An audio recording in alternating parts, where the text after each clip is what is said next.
Hi guys, hi Crippy, hi Ale, hi Cozy Pun, hi Horse. Wait, hi Kara, hi Ella. How are you guys doing? It's a catch-up stream. Like we're catching up, but it's a fun. Yay! You're doing quite amazing. That's what I like to hear. Wait, hold on.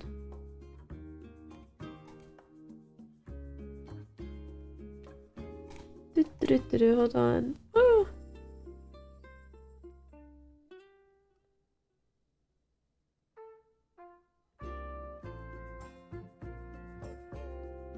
I'm making a tweet. Hi, Butterfly Wings. Hi, Coral. Hi, Honey.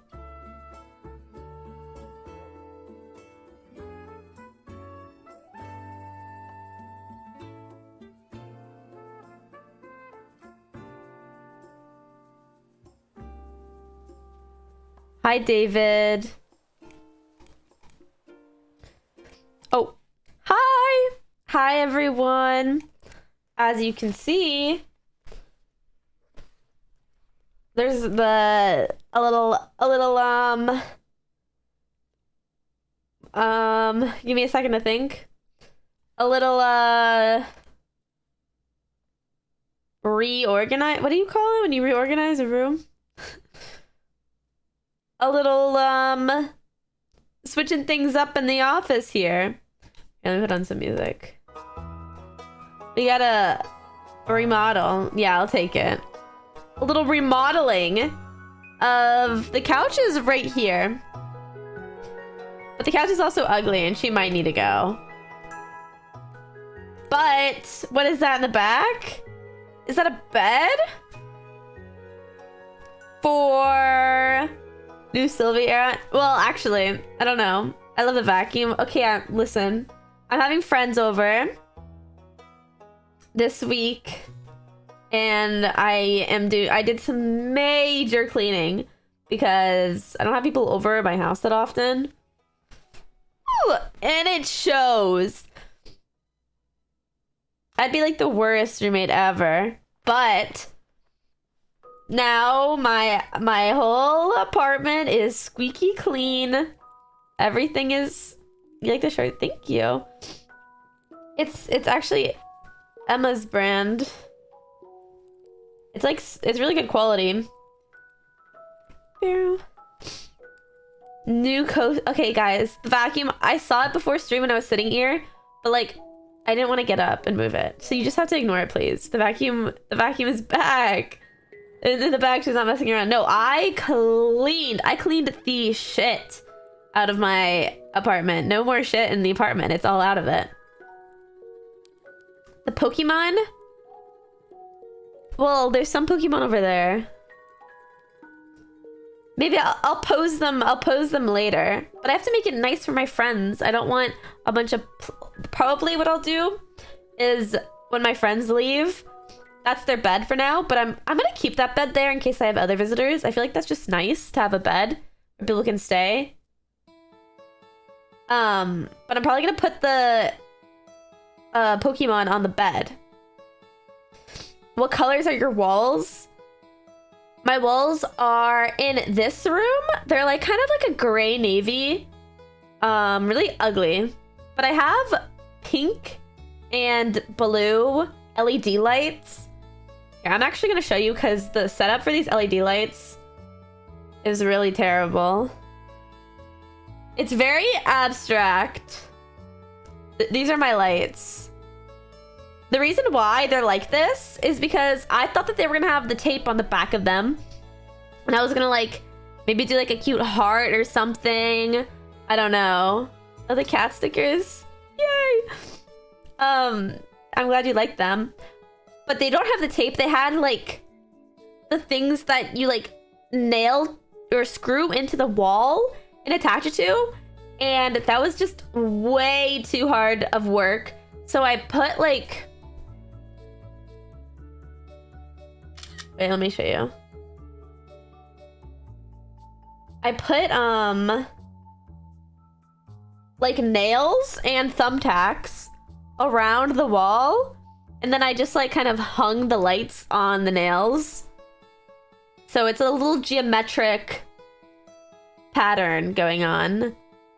But it's just because I was lazy. Yeah, why did they not have tape? Like, what was the reason for that? Just to make my... Like, screwing... The thought of screwing little individual, like, seats for LED lights is crazy. I think I actually did one of them. I see one that I did, and it just took, like, all the effort out of me that I could not continue. So the rest are just hung up by nails, and it was way easier. Way easier. And, like, to you guys, it gives the same effect to me. And to me, I don't care because it was easier and I didn't want to work that hard on this stupid wall that you guys are never going to see.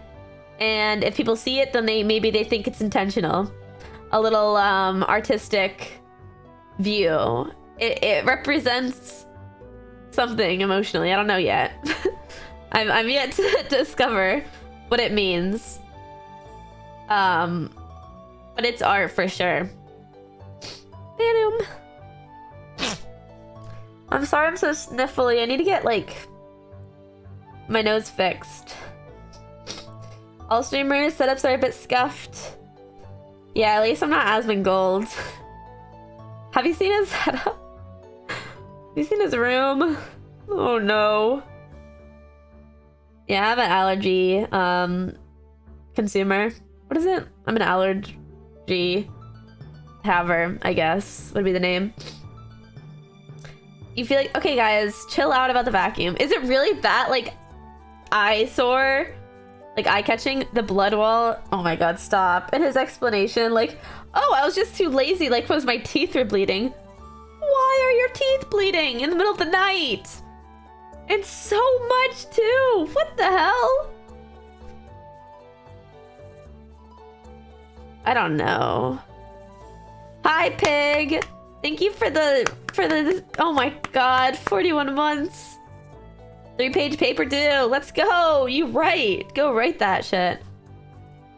Yeah, that was crazy. But that wasn't even, I saw a video of him like streaming and like a roach fell on him. Oh my god. He was just like, whoa. Okay. I would not be that chill. Thank you, Meepanoot, for the 4 months. Oh, wait. Why'd I read 4? 2? Oh, it's because... For the 2... Oh, because your name is Meepanoot 4. You got me. For the 2 months. The 4 month is going to be special for you, I bet. Okay, so... 40... Okay, guys. Dude, the rest of his house is insane. It's not just his room. Doesn't he have roommates? No, probably not. Like no way, right? I don't know. But you know that, like... I don't know. Wait, does he live with his parents? Because the picture of the blood on the wall implied that he was in his childhood bedroom still. Because it said, oh... Finally fixing the light that broke when I was messing around when I was a kid. So, like... I don't know. And they're just cool with how dirty it is. Oh, it's old? Well, also, like... When I was growing up... I had friends that had houses that were very similar to Asmongold. I can't lie. Well, I have one friend in particularly whose house is like that. And I think that it was just like a little bit of like, you know, your parents have to allow that for you to do that, you know? Like, cleaning is learned. Cleanliness is learned, maybe. Like, if you haven't learned to like clean as a child, it's probably a lot harder to do it as an adult, especially if you're like totally okay with being dirty.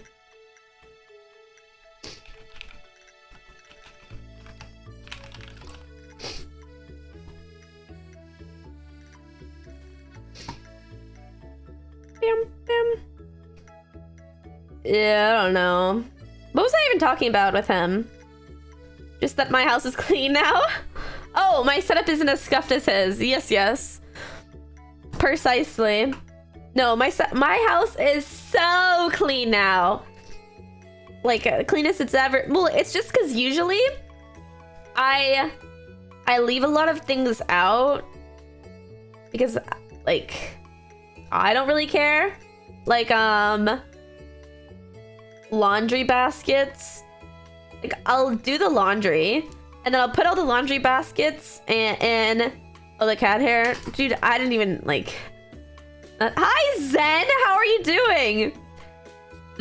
I'll put my laundry in, like, my clean laundry in laundry baskets, and then I'll just leave them in the laundry baskets for a long time.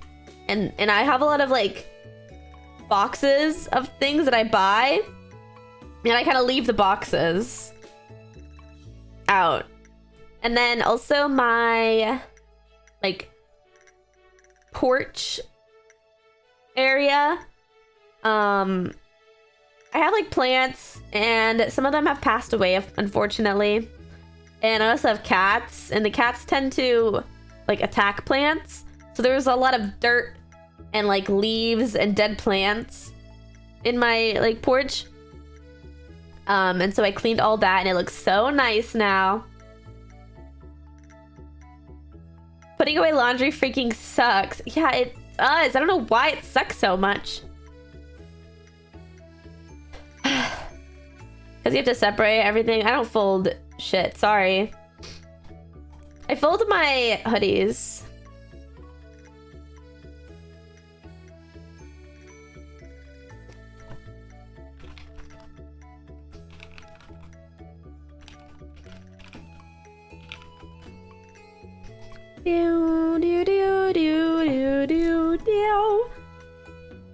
How have you guys been? Oh wait, let me tell you about what's going on. So I've been cleaning so much, like, these last few weeks, because not only am I cleaning, but I'm also, like, reorganizing everything so that it's comfortable for my guests to live in. Like, this whole space, oh my god, I cleaned out, like, my entire closet space and then, like, reorganized it all, which, like, that closet took forever because I love crafts. I love crafts, arts and crafts, and that shit takes up space. Apparently they don't tell you that when you're at Michael's and you're buying everything.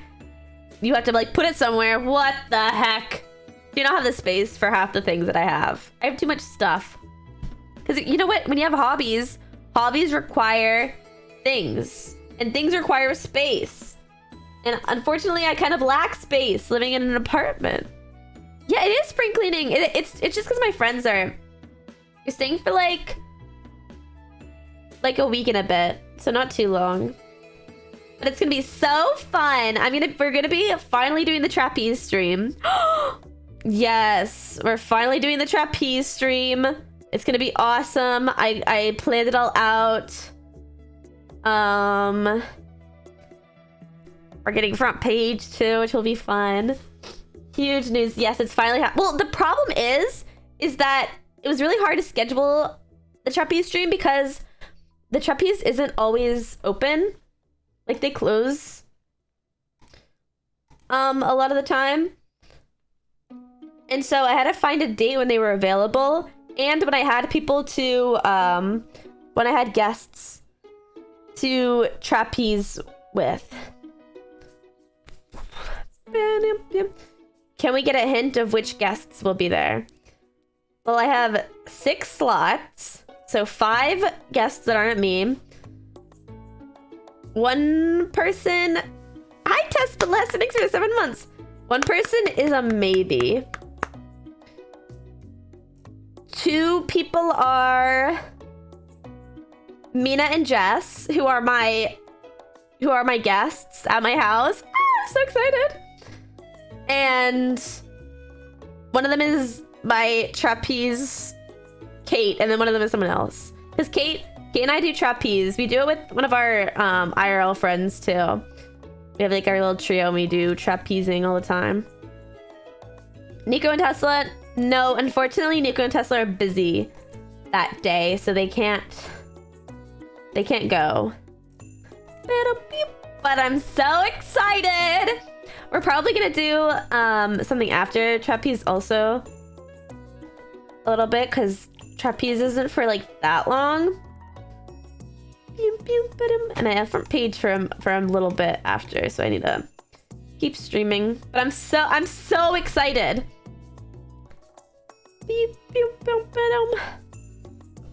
No, Carl. She won't be. I'm so excited. I don't know what we're gonna do after. I still have to decide. But I have so much planned for my guests. We're gonna be doing... maybe I shouldn't say everything, because I don't know what they want to share. I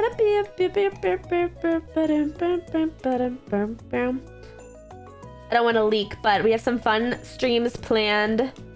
So many things. I wish everyone lived closer together so I can hang out with people more often. You know? What is it? What are the things planned? Well, I don't want to... We have... Oh, what day? Oh, what day is it? The day of the trapeze stream will be Friday.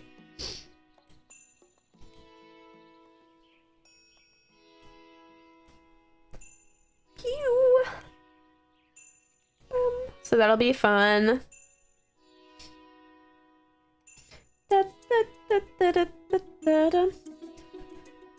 It will be Friday. Mark your calendars. I might be doing cooking stream though. I don't know if that's a spoiler. Well, something like that. Lots of theme parks to come. I'm so excited.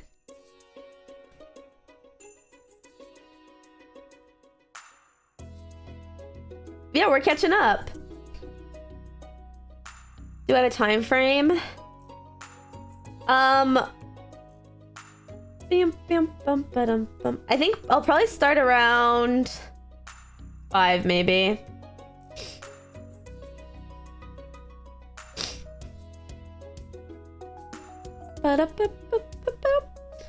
Is there a dress code to watch the stream? No, you guys can wear whatever. We won't be enforcing any dress codes. Just what you usually wear is fine, probably. It's black tie, actually. I want to see you in your finest fits. Your finest fits. The finest fits only. No, Silly the guest.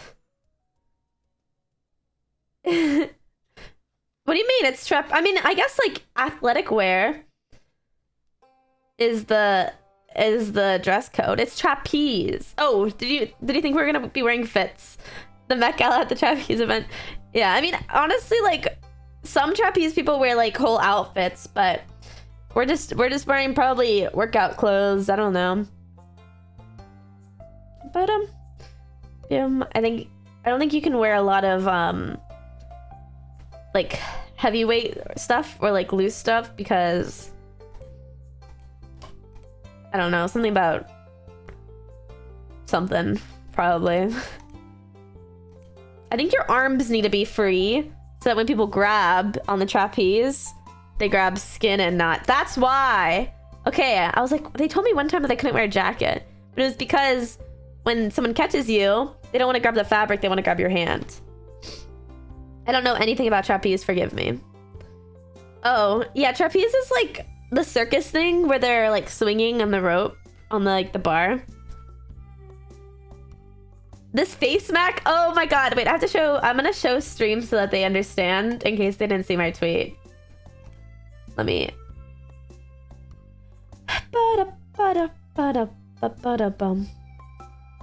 send it to myself.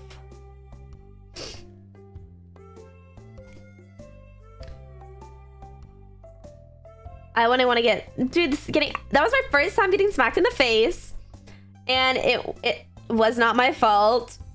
It was the guy who was giving me instructions told me that it was time to jump, and it was not time to jump. Here, let me do.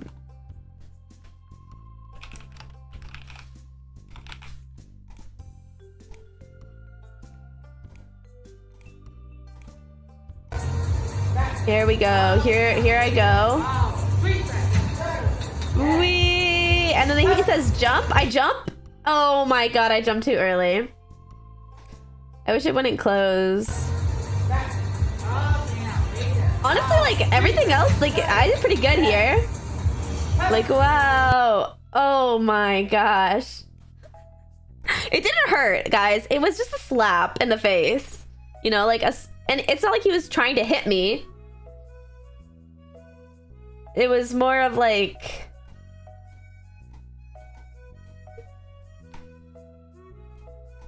It was more of just a consequence. Okay, because when the thing is about trapeze, when you're swinging, when you jump off, you're supposed to, like, if you jump when you're still moving this way, you're gonna like shoot in front of the guy, which is what happened to me. But if you jump at the right time, when like you're right before you start going back, you'll like land gracefully. But the instructor guy told me to jump too early. To be fair, wow, what a great... To be fair, when we were practicing, like before this guy look, before this guy came up here, I was jumping too late every time he said it, so I think he was trying to like account for my personal lag. Boom. Boom, boom, boom. What eclipse? I felt like that. Everyone was like, oh, it looked like it hurt a lot more than it did. But it didn't hurt. It was just like, I mean, my nose felt a little bit like, whoa, after, but... Do you get dizzy doing trapeze? Only if I didn't eat enough before or I didn't drink enough water. Are the only time. Like, if I didn't eat or if I'm really tired, then I might get dizzy. But if I eat, then I won't get dizzy. So I always make sure I go to trapeze with the snack in me. Ba-da-ba-dum. Lag IRL. Do you ever get blisters? Okay, I might be bragging in front of my friends' faces, but my hands, like, I have a little bit of callousing, but just a little bit. Oh my god, my friends' hands get fucked up. I think my skin is just like pretty thick. Like genuinely, I've got some thick skin, but like actually, and I know Kate's hands like are soft and delicate like an angel, but she tears like crazy. She'll get cuts and wounds, and like she got a cut like 2 weeks ago in trapeze, and then she skipped next week's trapeze, the following week's trapeze, because her hands were still injured from the week before still. And then she went to this trapeze that we just had this weekend, and it was still like not fully healed. Like, what? After 2 weeks it was not fully healed, and then she bruised it even more. And on top of that, she wears like the hand pads.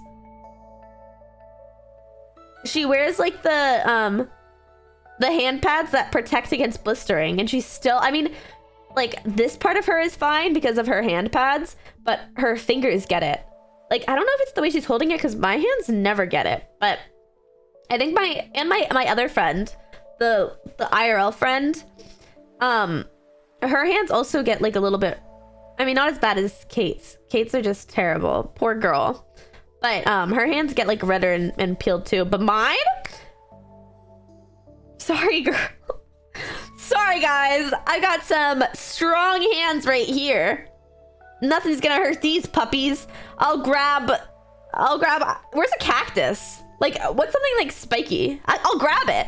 I don't care. Give me a knife. You know what?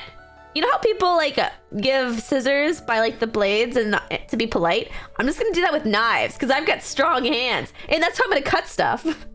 I'm gonna grab the knives by the blade and cut it really hard with the from arm wrestling.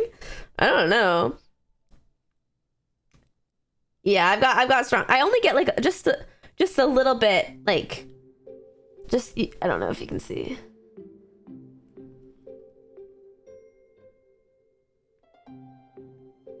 right there, maybe? That's my callus. Get this girl a cactus. I want to grab it. Give it to me. Give me the cactus. I don't know why my hands are so thick, but I'm really happy about it. My hands are durable. Yeah, I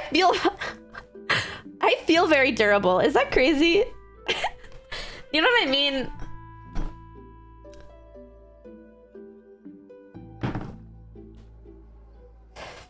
Oh, drink some water, Carl's Angel. Instead of picking flowers, I pick cactus. Cactuses have flowers. I'm getting the rare flowers. No, I feel like physically durable. You know? Like I'm never worried about my bone snapping. I imagine maybe I'm just dumb, but sometimes I see other people and I think like, ooh, like be careful, your bones are gonna snap. Like you're so you know, I don't know. Sometimes people just look like delicate. Honestly, I have low durability. I think I have high durability, and I'm really proud of it. Do people feel that way, that they feel like they're gonna snap? I never feel like I'm about to snap. Unless it's in my head. Ha! Actually, maybe my arms. Like right, specifically this arm. Because I broke it one time, right here. In the elbow, I fractured it. It feels a little fragile at times. But everywhere else, I don't know, throw a rock at me. Don't actually throw a rock at me. though, please. But like, I could take it. No problem.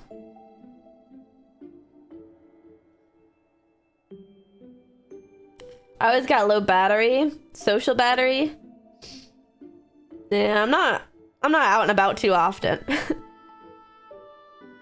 So, no, I'm not flimsy.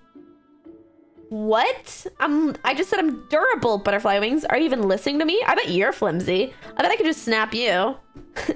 Yeah. I bet if I threw a rock at you, it would hurt you a lot.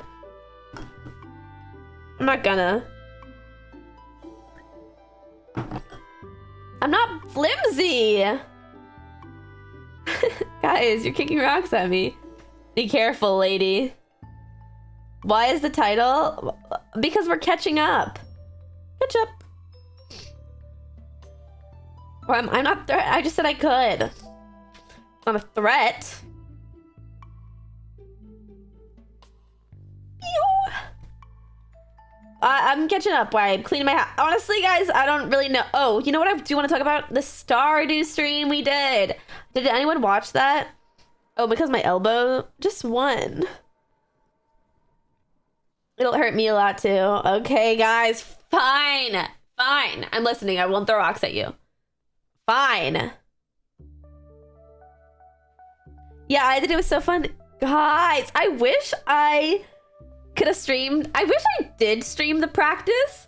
But I was just so sweaty. I didn't want anyone to know my plan or strategy. Not that there was much, but like, oh my god, I asked like a question to one of the Twitch Rivals people, like a clarification of the rules, and he was like, "Oh, put it in the Discord so everyone can like hear the rule, you know, so that everyone knows what the rules." And I was like, "No."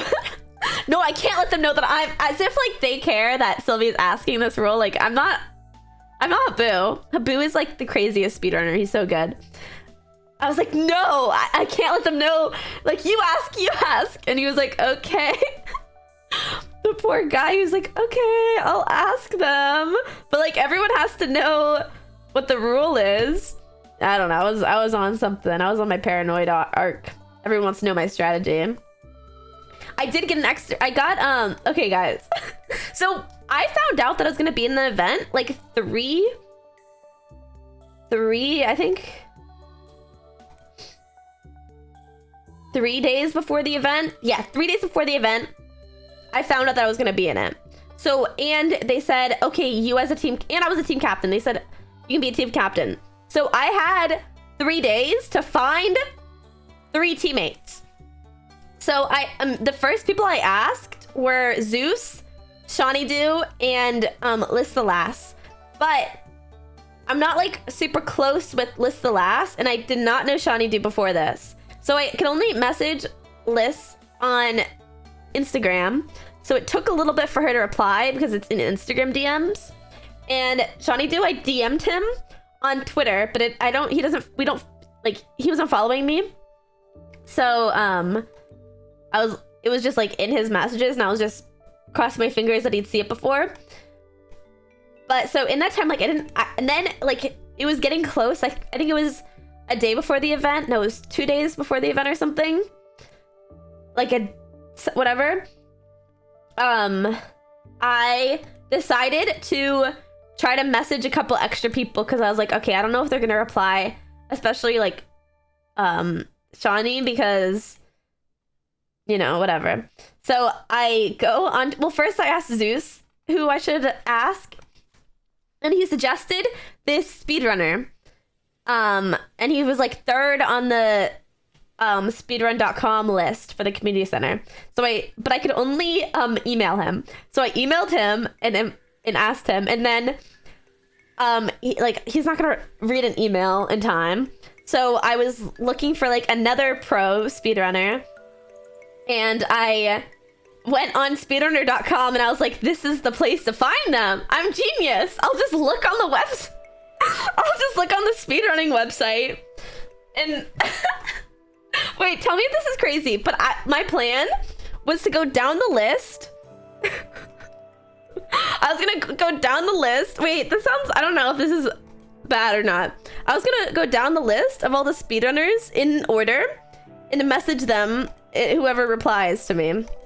But it happened to be that the second person on the list, Pete Swanson, was live. So I asked him, well, I asked him to add me on Discord, but then by the time that happened, Shawnee D replied to me, and Liz had replied to me too. So we already had a team, and then I was like, whoops. Sorry, Pete. And other pro. And so I told Pete that I had already found a teammate, but then I like suggested him to Twitch Rivals in case other people were looking, because if they told me like, oh, this speedrunner pro needs a teammate, whatever, I'd take him on my team if I was looking. But I guess at that point it was like a day before the event and everyone's teams were full, I guess. But I was like, oh, will you practice with me? And so he did. So my team we got together. Wait, this is like I'm so bad at storytelling. I'm sorry. We got all together the 28th to practice. And then that was when the team was formed, and immediately we got into a call and we're like, okay, let's run up a practice session. And Shawnee was like, oh, by the way, guys, I'm not gonna be able to play tomorrow. And Liz said, oh yeah, I can't play tomorrow too. We were like, okay, that's fine. Zeus and I will practice with the pro that I found. But like, I don't know, it was Sean's birthday Monday, and he didn't even say that. He just said, oh guys, I'll be busy Monday. I would have been like, guys, it's my birthday. Like, I can't practice. No, he was so humble about it. I only found out because like I just saw it on his Instagram story. Like, what the heck? You can say it's your birthday. But then so I got the speedrunner to practice with Zeus and I, and we ran through the strategy. We fixed all the like holes in our strategy, because we ran it all four of us on the Sunday. But then like at the end of like our run, we changed like half the things and we didn't test it. And so like I tested it alone and it did not work. Like with the things that I mean, for the most part it worked, but a lot of the things that we changed like didn't fit our things. So pew, pew. So we spent time perfecting the strategy, and I think that, okay, our goal was to go to level 25 in the Skull Cavern the fastest. That was our main goal, and we thought that we could totally do it faster than anyone. And it was actually Zeus who came up with it, because he found out about the new 1.6, which is the new update. Is you can go to Skull Cavern before you actually unlock it, by going on the Calico Desert what's it called? Festival. The Calico Desert Festival. If you go on the Calico Desert Festival, you can enter the Skull Cavern and then just go on 25 as you would. So you don't have to reach the bottom of the main mines. So that was our strategy. We had that. We did everything as fast as possible. We made so much money. And then I had everything written out. Like, every single day was written out on what we do. What we buy, everyone had, like, things to do. Like, everyone was doing something, like, whatever, as efficient as possible. Like, I think that's like, the fastest way to get to the Skull Cavern, as fast as possible. And everything up until Skull Cavern was written out day for day for day. And then after Skull Cavern, it was, like just bullet points of things that we could do. But, like, none of it was organized at all. So we were just so organized for the first, like, half. And then we were just, like, all over the place. We couldn't figure it out. And at the very end, we almost completed another challenge that would have been just so awesome to have completed and so impressive. It was we had to get Note 10 and then make it to level 100 in the mines. And we just ran out of food and stuff when we went down. But we were so close. We made it to level 60, but we had, like, no food, and we ran out of time. Like, actual time in the whole tournament. But we were because we spent, like, right after we finished everything, we were just sitting around like, oh, okay, what do we do next? I don't know. Like, we got our thing. I don't know what else to do. But it made me, like... It made me want to speedrun Stardew Valley, like, actually. I feel like I can do it. I can be fast.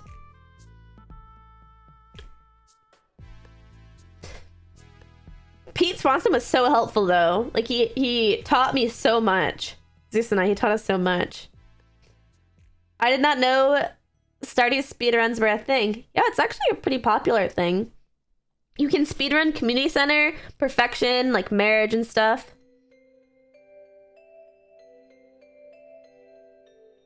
It seems really tough to navigate needing to move, like, 3 goals forward. What? At once. Yeah, I think there just wasn't I think that one of the problems with the event is that there was 4 hours to do a lot of things that weren't possible to do in 4 hours. And like, I had asked if the reward would be given to the person who got the closest, which for note number 10 would have been awesome. It would have, like, I feel like that would have been better. Because you can just, like, do a little bit of something to try, I don't know, to try to get it, but...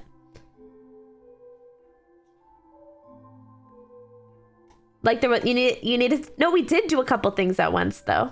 Like, but we got to the point after the thing is that we were doing too much at once, that we weren't organized. And you can't, like, you only have time to do, like, a couple things, unless you're Habu and you're just, like, a god at Stardew. You can really only do 2. You can't do a lot. You don't have enough time. Because you have to be fast.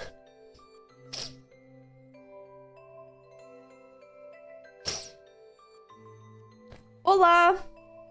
Pew, pew, pew. Pew, pew, pew, pew, pew, pew, pew, pew. I play some more Stardew too, though.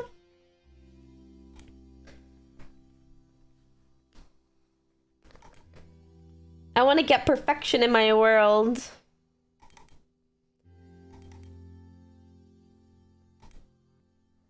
I can get all the achievements, and then we can really reorganize my profile. It's kind of perfect though. Like all the hearts that I have. Wait, I wonder what the friend of everyone looks like. When you become friends with everyone, what does that look like?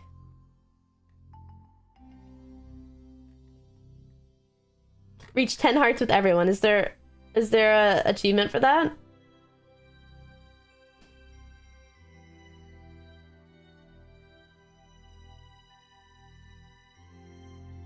It doesn't look like there is.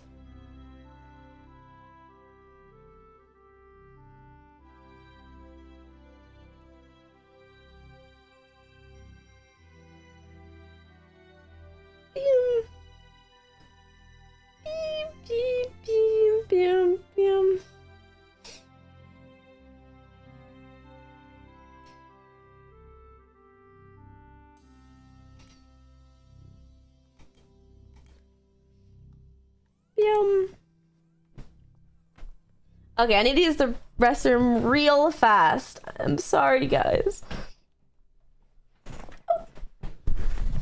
The room is cozy? Good, I'm glad. If you were a guest, would you enjoy your stay? Please. Wait, I'll be right back.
Hello?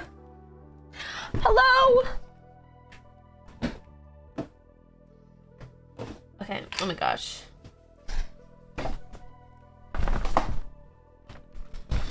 Did I turned off the pink lights on accident. I always do this.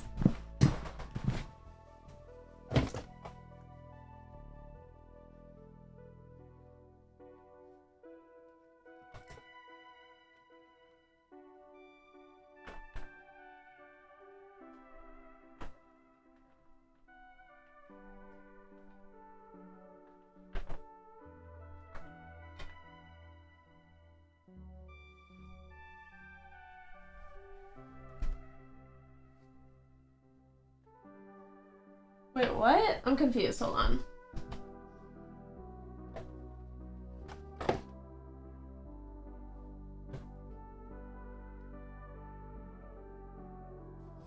Yay! Pink is back. What placement did you guys get? Well, okay, so it wasn't like necessarily placed. I think we were like somewhere in the middle. But we got the thing that I was going for first, which I was pumped about. So in my mind, we got first place. Yay!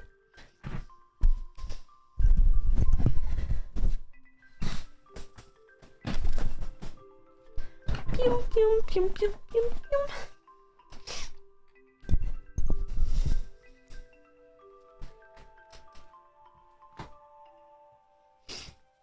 Pew, pew.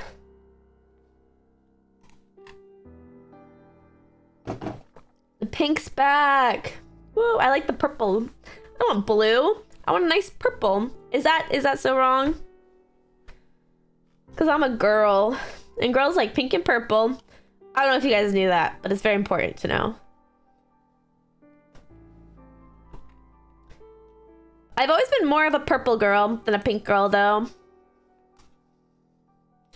When I was younger, when I was very, very young, people would ask my favorite color. And I would say yellow.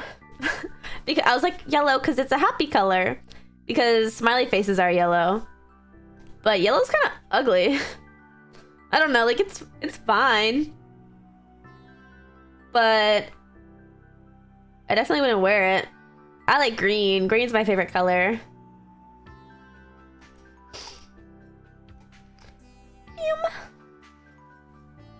Hi, Justins. I'm good. How are you? Bonita Sylvita. Yay. Orange is ick. That's what I said. Except my friend, one of my Siege friends loves orange. I don't get it. I was like, what the heck? That's like, out of everything that I know about him, that's the only thing that I know about him is that he likes orange. And it's because I think that's so weird that you like orange. I think green is the best color, and green's like in right now. It's pretty popular. Everything's got a little sage green option. And I don't hate it. A little forest green, a little sage green, like I like it all. Not a lime green though. Sorry.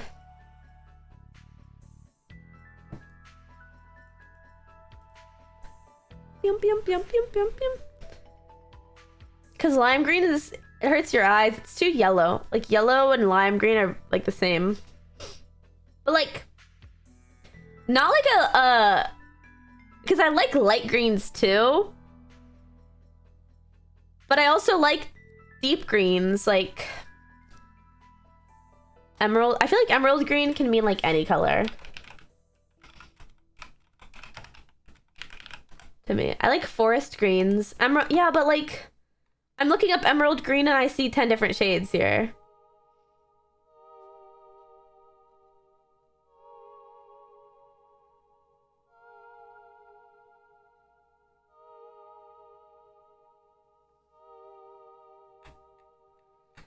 Pastel green. Yeah, I like these. I like most greens. I think green adds a nice touch.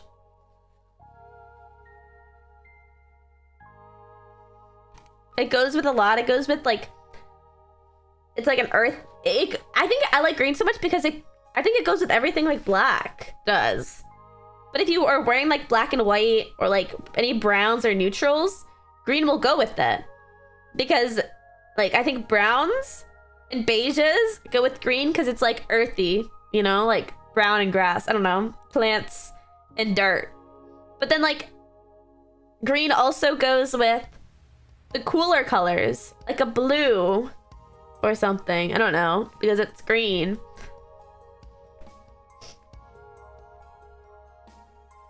I'm a green, white, black kind of girl. And beige. I like beige. I wear a lot of beige. Beiges and browns. Maybe I'm an earthy girl. I like the earth. And really, what's wrong with that? You guys don't like the earth? Have you guys seen Fallout? It's pretty good. Speaking of the earth, I enjoyed it. I had a good time watching it.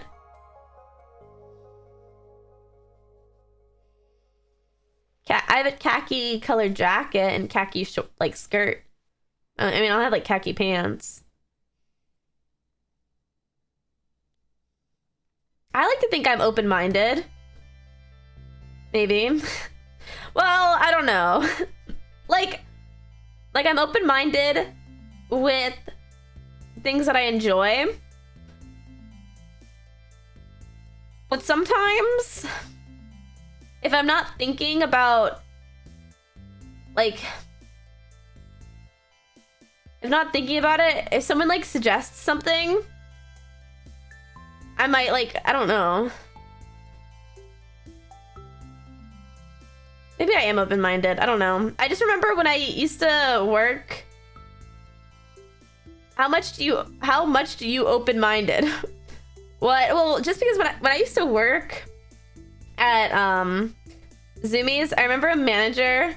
Well, cause okay, maybe I'm just stupid, but I have this memory. It's so embarrassing. But I had like this manager, but he would like tell me to do stuff, but he wouldn't. Wait, maybe he wouldn't tell me to do it. He would be like, "Do you want to do this?" And I'd be like, "No," because I didn't want to do that. Why would you ask if I wanted to do it? No, I don't want to do that. And so maybe that makes me not open-minded. No, it was at Zoomies. It was during my retail days. But he would ask me to do things by asking me if I wanted to do them. Like, no, I don't want to do that. Do you want to take out the trash? No. Why would I want that? I don't know. Maybe I'm stupid. I think it's just because my brain gets turned off when I am at work. That's on him. Yeah, like, no. Do I want to do my job? No. Typical Zoomies employee behavior on both sides. Well, like, if you want me to say, oh, take out the trash, not do you want to take out the trash? Like, because I'm thinking, do I want to do that? No. Is there another option? Do you want to fold the clothes over there? Not really. But he complained about me. He said, she's not listening to me. I'm responding. This is not the response you expected. He was giving me free will. Yeah. And I was using it. Pew, pew. Yeah, he was asking me a question and I was answering. I don't think, you know what? You guys, thank you for enabling my behavior. Thanks, guys. Pew, pew, pew. Pew, pew, pew.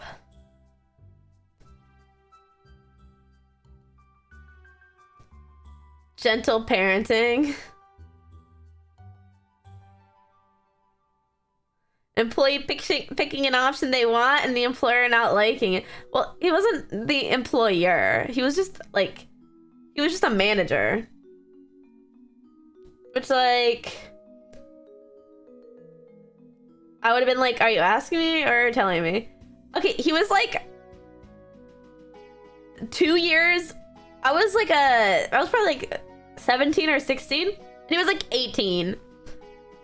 And he was just like a manager. They just give that title so that it's not like you're not a real manager. Well, it was like an assistant manager. You're not a real manager. You just like get to hold the keys to the store so you can open and close. That's all it is. Everything else we do the same thing.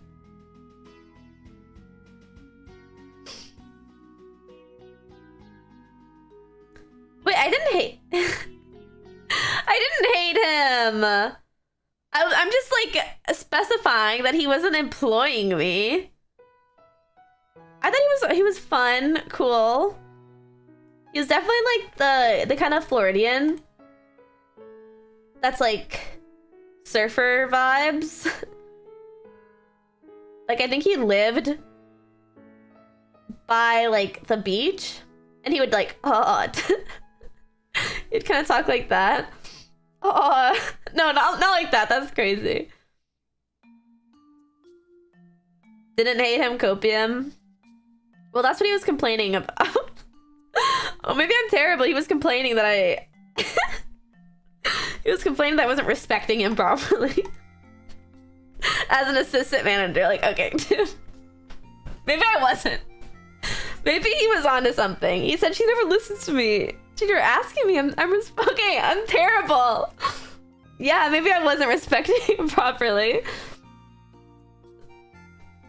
What is he doing telling me what to do just because he's my manager?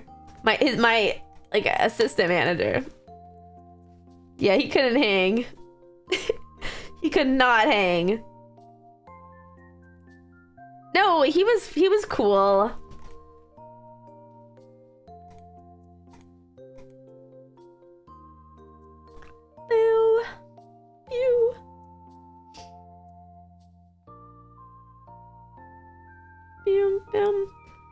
One time when I worked there, we were selling these roller skates, and my favorite manager, maybe it wasn't her idea, but I feel like it was her idea because she's my favorite. She had the idea. Well, I'm just gonna give it to her. She had the idea to wear the roller skates around the store, so it was like Sonic style. Everyone was wearing their skates and rolling around the store. And the best part is, we didn't even buy them. We just put them right back in the packaging. I don't think we were supposed to do that. I think we got in trouble for that, actually. Whatever.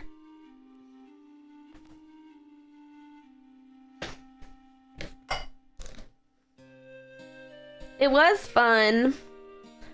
I liked that job. Oh, y'all selling stinky skates.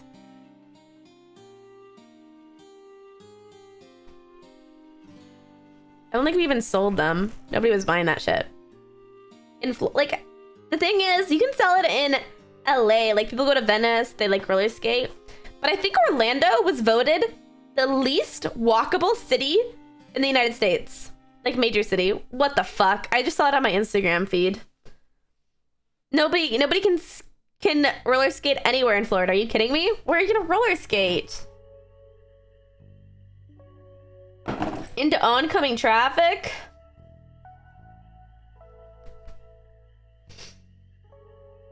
All fun and games till someone busts their ass.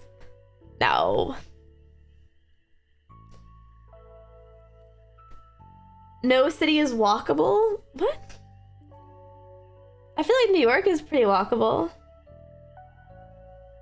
New York is very walkable. Most European cities are walkable. What do you mean no city is walkable? Yeah, usually major cities like Chicago, New York, London, like those are walkable.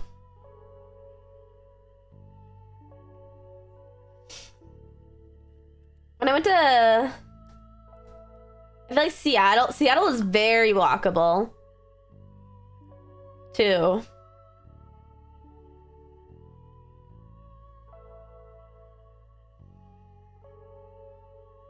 Boston's walkable. I like public transportation though. San Francisco's fun. It has the little cars that you can hop on. That's fun. Why walk when heelys?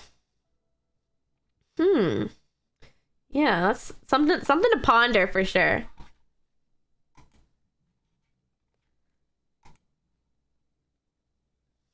To get anywhere you need the freeway? Yeah, that's the same as Florida.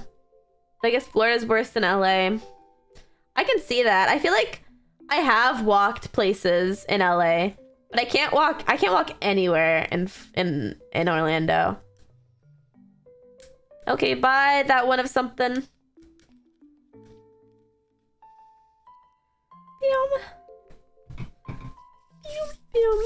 Okay. Do you want to... What do you guys want to do? We can talk about stuff. We can gossip. Okay, let's gossip. You guys go first. Tell me all your drama. I wish I could gossip, but I don't have the strength like Tana and Brooke have on their podcast. I don't have that ability. I wish I did. I love listening to it though.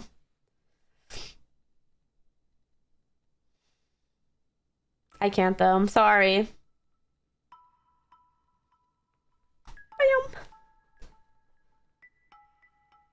Cheese May, yes.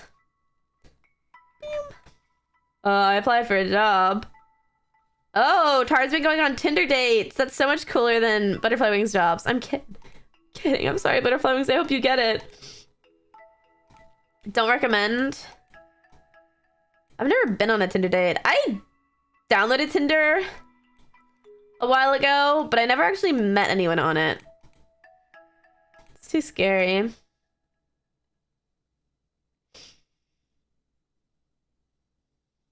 Have you ever played An Average Day? What? No, but that sounds awesome. Sorry, butterfly thing. Surely Nico and Tesla have beef they can share. I'll check out this game later off stream. Tinder in Australia is just guys who fish and four-wheel drive and drive four-wheelers. Well, that's the same as Florida.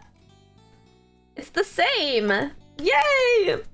I feel like Florida is similar to Australia.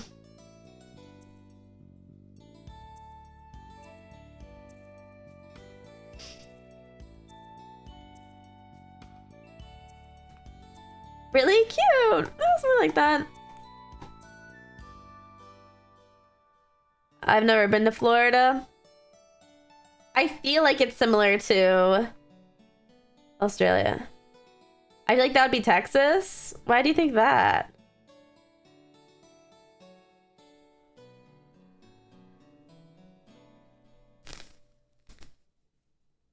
Like the vibes.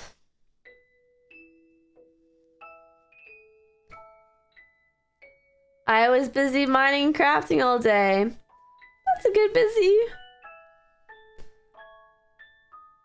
Florida has a lot of truck drivers too. We have more Jeep drivers, I bet.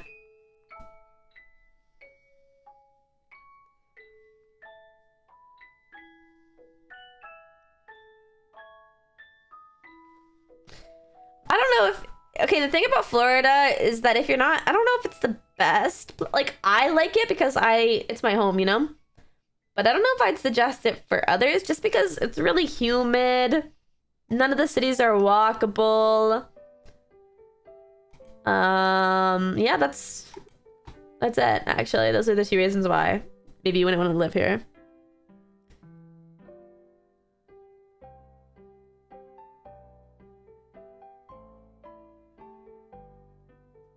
Yeah, well, it depends on where you go that's touristy.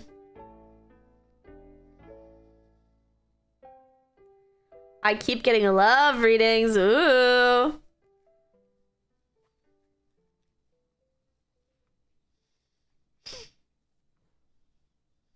Here, I'll do a tarot card reading. Ooh, you got a 7, which is lucky. So you're gonna have good luck. That's what that means. And then you're gonna have a 10, which means you're beautiful. A 10 of hearts, which means you're a beautiful 10 out of 10. And a 7 of diamonds, which means you're gonna get lucky with money. These are my tarot cards. They're real. Hold on. And then, oh, a Jack. You're gonna meet someone named Jack. All right, that's your reading, guys. It's real. That's for all of you too. You're gonna get rich somehow with luck. You're gonna find a hottie, a 10 out of 10 hottie. And then you're gonna meet someone named Jack. Ooh, it was a Jack. It was a card of Jack. You don't have to date them. You're just meeting someone. Like, it could be a friend, a boss. Whoa, you guys are pissed at Jack. I don't know if it was romantic. Wait, tell me if it was a Jack of hearts, or I think it was a Jack of diamonds, which would be your boss. You're gonna get a boss named Jack. I don't want to be friends with Jacks. Okay. Well, you don't have to be friends with them, but you're gonna meet a Jack. You don't have to like him. That's okay.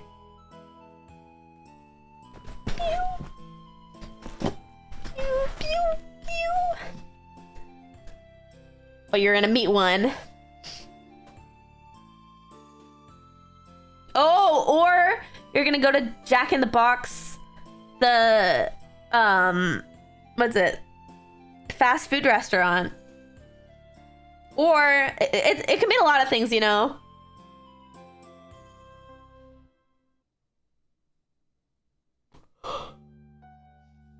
The J name hate.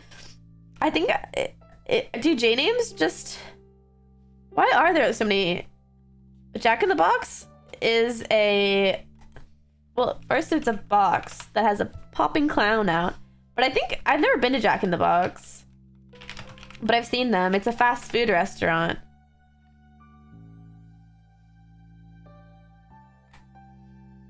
I think it's in California.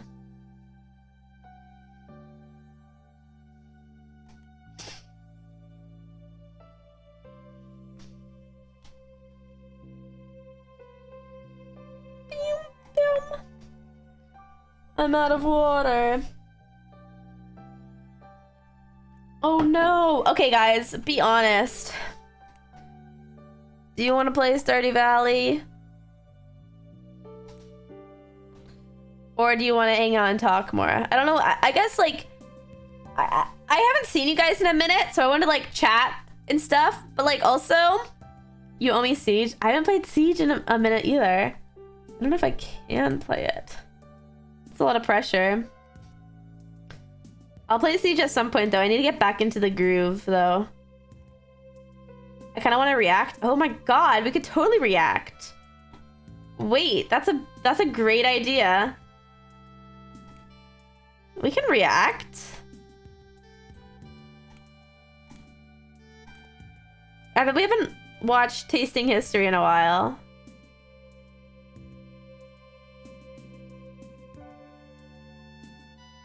Yeah.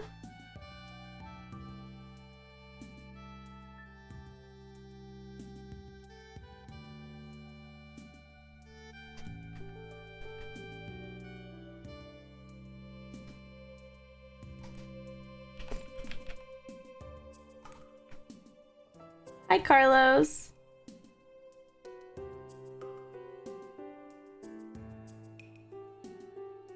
Let me queue up some tasting histories.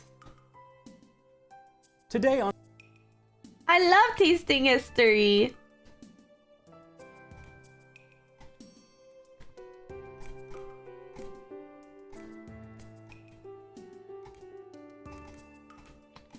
What is this? That was my Stardew timer.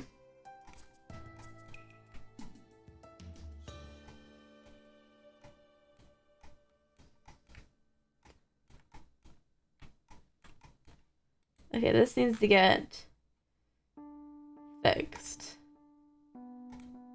There we go.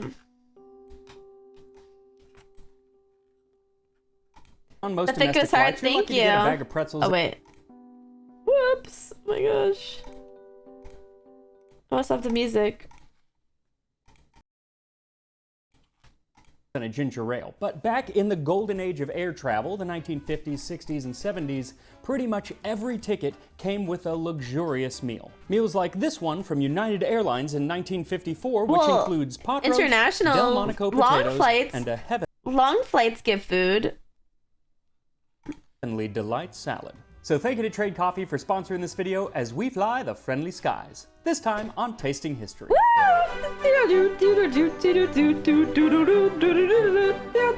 That shirt? What? So based on the age of most of my audience, I'm going to guess that you didn't get to fly during the golden age of air travel. What do you know Neither about did I. me? I'm not quite that old, but I did get to be around for some of the vestiges of the golden age, like getting to go into the cockpit as a kid and have the wings put on me by the pilot himself. But when it came to food, I wasn't around for any of the good stuff. It was always just peanuts and Coke. And frankly, it's probably a good thing because the quality of airline food when I was a kid was not great. But that was not always the case because like in the 1950s and 60s, airlines prided themselves on the quality of food that they were serving. That's because during the time, prices of tickets were regulated, so they couldn't compete on price, so they had to compete in other ways. Basically, how to make the flight actually more pleasant.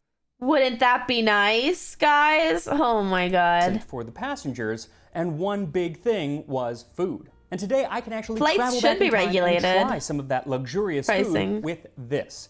This is a cookbook that was put out in 1954 by United Airlines. It's called Favorite Recipes of Mainliner Chefs. And today I've chosen 3 dishes from this book so I can create an entire meal that would have been served on an airplane in 1954. First is a beef pot roast by Chef Emile Saltzman from the New York Flight Kitchen, then the Delmonico potatoes by Chef Marc Grugier of the Honolulu Kitchen, and finally the Heavenly Delight salad by Chef Edward Gerber of the Washington, D.C. Flight Kitchen. And the Flight Kitchen is where they would actually prepare the food before they would put it on the plane just before takeoff. Oh, I thought Now, there was a kitchen on the flight. are pretty simple, but the first recipe has a lot of ingredients. So for the pot roast, what you're going to need is 2.5 pounds of beef chuck or round, 1 pound of veal bones. Finding veal bones is quite the struggle, so just use beef bones. 2 cups of beef stock, 2 medium onions quartered, 6 ounces of tomato paste, 2 bay leaves, 1 sprig of parsley, 1 cup of diced carrots, a half cup diced celery, 6 whole cloves, 10 whole peppercorns, 2 teaspoons of minced garlic, 2 tablespoons of butter or other fat, 1 cup of dry red wine, and then some flour and salt and pepper to taste. And as always, I'm going to have these recipes all up on the Tasting History website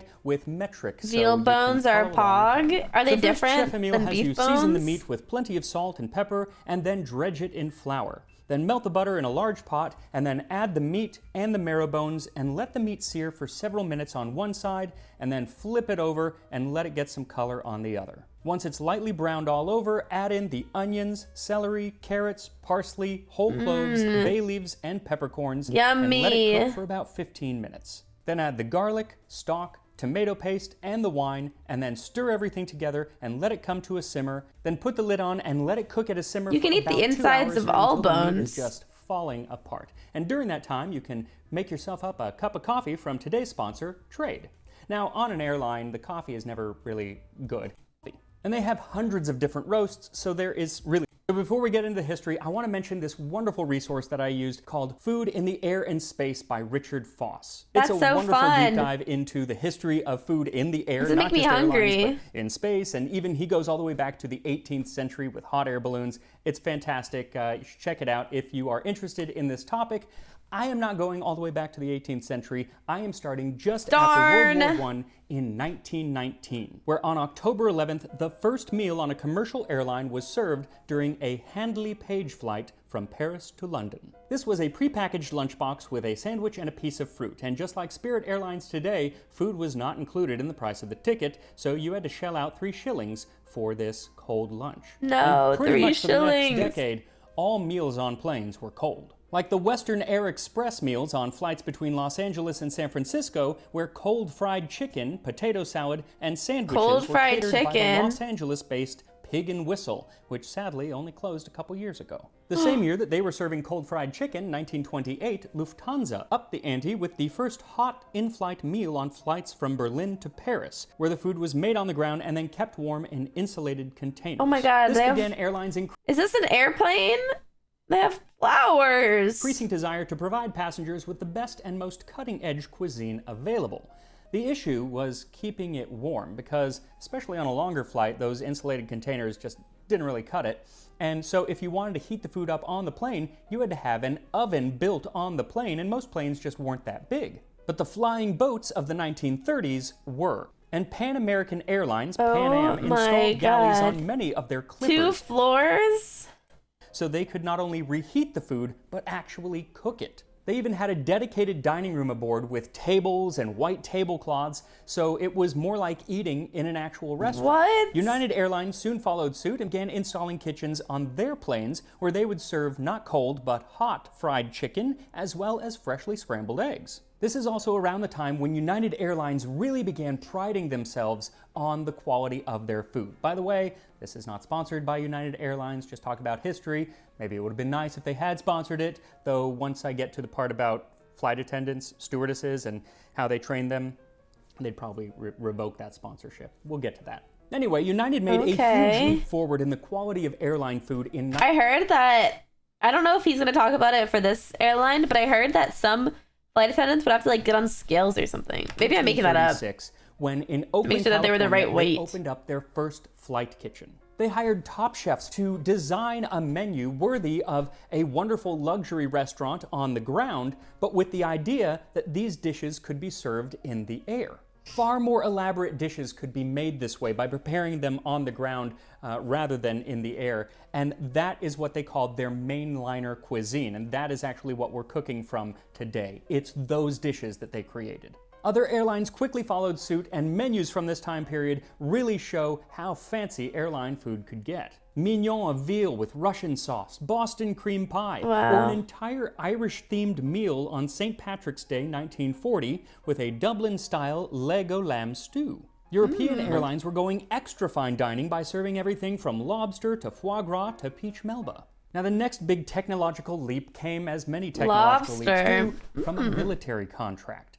During World War II, William Maxon, or rather his company, developed several inventions for the US military. In addition to the Maxon multiple gun mount, which airlines never seem to have adopted, his company developed the Maxon whirlwind oven, which by circulating the air in the oven would heat things more evenly and much quicker. This was essentially the first convection oven, and it was designed to fit these meals called Maxon sky plates, which were served on airplanes for the Navy and the Army during the war and afterward. Then after the war, Pan American Airlines took these ovens and installed them on many of their commercial planes so that they could get rid of the full kitchen or have the food that was being brought on heated at a much quicker pace. It was also during the war that several airlines hired their first all-female flight attendant crews. Now, there had been female flight attendants, or stewardesses as they were called, since 1930. But during the war, the lack of men saw the female stewardess become the standard for quite some time. In fact, in subsequent decades, many airlines refused to hire men for the job at all. And they started using the When's my day with sketch? I lost. What are you talking about? Female stewardesses as a selling point to their clientele, who were mostly men, basically saying, hey, you want your food and drink served by a pretty lady. Now, this meant that stewardesses really had to become the ultimate service provider. Back in the 30s and even the early 40s, you actually had to be a registered nurse to become a flight attendant. But by the 50s, the airlines were doing all of that training themselves. As can be seen in this one ad from United Airlines, told you we'd get back to this, where they boast. 2 months ago, Sherry Woodruff couldn't even balance a cup of coffee. She was friendly, intelligent, and attractive, and wanted more than anything else to be a great stewardess. But then she had 5.5 weeks at United's Stewardesses School. We taught Sherry how to serve a gourmet dinner, how to soothe a first flyer, how to apply everything from makeup to first aid. Today she can warm a baby's formula with one hand and pour 4 cups of coffee with the other. They actually use these ads to entice young women to apply to learn the skills not of a great stewardess, but of a great housewife. They even went so far as to imply that on one of the flights is the best place for you to secure a husband, as can be seen in this. Hey, that's how Kris Jenner got her first husband, wasn't it? Maybe I'm making that up. I feel like that's how she did. And look, that was very successful for her. That's what the other United Airlines stewardesses call her, because she's been flying for almost 3 years now. The average tenure of a United stewardess is only 21 months before she gets married. Maybe that's why more people fly United than any other airline. What? Everyone gets warmth, friendliness, and extra care, and someone may get a wife. Of course, as soon as they did get married, that's crazy. They're whoring them out. United would fire them, and that wasn't deemed illegal until 1971. They also had a mandatory retirement age of 30.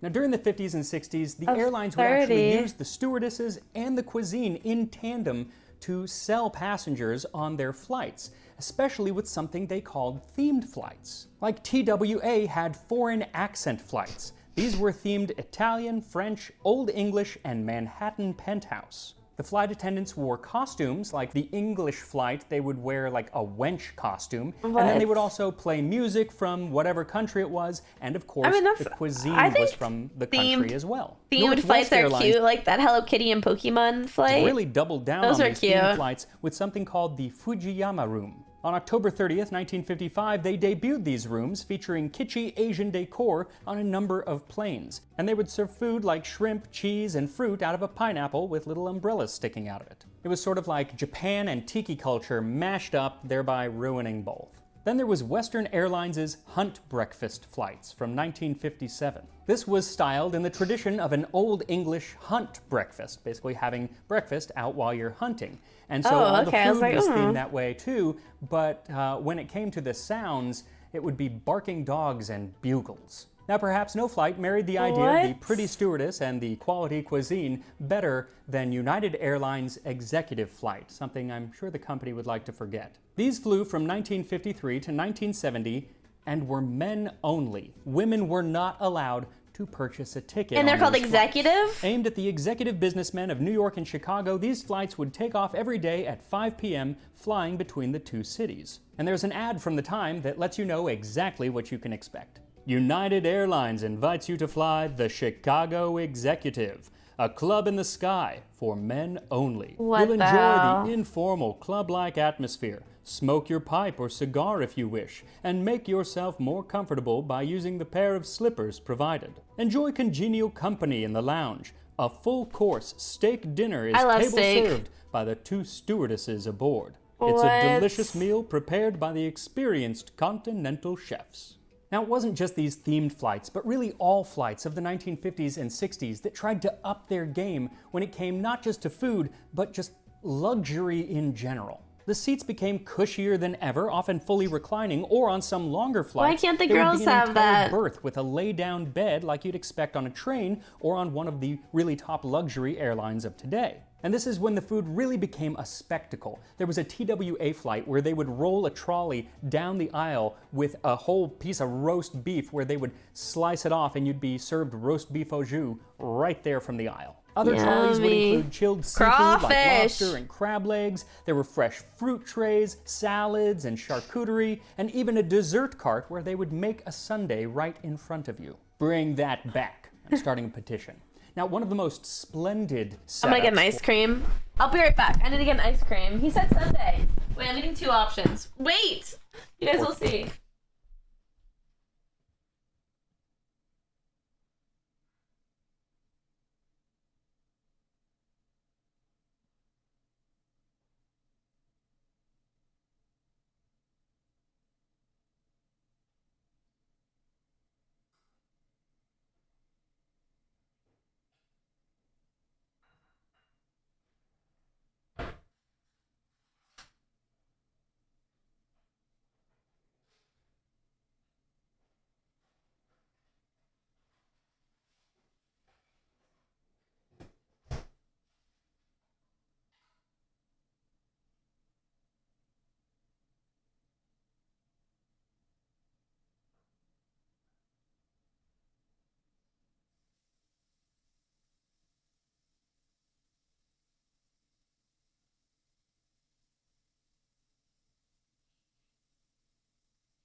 Okay, sorry guys.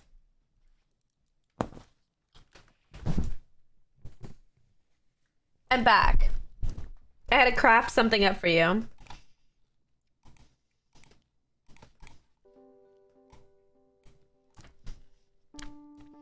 I crafted. Well, first I got strawberry shortcake ice cream, obviously. And then for you, I crafted olive oil, salt, and vanilla ice cream. This is what Dua Lipa said.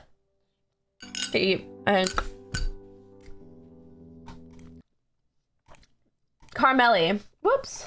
Today on most domestic flights, you're lucky to get a bag of pretzels and a ginger ale. But back in the Travian Airlines, where they offered the Scandinavian country-style buffet during the late 60s. Where was They I? would carve a point to their clientele who entice young women to accent flights. Airlines' Hunt breakfast flights from 1970 and were men only. Die your pipe or cigar if you wish, and make yourself more. It's just these themed flights, but really all flights of the 1950s and 60s that tried to up their game when it came not just to food, but just Olive oil, that's what Dua Lipa said. The seats became cushier than ever, often fully reclining, or on some longer flights, there would be an entire berth with a lay-down bed like you'd expect on a train or on one of the really top luxury airlines of today. And this is when the food really became a spectacle. There was a TWA flight where they would roll a trolley down the aisle with the salt is good. Piece of roast beef. The olive oil is not that slice it good. off, and you'd be served roast beef au jus right there from the aisle. Other trolleys would include chilled seafood like that lobster and is so crab small, legs. isn't it? There were fresh fruit trays, salads, and charcuterie, and even a dessert cart where they would make a sundae right in front of you. Bring that back. I'm starting a petition. Now, one of the most splendid That's where I had to leave to get ice cream. Actually came from Scandinavian Airlines, where they offered the Scandinavian country-style buffet during the late 60s, where they would carve a ham right there in the aisle. Now, while the food was Very getting fancy. more splendid, that doesn't actually mean it was getting better, because the flavor of the food wasn't exactly what it was on the ground. First of all, if it was made on the ground and then kept on the plane and then having to be reheated, you're essentially eating really fancy leftovers. Yeah. But another big thing was that we don't taste the same when we're up in an airplane. Partly it's because the real lack of humidity I've heard that. messes with our sense of smell and hence our sense of taste. So you're not tasting the food as much as you would on the ground. So they started adding a lot more salt and sugar to their recipes to compensate. But while that may have helped with the flavor of the food, there was something else coming along in airline travel that would really screw up the service, and that was the adoption of jets. Airlines began switching over to jets, which went much faster than the earlier airplanes. Boeing. And this meant that the 7-course meal, often served even on domestic flights, was becoming a thing of the past, at least in economy. Sometimes in first class now, I guess you get it, but even so, everything had to be sped up. The shorter service time also led to most airplanes swapping out glassware and china. Service jumping for is good. plastic We're doing a trays and trapeze plastic stream forks, Friday. Because unlike the china, you didn't have to clean it right then and kind of stack it nicely, which took a lot of time, but rather you could just toss it in a bin and deal with it when you landed. Though this was published in 1954, and they're already eating off of plastic, so you know, it was a gradual change. And all of these changes going on gave I'm grabbing more airline water. food a new reputation of being rubbery and bland. No! There's actually a wonderful You guys listen musical still, from hold on. 1965 called Do I Hear a Waltz? And there's a whole song about the travails of airline travel at the time, and there's part that is all about the food. The shiny stuff is tomatoes, the salad lies in a group. The curly stuff is potatoes, the stuff that moves is soup. Anything that is white is sweet, anything that is brown is meat, anything that is gray, don't eat. And, you know, that was kind of the reputation for the next few decades. Of course, this change in the quality of the cuisine really only Did he say anything affected interesting? the economy Wait, class. maybe I should have or coach paused class. And nothing exemplifies this kind of divide between coach and Okay, let's see you what know, the that was divide. kind of the reputation. Brown is meat, anything that is gray, don't eat. And, you know, that was kind of the What's to do reputation with for the next few airline decades. food? Of course, this change Oh, he's saying in the sweet. quality of the cuisine really only affected the economy class or coach class. And nothing exemplifies this kind of divide between coach and first class at the time better than the Great Sandwich War. See, it was 1958, and the International Air Transport Association, who made sure that all planes around the world were following the same rules, decided to allow for the first economy tickets to be purchased in transatlantic flights. But because they were going to be less expensive than the average ticket, they had to take stuff away, and this meant that nobody got any food any hot food who purchased this. All they could get was a sandwich. But there was Pan Am, an American airline, who said that a sandwich was some meat with bread. And then there were the European sandwiches, and they went all out. You'd get 5 slices of ox tongue, a lettuce heart, asparagus, and sliced carrots on a slice of bread. Or 5 slices of liver pate, fried crisped bacon, mushrooms, and sliced tomato on a slice of bread. Basically, it was a whole meal on a slice of bread, so it was a sandwich. And Pan Am was like, well, they're using that to their advantage. We're supposed to be on an even playing field. So the association had to come up with a definition of a sandwich. A sandwich must be cold, largely of bread or something similar. It must not be unadorned, self-contained, and must not include such fillings as caviar, oysters, or lobster. Basically, give the economy class passengers the meagerest food that you can possibly find, a theme which is still with us today.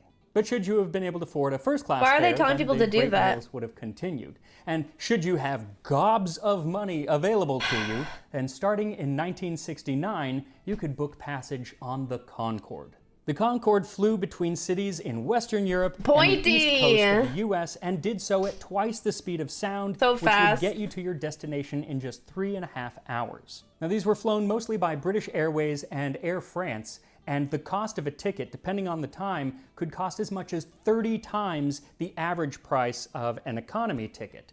But for that, you got there a lot faster, and you got quite the meal. What followed the coffee was a breakfast of fresh papaya, guava, pineapple, strawberries, and mangoes. Croissants and brioche that might have come from a Paris bakery. Yummy! A pretty good approximation of eggs Benedict and a soufflé Gruyère, all washed down with Piper Heidsieck Cuvée Diplomatique. The china, of course, was Limoges. What really ended the splendid food of airlines, as well as the golden age of air travel itself, was the age of deregulation, which started in 1978. No! Airfare had been regulated for decades, making it so that the only way the airlines had to compete was through perks. Everything like should be like that. And their flight attendants or stewardesses, leg room, the comfort, entertainment, or those flights where they had dogs and bugles playing throughout the cabin, that hunt breakfast.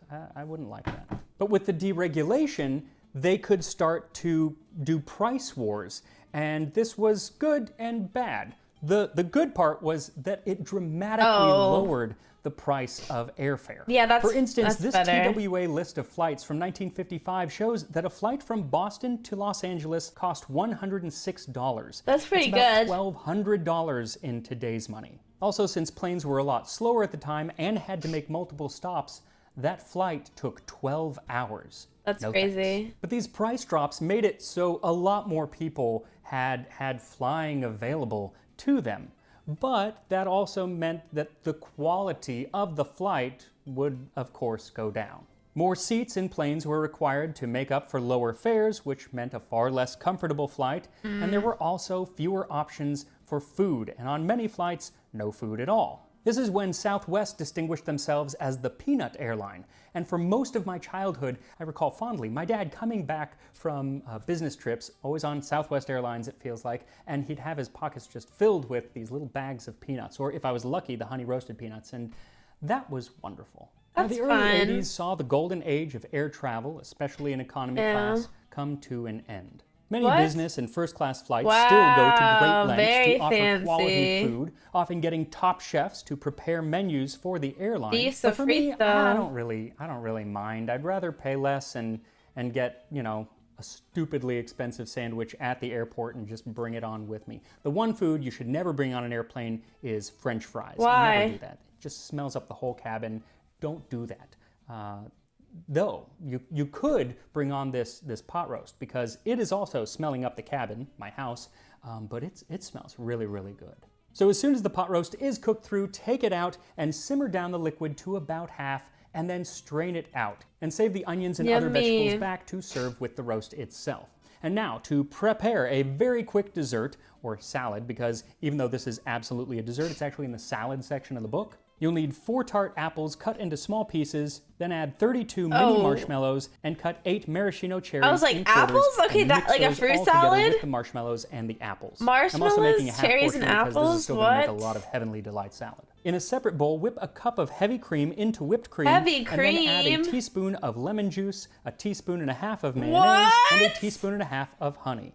Mix it all together, then mix it with the apples, and it's ready to go. And here we are, What? a full meal worthy of a United Airlines flight from the golden age of air travel. I just have to show you this tray. I put the cups over there, but That does how look really cool is this? adorable. It's actually not from the 50s. It's from the, I believe the early 60s? 60s. I think they said it was about 1963 or 4. But I just thought it was so cool. It's an actual tray from the time. It even has like It's little the actual salt and tray. peppers. That's fun. And of course, plasticware. So I'm going to try to eat a pot roast with this. Let's give it a try. I wish I could All right, see even after like the food. 60 years, the knife is pretty good. Let's go.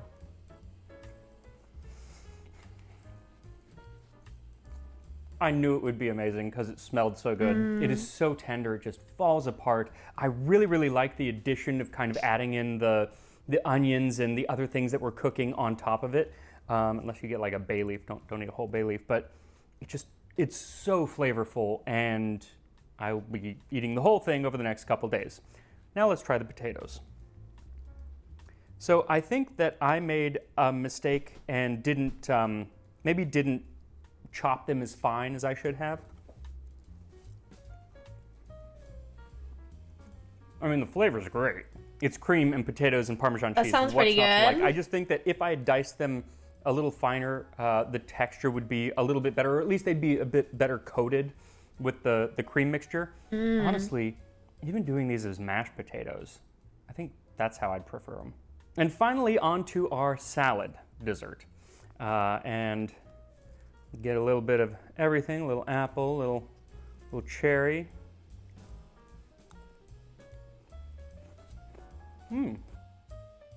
Now eat the mayo dessert? No, I'm not. It's not as sweet as I expected. Now, the original recipe says you could actually add sugar. I wouldn't. These are tart apples, but it's not tart. It has a little zing from the apples and from the lemon juice, but it's plenty sweet. Oh, I don't know. It doesn't need to be any sweeter, because, I mean, there's plenty of sweet stuff in there. But it reminds me of ambrosia. I don't know what kind of. ambrosia is. If you've ever had ambrosia. I haven't. My Nana would once in a while make that for Easter. It's What is fun. it? It's delicious. Okay, never mind. I wouldn't call it a salad. It is definitely a dessert, but, you know. So I gotta say, all 3 dishes, really good. I would make all 3 again. I'd probably mash the potatoes, but that's the only change I would make. That pot roast is definitely going on in my repertoire. Let's do this. The sinking of the I found him from watching his Titanic video, so I want to watch this liner video. RMS Lusitania by a German U-boat during World War I was an event that shocked the world. And today we're going to look at the events around the sinking, as well as take a look at what it was like to actually ride on the great ship, as I make this Victoria pudding featured on one of the ship's Yummy! second-class menus. That looks So thank you good. to NordVPN for sponsoring this video as we dine on the Lusitania, this time on Tasting History. So most people know the Lusitania for being the target of a German torpedo on May 7th, 1915. Oh my God, that's And coming in up school, we soon, were taught that It guys. was one of the leading causes that brought America into World War I, though the fact that we didn't get into the war for 2 more years, turns out, yeah, it was there, but it's not really one of the leading causes. There was a lot more. It's very, very complicated, and that's not what this episode is about. But regardless, before she became famous for sinking, the Lusitania was renowned for her luxury and her speed, 2 of the most important things that you want in an ocean liner, especially at the start of the 20th century. Now, unfortunately, I was unable to actually find a menu from the last meal on the Lusitania, which would have been lunch on May 7th, 1915, just a couple hours before she sank. But because the ship, which launched in 1907, was in operation for the better part of 8 years, there are numerous menus that exist from those years, mostly from the first and second class. So when choosing a dish to make, I had so many options, but eventually decided on Victoria pudding, which was served to the second class on Thursday, October 9th, 1913. Victoria What's interesting is that this pudding. same exact dish was served to the first class passengers aboard the RMS Titanic on April 11th, 1912. The thing is, throughout history, there are several dishes that go by the name Victoria pudding, and they're all quite different, so I'm not entirely sure which one this was, but since it was meant to be a dish to impress, I'm going to guess that it's the recipe that can be found in the 1894 cookbook Fancy Ices by Mrs. Agnes B. Marshall. Now, the recipe is quite long, so I'm not going to read the entire thing right now, but I will put the full thing up on tastinghistory.com, my website. But for now, here are just some highlights. Take 1 pint of vanilla custard. Add to it the puree of 6 large or 8 small raw ripe bananas that have been pounded with 1 ounce of castor sugar, the pulp of 2 oranges, and 1 lemon, and a quarter pound of raw ripe or cooked pineapple. Mix these together and color with a little of Marshall's apricot yellow, and rub through a fine hair sieve. Flavor with a wineglassful of orange flower water, a teaspoonful of vanilla essence, and a wineglassful of brandy. This is then made into an ice cream that's kind of mixed with some whipped cream, and then it's put into a mold and frozen into a pretty shape, and then you make banana compote and put that all around it. The thing is, to start the recipe, you need that vanilla custard, and she does not give you a recipe for vanilla custard in this book. She says that you have to go to her previous book to find that recipe. So you essentially have to buy 2 cookbooks to do this recipe. And some might say that that's a scam, and others might say it's just a shrewd business practice. I would say that's a scam. And I promise in my next cookbook, you will not have to buy the first cookbook to make any of the recipes. They will be standalone. Luckily for me, I do have Agnes Marshall's first cookbook, so this is what you need to make great her vanilla job. custard. Honestly, 2 cups of business 475 moves, milliliters of heavy Agnes. cream, a heaping half cup or 110 grams of sugar, 7 medium or 6 large egg yolks, a pinch of salt, and 1 teaspoon of vanilla. So first, sprinkle the salt over the egg yolks and then add the sugar and whisk until they are a nice pale yellow. Then add in the vanilla and whisk that in, and then heat the cream until just simmering, take it off the heat, and then we're going to add it to the eggs. But you can't just pour the whole thing into the eggs or you'll have scrambled eggs, so we need to temper them by taking 1 ladle at a time of the hot cream and adding it to the egg yolks, whisking it in, and only then adding another ladle. After 3 or 4 ladles worth, you can then add the rest of the cream and whisk until smooth. Then you can either set this in the fridge, or even faster, you would take the bowl and put it into another bowl that has an ice bath in it, and it should cool down the whole custard in about 10 minutes. And during that time, you can gather the rest of your ingredients, which are 6 bananas, 3 tablespoons of sugar, 2 small oranges, 1 small lemon, 3 round slices or 110 grams of pineapple, 2 teaspoons of orange flour water, I don't like 1 when teaspoon of pineapple vanilla, looks like and 2 that. tablespoons of brandy. You'll also need some yellow food coloring. And Agnes Marshall specifically says you should use Marshall's apricot yellow, and were this 120 years ago, you could just flip to the back of the cookbook where you could order it along with any number of other dyes, ice cream $1 makers, and the many molds each. that she Oh, sold. wow, As I said, that's she was a kind very of shrewd fun. businesswoman. Like a third of the cookbook is just advertisements. Unfortunately, the business is no longer around, so just use regular food coloring. So mash the bananas as smooth as possible, then mix it with the sugar, then blend the peeled lemon and orange along with the pineapple. I and liked add her the pulp to business the bananas. moves. Then mix everything together. And you want to get this as smooth as possible, so if you have an immersion blender, use that. Otherwise, just mash until it's really smooth. By now, your custard should also be cool, so you can stir that into the mixed fruit, and this is followed by the yellow food coloring. Now, she doesn't say how much exactly to use, but the idea is to mimic the color of the outside of a banana, so you want to add a fair amount of the food coloring in, especially because once we add the whipped cream, it will lighten it up a little bit. I think it took me about 4 or 5 drops. Then pass this mixture through a sieve. This is why you want it nice and smooth, because if you don't get it smooth, then a lot of the pulp will end up staying in the sieve, which some of it will, but the more you can kind of press through, the better. Then to that, you can add the orange flower water, the vanilla, and the brandy, and stir those in, and then it is time to freeze. And unfortunately, she doesn't say how long to freeze it, but it kind of doesn't matter because her ice cream maker would have been different than a modern ice cream maker, though they actually work on pretty much the same exact idea. Today, it's going to take about 15 to 20 minutes. You want to get something about as thick as soft serve. So add the mixture to the ice cream maker, and while it's freezing, take a half cup or 120 milliliters of heavy cream and 1 tablespoon of sugar and whisk it into So a it's like stiff whipped ice cream? Then about 10 minutes into the freezing, add the whipped cream to the partially frozen ice cream and continue to freeze until it's done. Once it's nice and thick, then you can pour the ice cream into a mold, and you want some fancy mold because that's kind of the whole point of the dessert, and it does help if you put a little bit of water in the mold, rinse it, and then throw it out right before you add the ice cream. It makes it easier to get out later on. Then take a mold, put it into the freezer, and let it freeze. They loved until it is molding as frozen ice as you cream can get. back Really, then. it should be like a day. Now, just because I know that change is hard, it's going to be hard on me, it's going to be hard on you, I wanted to give you a heads up that while this is not the last video that you'll see of me in this kitchen, it is close to the last because we are going to be doing some remodeling, light changes, mainly just kind of different cabinet color and everything. So while that's happening, I'm going to be filming in a totally different location, and I don't know where that is yet. Maybe I'll go to my parents, maybe I'll just be working in a half-empty kitchen with a hot plate. Not sure, but just giving you a heads up. Now, while our Victoria pudding freezes, let us take a look at what it was like to eat and sail on the Yay! Lusitania. This is my favorite part.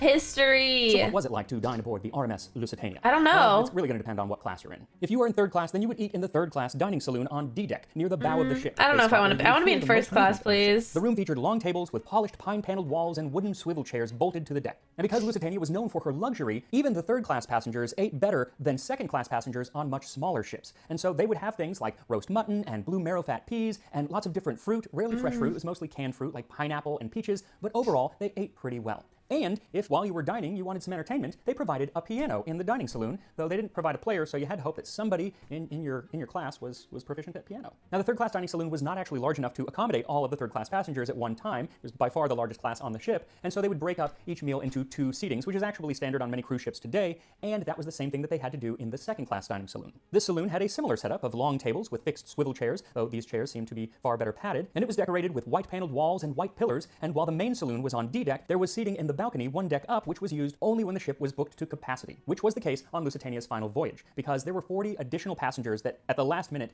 were put onto Lusitania, along with 5 additional crew members, because another ship, the Cameronia, had just been requisitioned by the British Admiralty. Though many of these passengers were probably glad to be transported to Lusitania because she had a reputation for luxury and for speed, keeping her safe from U-boats. This is what we call foreshadowing. Anyway, the menus of the second class on Lusitania are really quite impressive. For instance, luncheon on the 1st of May 1915, only a week before she sank, included everything from pottage Albion, which is a giblet soup, to fricassee of calf's feet, roast beef, brown potatoes, carrots Vichy. There were cold meats like ox tongue and galantine of veal, an aspic-covered forcemeat that has lost popularity but was all the rage in 1915. Dessert included plum tarts, pastry, rice pudding, and ice cream, followed by cheese, fruit, nuts, and tea and coffee. And that was just lunch. Once you got to dinner, at least in 1913, you were going to get 11 courses, starting off with just the radishes, perfect run then a of vegetable soup courses. called fromage Georgette, boiled salmon, chicken or lamb, roast beef with Yorkshire pudding, an assortment of vegetables, roast duckling with applesauce, then desserts including the Victoria pudding that we're making today, then ice cream, cheese, tea, and coffee. Now, should you be fortunate enough to find yourself dining in first class, which was rather expensive, well then you would be dining in one of the grandest dining saloons afloat. Like the others, it was on D deck, but it was at the center of the ship where the motion of the ship was felt the least. And with 470 seats, it typically fit all of the first class passengers who wished to dine. The tables were split on 2 levels under a great dome decorated with frescoes of cherubs. The room was decorated with white plaster, mahogany panels, and gold leaf, and was dotted with Corinthian columns with gilded capitals. But the room was not without its faults. There were often complaints that the food would arrive cold because of the distance that the servers had to travel from the kitchen to the dining room. I guess they fixed that at some point, but at least at first,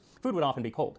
Another issue was that if you were sitting in that balcony, then instead of having portholes that looked out to the ocean, you looked out upon a promenade of third-class passengers who were known to gawk at the finer first-class passengers dining in the saloon. But I assure you, the ogles of the riffraff would soon be forgotten once the food comes. For breakfast, you could have basically anything you wanted, from fruit, porridge, grape nuts, smoked salmon, a half-dozen type of eggs and omelets, vegetable stew, Wiltshire bacon, fried bananas and potatoes, and then cold meats, every bread and pancake you could possibly imagine, and then tea, coffee, or cocoa. Now this was typically served around 8 or 8:30 a.m., and just a few hours later, at 12:30, you would have lunch, which has so many different dishes, I can't possibly even name like half of them. Well, can you try? It's insane. There were multiple hors d'oeuvres, 3 different soups, egg dishes, fish dishes, savory pies, and meats like roast beef and boiled calf's head. Then any number of other meats ordered straight from the grill, like mutton chops or filet mignon. There were cold seafood dishes like lobster mayonnaise, and then cold quail, capon, and boar's head. Numerous vegetable dishes, and then desserts of Nesselrode pudding, which is a dessert of sweet chestnuts and Macedonian fruits, what which kind is of fruit suspended proposal? in the fanciest of gelatin molds. Then you would finish with strawberry and peach ice cream, different cheeses, fruits, nuts, and coffee. I guess they didn't have cocoa at lunch. So fancy. Kind of sucks. Anyway, that's lunch. Then you would have an afternoon tea, smaller, but still an afternoon tea, and then around 8 or 8:30, you would have dinner. And this would be just like lunch, but even grander, even more dishes, fancier dishes. I can't believe how much these people ate. Now, of course, they weren't eating every dish. You would just eat little pieces here and there, and it was just usually a bite or 2 of everything. But still, it was a lot of food, and it took a lot of time to do this. And I don't know about you, but when I was a kid, I couldn't really sit through an hours-long dinner. I know kids in the early 20th century were probably super well-behaved, but they didn't sit through these hour-long dinners either, because should you bring children aboard with you, they didn't come to the meals. They were sat with a stewardess who would feed and entertain them and keep them away from the adults. And these stewardesses had a lot on their plate, so to speak, because during that last voyage, a single stewardess was saddled with 22 children at one point. Like a teacher. Now, after your childless dinner, it was time to smoke and drink, something that you would have done before the meal and between most meals, and probably several times a day, especially the smoking. They smoked a lot. I can just imagine that everything on that ship and kind of in the world just reeked of smoke. But luckily, the ship was prepared for this. On that last voyage, they had 30,000 Three Castles cigarettes, 10,000 Manila cigars, and 760 pounds of different pipe tobacco. And this was, of course, in addition to all the tobacco products that the passengers themselves brought on. For drinking, the ship stocked 150 cases of black and white whiskey, 50 cases of Canadian Club whiskey, 50 cases of Plymouth gin, 30 cases of wine, 12 barrels of stout, and 10 of ale. Now, if you were in first class, you would enjoy music while you dined, provided by the string quintet. Hey, third class had music too. You might be invited to actually sit at the piano. Now, on most Cunard ships of the day, the captain was not only responsible for keeping the ship going and getting to where it needed to go on time, but also for entertaining some of the passengers. See, in the days before cruise directors, it was up to the captain to kind of walk around the ship and schmooze with some of the more elite passengers. He would also be in charge of giving the Sunday service, the church service. And he would have a captain's table where he was expected to sit and dine with the most important passengers on the boat. Now, this was something William Turner, who was captain of the Lusitania on her final voyage, was not a fan of, nor was he very good at it. In fact, his housekeeper, who then turned into his life partner, once said that Captain Turner described the passengers as a load of bloody monkeys who are constantly chattering. So he actually preferred to eat in his cabin and just kind of skip the whole captain's table routine, though sometimes he couldn't. When he was working on other Cunard ships, and he was captain of many of their ships, including the Carpathia, which was under a different captain, the ship that rescued the Titanic survivors. I'm going to do a video on that experience. Ooh, that'll be cool. Over Lusitania, he didn't have to do any of this stuff because the ship was large enough that the line was like, it requires your full and utmost attention, so we're going to provide you with a staff captain who is more affable and will relieve you of your social responsibilities. And this was a good thing because in 1915, the captain of the Lusitania had a lot more to worry about than entertaining some fancy folks. He had to worry about German U-boats. The submarines of the German Navy had become a plague on the shipping lanes, especially around Ireland and Britain. And in the days before Lusitania left New York for Liverpool, numerous warnings that U-boats were willing to strike passenger and merchant ships were making headlines. Now granted, these passenger ships were not just taking passengers over to the UK, but they were also taking supplies, food, even munitions to help them with their war efforts. So some people say, well, they're fair game. Even then, people were like, you know, you're taking your chances. Even just a few days before Lusitania left New York, Washington, D.C. got a message from Germany saying, we are going to fire upon any ship that is flying a British flag, especially the Lusitania. And they printed this in the newspapers, saying travelers sailing in the war zone on ships of Great Britain or her allies do so at their own risk. Now, personally, I would have probably canceled, but people then seemed to be undeterred. First of all, many people thought that Germany was bluffing, that they wouldn't actually attack a passenger ship.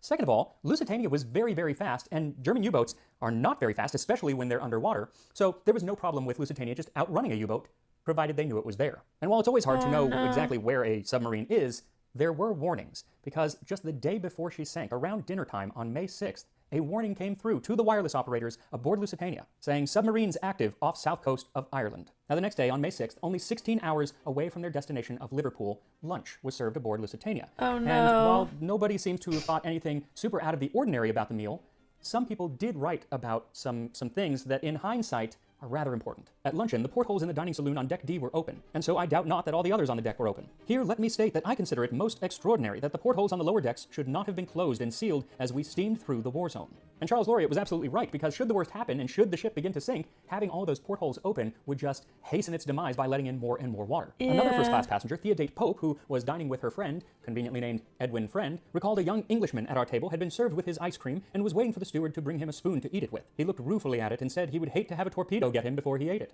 We all laughed and then commented on how slowly we were running. We thought the engines had stopped. It had not stopped, but it kind of felt that way because one, it was a very calm sea, and so there was less movement of the ship, but two, they had slowed down. See, the original order was to head straight for Liverpool, full steam ahead, but they had kind of mistimed it, and should they keep going at full speed, they would reach Liverpool too early and have to sit outside of the bay where they were just a sitting duck for a U-boat. So they slowed down to 18 knots. Now by 2:10 p.m., most of the first-class passengers had finished their meal, and the second seating of the second and third-class passengers was about halfway done, so they were all still eating. A lot of people had come up onto the decks. It was a lovely day, the sea was nice and calm, and that is when one of the crewmen, Leslie Morton, recalled. At 10 minutes past 2, I looked at my watch, and putting it into my pocket, I glanced around the starboard side, and as roughly as I could judge, I saw a big burst of foam about 500 yards away, 4 points on the starboard bow. That burst of foam was air leaving the torpedo tube of German U-boat U-20 as it fired a torpedo straight at Lusitania. And the sea was so calm that numerous passengers say that they were able to look into the water and see the torpedo coming at them. And it looked like chalk being drawn across the top of the sea straight toward the ship. One survivor, Oliver Bernard, told newspapers, "I was leaning against one of the windows of the Palm Lounge looking across an uncommonly calm and beautiful sea, brilliant in sunshine, when I saw on our starboard what at first seemed to be the tail of a fish. The next thing I observed was a streak of froth. We had all been thinking, dreaming, eating, sleeping submarine from the hour we left New York. And yet, with the dreaded danger about to descend upon us, I could hardly believe my own eyes. An American lady rushed to where I stood, exclaiming, 'That isn't a torpedo, is it?' I was too spellbound to answer. I felt absolutely sick.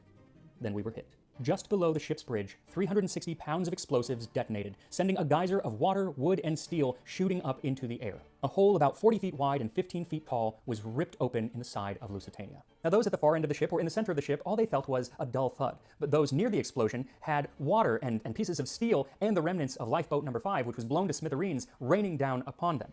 But regardless of where you were in the ship, very quickly, everyone felt the list as it started to take on water. Immediately after the explosion, the ship took a sharp list to the starboard and a decided pitch by the head. You could feel the two separate motions very distinctly. It seemed as if she were going down at once, but then she stopped suddenly as if the sea had met the watertight bulkheads, and she seemed to right herself and even raise her bow a little. This gave me a feeling of security, and I at first thought she would stay afloat. But she would not stay afloat. Now, nobody at the time knew how long it would take, but only 18 minutes after being hit by that torpedo, Lusitania would be on the bottom of the ocean. Now, while he didn't know how long they had left, Captain Turner did act decisively and decided lifeboats is going to be the best bet. But he had to slow down the ship from 18 knots because you can't have lifeboats going down going that fast. So he ordered his men to reverse engines, which would quickly stop the ship, quickly being about 3 minutes, but they didn't respond. So at that point, he decided, okay, we're going to head toward shore. They were only 12 miles off the coast of Ireland. They knew they probably wouldn't make it, but at least he could beach the ship so it wouldn't sink. But unfortunately, because of the list and taking on so much water, she just wouldn't turn. So then he decided we just have to get in the lifeboats and slow down on our own, which can take up to a half an hour. Now inside the ship, first-class passenger Molly Mackworth, who had just finished having lunch with her father, knew something was wrong, and so went straight to their rooms to get their life belts. And she went alone, but as she's going down the hall, she runs into a stewardess. And because it's just so English, she says, we wasted a minute or so making polite apologies to each other. Now, by the time she actually reached the room, the ship was really starting to list, and she said it was hard to actually even stand, but she got the life belts and went up to the boat deck. Just after I reached the deck, a stream of steerage passengers came rushing up from below and fought their way into the boat nearest us, which was being lowered. They were white-faced and terrified. I think they were shrieking. There was no kind of order. The strongest got there first, the weak were pushed aside. They rushed the boat before it was ready for them. As we watched, I turned to an American girl. I always thought a shipwreck was a well-organized affair. So did I, she said, but I've learned a devil of a lot in the last 5 minutes. Only 4 minutes after impact, all of the power on the ship went out. This left a lot of people in elevators stranded, and a lot of people down below decks in pitch black darkness trying to, in vain, very often, find their way up to the boat deck. Now you would think that people would be shrieking in sheer terror, but according to some, it was eerily quiet. A strange silence prevailed, and small, insignificant sounds, such as the whimper of a child, the cry of a seagull, or the bang of a door, assumed alarming proportions. Junior Third Officer Albert Bestick was trying to lower lifeboats, but he quickly realized that this was not an easy task. Because the ship was listing so much, the boats were swinging out away from the ship 5 to 8 feet. So you had to either crawl across deck chairs that they laid on there to get to the boat, or you had to run and leap into the boat.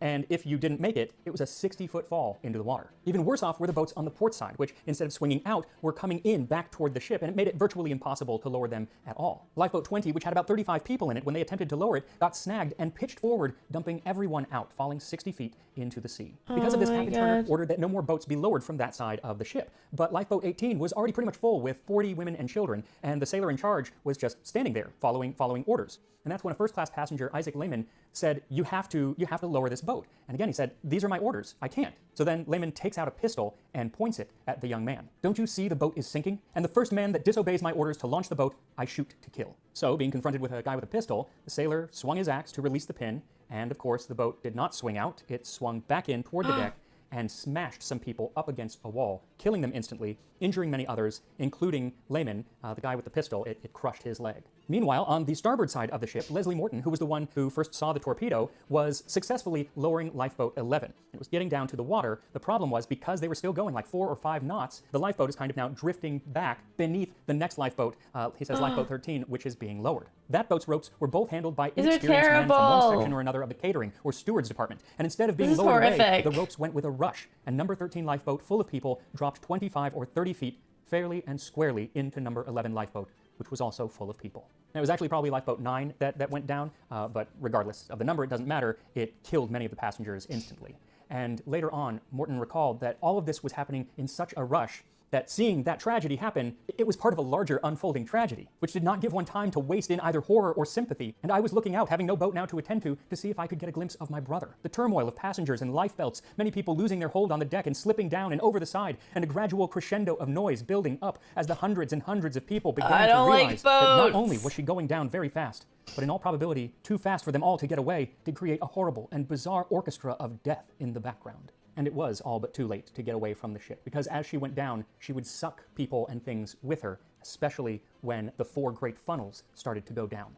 They were hollow, so as soon as they hit the water would pour in, just sucking everyone and everything in down with them. But there were some passengers like Margaret Dwyer who was sucked down into the funnel, but then a moment later was shot up, covered in soot as a big air pocket released and brought her up to the surface. One second-class passenger, Grace French, who was without a life That's belt, horrifying. recalled being sucked down with the ship. It got blacker and blacker until it became calm and peaceful, and I thought I must be in heaven. The next thing I saw was the water getting lighter and lighter until I popped to the surface. I grabbed hold of a life jacket which had a dead young man in it.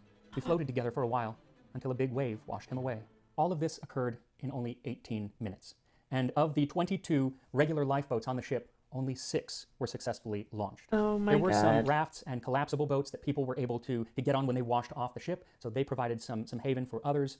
But in all, of the 1,959 passengers aboard Lusitania, 1,199 perished. And while the survivors were there, less than 12 miles away from the coast of Ireland, it took 3 hours for anyone to come and get them because there was still a U-boat out there. And so people were afraid to go rescue them. But after 3 hours, the survivors were taken from the water. And one of those survivors was actually the captain. He had gone down with the ship. He was in the bridge when it went under the water, but he was wearing a life vest, and he floated to the top, and he did survive. But one of my favorite rescue stories is actually of a family that was aboard the ship. It was George Hook, who was traveling. I'm sure that's what he said happened. His young son and daughter.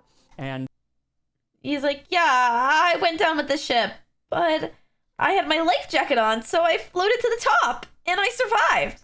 Yeah, as okay. the ship was going down, I'm sure that happened. Decided that they would kind of stay on the ship for as long as they could and kind of hold tight to each other until finally they decided, all right, we're going to jump off. And they jumped off into the water, but still they were together. And then a lifeboat came crashing down upon them. And after that, the son was gone. They couldn't find him anywhere. And they searched and searched, and they couldn't find him anywhere. Now, in the days after the sinking, bodies were washing up on the Irish shore for days. And so George and Elsie would go and look at every single body to see if it was Frank, and none of them were. And then on day 3, somebody told them that there was a young boy in a nearby hospital who had a broken leg or broken hip from a falling lifeboat.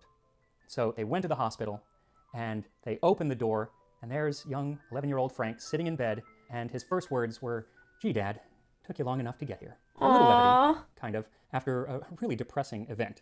And if you want more of the depressing event, then might I suggest watching videos from the channel Ocean Liner Designs. I'll link to one of my favorites, which is a minute-by-minute simulation of the Lusitania sinking. And you can watch it while you make the banana compote that you're going to serve with your Victoria pudding. Now, Agnes Marshall has a separate recipe in It's horrifying. and I figured it would be really simple. It's a little more complicated than I had expected, but here's how you make it. She says take 2 mashed bananas and add 2 tablespoons of apricot jam and 2 tablespoons of maraschino syrup. Then add a few drops of red and a few drops of yellow food coloring. Then add in the juice of 1 lemon and the juice of 1 orange. Mix all of this together, and just like we did with the ice cream, pass it through a sieve. Then toss in 3 more bananas, which have been sliced into quarter-inch thick what slices. is this red Coat stuff? them and then chill them in the refrigerator until your Victoria pudding is nice and frozen, which mine should be right about now. And here we are, a Victoria pudding as served on RMS Lusitania.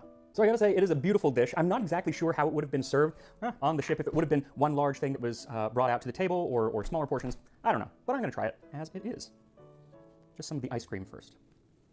So it's not pudding, it's ice cream. I thought it was gonna be like a panna cotta type thing. That's really good. So the first thing you get is the banana, because there's a lot of banana in there. Oh, oh my gosh, there's so many layers. Then you get like the super creaminess. Oh, the of creaminess. It coats your tongue. It coats your and tongue then it's followed by a floral. Those floral flavors. Flavors, like orange blossom water orange blossom. but they're not overpowering. Not overpowering at all. That's really good. All right, So I'm gonna try some of the fancy. banana.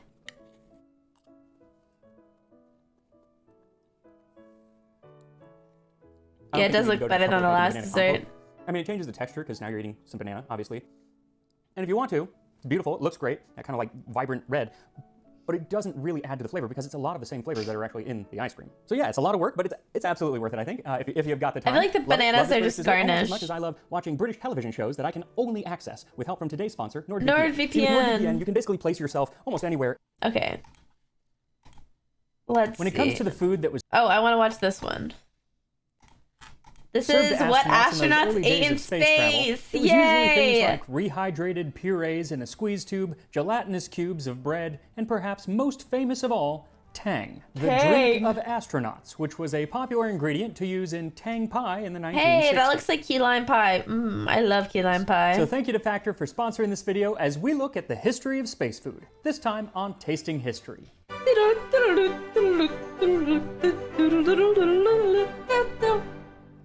All right, so I think we are in week 4 of Transportation Month. We've done planes, we've done trains, we've done covered Automobiles. wagons, but today we are transporting ourselves to the moon because we are doing foods that were served in space. Unfortunately, actually cooking foods that are served in space, it's kind of hard to do because even though the actual recipes themselves might be doable in a home kitchen, the processes that you have to do to actually make them as they would be served in space, like freezer-dried ice cream. You have like industrial equipment to suck out all the air and dehydrate things far more than anything that you could actually get in your home could do. But in the 1960s, people were given the option of trying something that the astronauts actually drank up in space, and that is Tang, made with Tang flavor crystals. Wake up to Tang! Now, these came on the market in 1959, having been invented in 1957 by food scientist William Mitchell. And in 1962, NASA sent these flavor crystals up with John Glenn when he went into space so they could be rehydrated and drunk up there. Now, because of that, a lot of people thought that Tang was actually developed by NASA, but it wasn't. It was developed by a company called General Foods, but they did nothing to dissuade the fact that people thought that it was an actual NASA product. Right. In fact, they kind of doubled down on it and used it in a lot of their marketing. They even developed a recipe for astronaut pie, or Tang pie, which they marketed as the pie of the future. Spoiler alert, it is not the pie of the future. Not many people eat it these days. But it was very popular in the late 60s. Because it's the future now. And it helped the company like key because lime not only pie. did it use Tang, but it also used a new invention of theirs called Cool Whip. Cool Whip is yum. Pie without Cool Whip. It was actually also developed by William Mitchell, who also developed a lot of foods. Oh, he during loved World War II developing for the food. troops, including a tapioca-less tapioca, which they called Mitchell Mud, named after him. And he invented Pop Rocks, which Wow. Well, look at him. He was pretty innovative. innovative. 30 years, but I used to love them. But neither Pop Rocks or Mitchell Mud are in this recipe, which says, mix condensed milk and Tang, add in sour cream until well blended, then fold in tub of Cool Whip. Pour into pie crust and refrigerate for 4 I bet it's hours really or sweet. until set and cold. Now, it's because it needs to be refrigerated that the pie never actually made it up into space, because in those early days of space travel, they had no way to refrigerate anything. There were no refrigerators. There was no way to heat food. It was just kind of everything was at room temperature or slightly above, Popping I guess. off. So it really Popping makes you rock grateful off. that you have things like a refrigerator and a microwave in your home kitchen. I don't have a which is really microwave all you need anymore. to enjoy a meal from today's sponsor, Factor. Oh. Factor is a ready-to-eat meal service that delivers fresh, never frozen, tasting history 50 are delicious and so easy to prepare, even easier than this Tang pie, which is awful easy to prepare. Key lime for pie your is really Tang easy to what you need prepare. is 1 can of sweetened condensed milk, 3/4 of a cup of Tang powdered Tang. drink mix, Oh! a 1/2 cup of sour cream, Tang is like, sweetened condensed milk, 3/4 of a you know what? I probably had basically Tang before. We used to buy, it was like lemonade powder. My mom would not buy regular lemonade. She would only buy this kind of lemonade. But it wasn't Tang, it wasn't orange, it was lemonade. And it was not cup of Tang good. powdered drink mix, a 1/2 cup I of guess it was sour really cream, cheap, though. 1 9-ounce tub of Cool Whip. Unfortunately, today, I guess due to shrinkflation, Cool Whip doesn't come in a 9-ounce tub anymore. It comes in an 8-ounce tub. So I'm getting 2 and taking an ounce of Cool Whip and adding it to it, but I really don't think it matters. Then you also need 1 graham cracker crust, which you can buy already made, but you can also make it yourself by taking Yes, 1 1/2 Country cups or Time 170 grams lemonade. of graham cracker crumbs and adding 3 tablespoons of brown Not sugar plus good. 7 tablespoons or 100 grams of melted butter. Mix all of that together and then press it into the sides and bottom of a 9-inch pie plate. Then pop it in the fridge to firm up a little bit while you make your filling. And for that, all you do is take the sweetened condensed milk and put it in a large bowl and then stir in the Tang crystals. And this is where the Tang, like magic, turns into a shocking shade of orange. Wow, Then add the sour bright. cream and stir it in until smooth. Finally, add the Cool Whip just a bit at a time, folding it in until just combined. You want to make sure you maintain all of that Cool Whip floofiness. Then pour the mixture into the graham cracker crust and smooth it out on top. Then pop it in the fridge for at least 4 hours to let it firm up, and that will give us plenty of time to head back to the 1960s and see what those first people in space were eating for dinner. History. So while Tang was one of the first foods ever taken up into space, it was not the first, and that's because tang was for astronauts, but the first person to eat in space was a cosmonaut, or someone who was from the Soviet side. Astronauts were from the American side. On April 12th, Okay, what's the 1961, difference? cosmonaut Yuri Gagarin became the Cosmonaut. first person to journey into outer space. It was aboard Vostok 1, and during his 108 Vostok minutes 1. orbiting the Earth, he ate the very first meal in space, which was beef and liver paste squeezed from a metal tube, followed by a tube of chocolate sauce for dessert. A few months later, Yum. cosmonaut Germontitov also consumed food in space, shortly afterward becoming the first person to vomit in space. And then it was finally the Americans' turn, not to vomit, but to eat in space. Now, even though the Soviets had already eaten something in space, I guess the conversation was not really happening between them and NASA very much at the time, because NASA was still questioning if people even could eat in space, namely swallowing. You might not be able to get the food to go down without gravity, and so food or water would just kind of sit in your esophagus and you'd drown. But I'm hoping they were pretty sure that that wasn't going to happen, because they told John Glenn Jr., who was the first American to go up into space, that he had to eat and drink something up there. It was on Friendship 7 as he orbited the Earth on February 20th, 1962. And I can confirm that he did not drown. What I'm not entirely sure of is exactly what he drank. Was it water or was it tang? I know he had tang very shortly after this, but he might have had it that first time too. I'm not entirely sure. He probably had water when it comes first. to food, we do know what he ate because the New York Times wrote about it. Glenn had space snack by tube. Food squeezed via helmet hole. Within about 20 minutes after he had soared aloft, Lieutenant Colonel John H. Glenn Jr. apparently had the first snack in space. The Mercury Control Center here reported that he dipped into his space food at 10:09 as he passed the tracking station at Kano, Nigeria. He squeezed the food out of special tubes resembling oversized tubes of toothpaste. His two-course menu consisted of a beef-vegetable mixture and applesauce. His squeeze food was semi-solid, which means it was pretty much like baby food, but with adult seasoning and sugar added. Now, why, you may ask, is all their food needing to be squeezed from a tube? Well, in 1964, when Scott Carpenter tried to eat cookies on his flight, the crumbs stayed behind to float in front of his face like so many large particles of dust. And the problem with having crumbs up in space is not just that it makes a huge mess, but as The Simpsons showed us. Don't clog the instruments! Now, while The Simpsons are famous for predicting future events that then go on to actually happen, Don't clog the in this instruments. case, it was the real-life event that preceded The Simpsons. On March 23, 1965, astronaut John Young hid a corned beef sandwich in his spacesuit. And during the mission, he pulled it out and offered it to his fellow astronaut, Gus Grissom. Well, upon taking a bite of the sandwich, a bunch of rye crumbs started to float around the cabin. Now, Young was like, hey, it's just a prank, bro, but NASA did not see this as a harmless prank, and it actually led to congressional hearings and big ol' hullabaloo.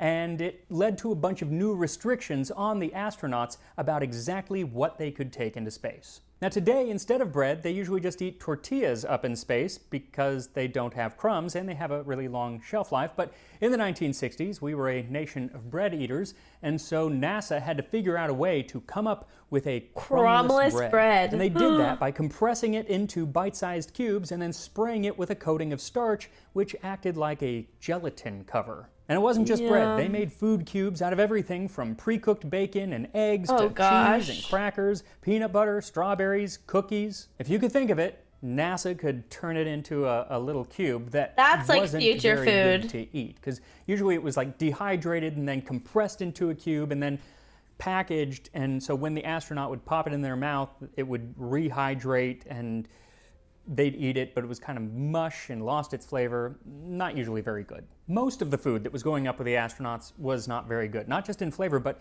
in texture, because it was either being cubed like this or dehydrated to the point of just being powder, much more than like a dehydrator that you'd have at home. And so, yes, they would add water and rehydrate it, but then it was just like mush.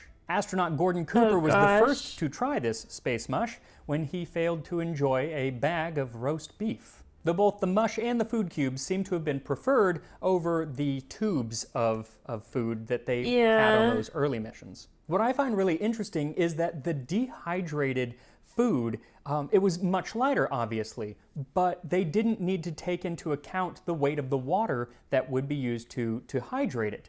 because they didn't take the water with them into space. They made the water in space. Now, I'm not a rocket scientist, no, really, but I am led to believe that in those early spacecrafts, the fuel cells made electricity by mixing hydrogen and oxygen somehow, and that led to a byproduct of water, and it was that water that they would use to rehydrate the food, so they didn't have to count it and in the weight of the spacecraft going up. Ingenious. Now, when it came to taste, the act of dehydrating maybe rocket scientists are kind of smart. I guess.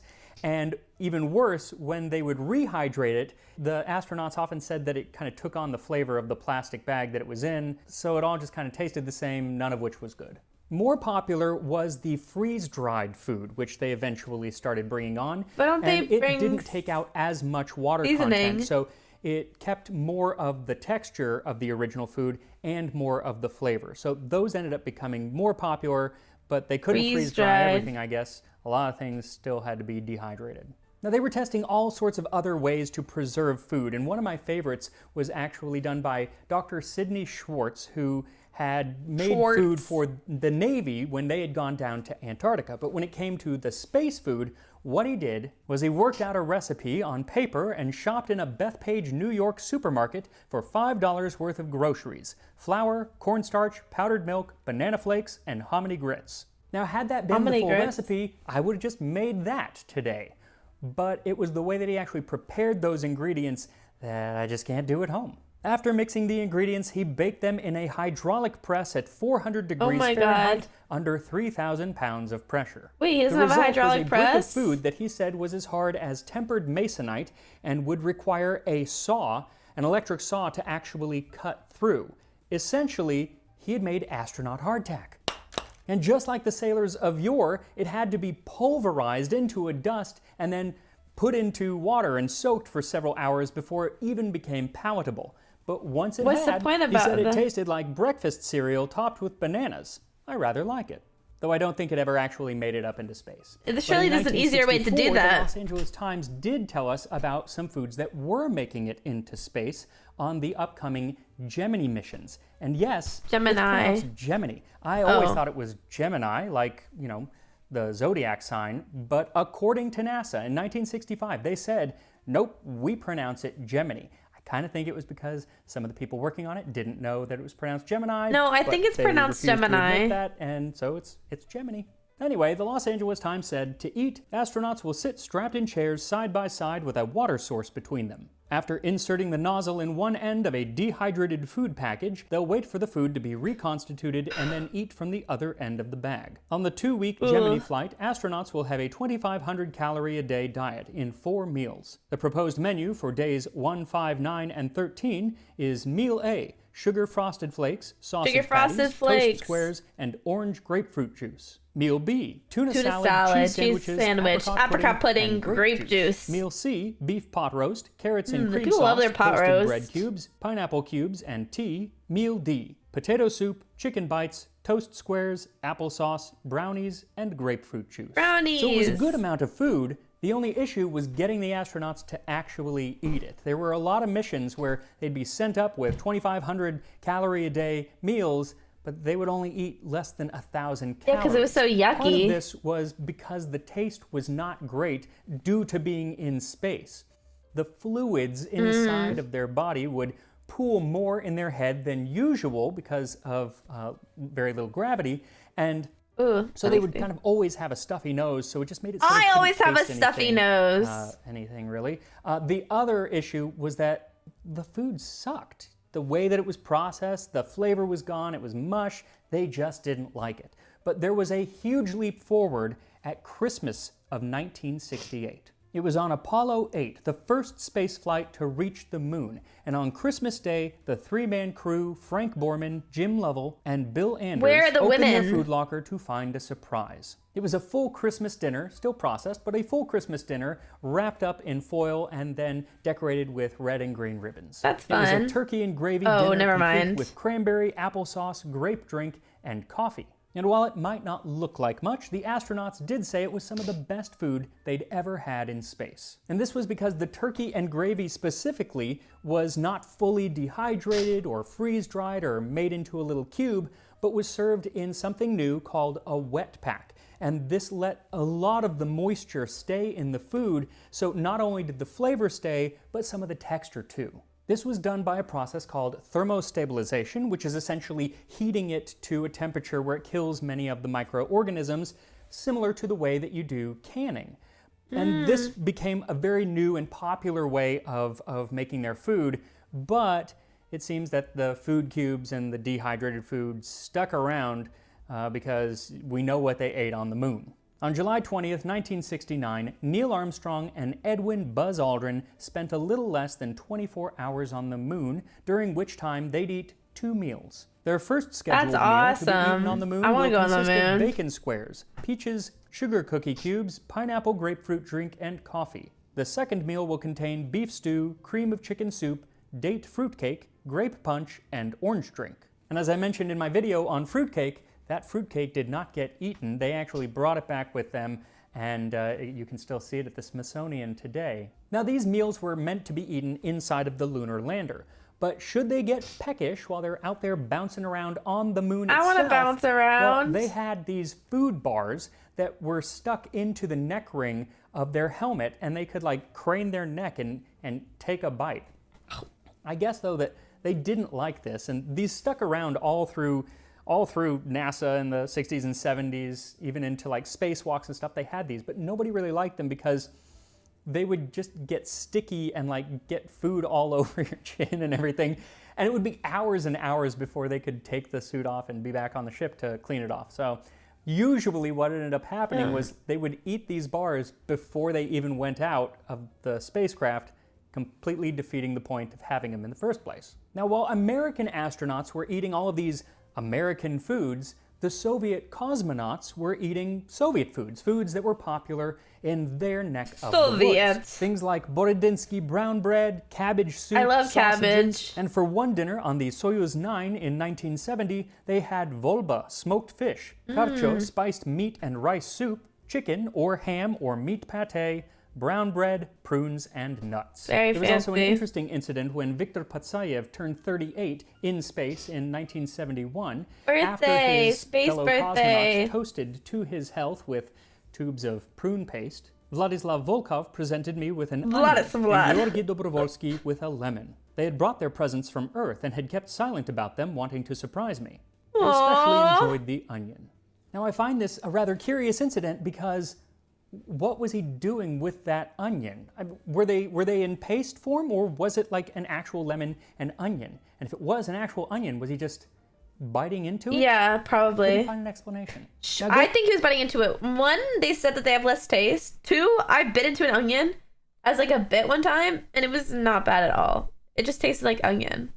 It was Going back to good. the Americans' food, the Apollo missions were the first to have yes, hot another water fellow on cabbage board lover. so they could finally have a somewhat Precisely. warm meal. But the real leap in food temperature came in 1973 What a with view. America's first space station, Skylab. What camera It had a was lot more taking room that inside picture? than the earlier space capsules, so they could have something resembling a kitchen. They had a dedicated dining space, a heater that could warm meals, and even a refrigerator which allowed them to have dripless Lemon shapes. You can put a lemon in there. ice cream, which came in the form of frozen blue wafers. Look at how they're trying to be so futuristic with all these ridges. that So would melt fancy. when popped into the astronaut's mouth. What they did not have was what was marketed as astronaut ice cream. That was Yes. very popular in the 70s and 80s when I was a kid. It is delicious. It's popular but it now, never actually went too. in Or when I was a space. kid. It was also on the spaceship in 1973 that the electrical engineer Owen Garriott played a bit of a practical joke on mission control back down on Earth by sneaking aboard a tape recording of his wife's voice. Well, that's a good Mission prank. Control could only hear what was going on in the spacecraft, and all of a sudden, they heard Helen's voice. "This is Helen in Skylab. The boys hadn't had a home-cooked meal in so long, I thought I'd just bring one up." Though my favorite space food That's practical funny. joke definitely comes from the I like Soviets. that. So it was when the Soviets and Americans met up for the first time in space And so it was, I mean, they were on the phone with the president and it was being televised. It was a big That's come-together awesome. moment. And then one of the cosmonauts, Alexei Leonov, he offers the two astronauts, the Americans, tubes that said vodka on them. And it was like some of the best vodka from Russia. And they were like, no, we can't do that. That's against the rules. Well, you know, especially with the cameras here, we can't do that. And the Russians were like, come on, we have to toast to this. It's a Russian tradition. You gotta have some. Well, not wanting to start an international incident, one of the Americans takes a drink and realizes, oh, it's not vodka, it's borscht. Leonov had just switched the labels. Oh, that's funny. What's borscht? But he pranked them. Borscht. Oh, that's soup. That's a funny prank. He pranked them.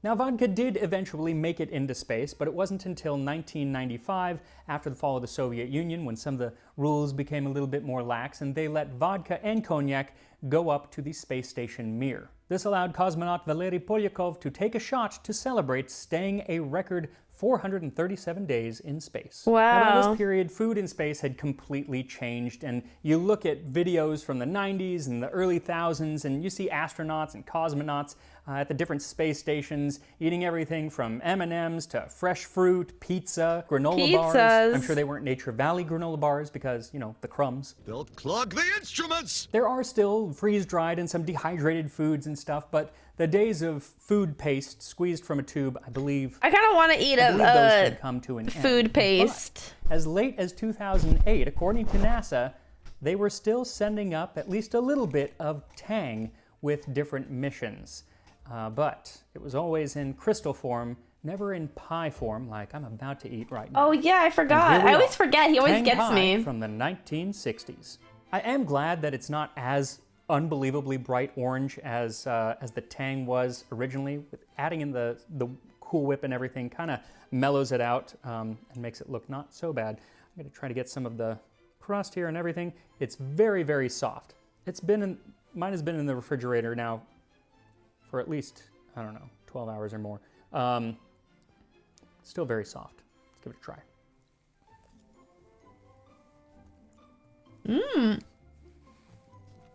I kind of want to make this. Tang. Tang. All right, so I know why they call it Tang. That is tangy. That has some zing to it, some zip. He's so I silly don't with his like adjectives. that flavor at all. But I don't really like sour things. If you do like sour things, you actually might like this. What it I like kinda sour reminds me of things. is a sweet version, or a very sweet like lemon meringue or key lime Key pie. lime pie. But I don't really like that. I love key lime It's just pie. too sour for me. It just tastes like tang and sugar, because that's kind of all it is. What I am pleasantly surprised about is the texture, because when I first mixed it all together, I took a little taste and it was super gritty because the Tang flavor crystals hadn't like dissolved, but they are all dissolved. Now it's super smooth. I think if I Really? was You're a watching kid who him? liked sour That's things, so I would funny. actually really, really like this. But as an adult who doesn't like sour things, The it's not for me. immersion. But it might be for Everyone's you. watching if you. Like you. Key lime pie, maybe this is worth giving a shot. It's a lot easier. So have some space food. Join me next week for the wrap-up of transportation. Transportation month. Oh, did he do a whole The sinking of the ocean. Oh, we already watched that one. Let me see if he has anything else interesting that I want to watch.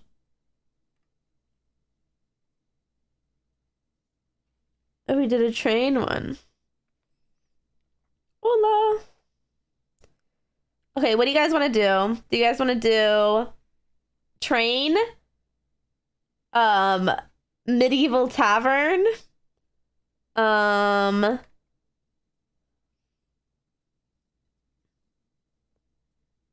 Michelin meals? Oh, you want kitchen nightmares? You don't want a taste of history?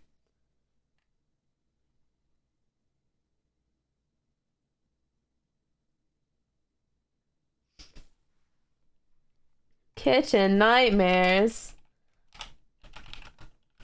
I don't know, because I have to watch like a whole season to get that. I just want to watch an episode at a time, you know?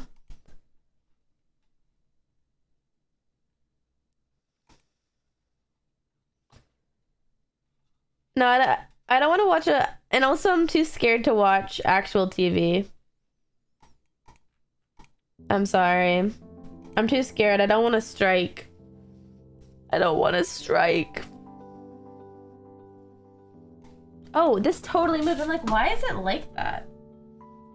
I was like, I had to like move this thing over. I was like, damn, I must be really leaning to my right.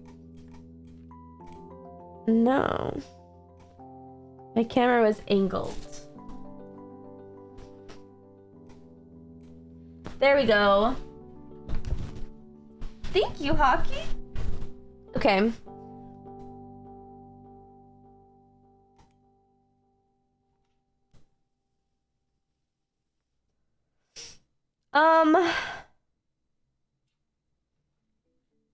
Wait, let me think. The Tom Bracey roast?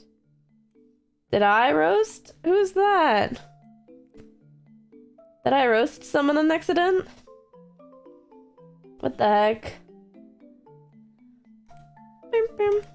Actually, I think I might end soon today. I'm not gonna just watch another video. Tom Brady? I roasted Tom Brady. Oh! Like, the roast of Tom Brady.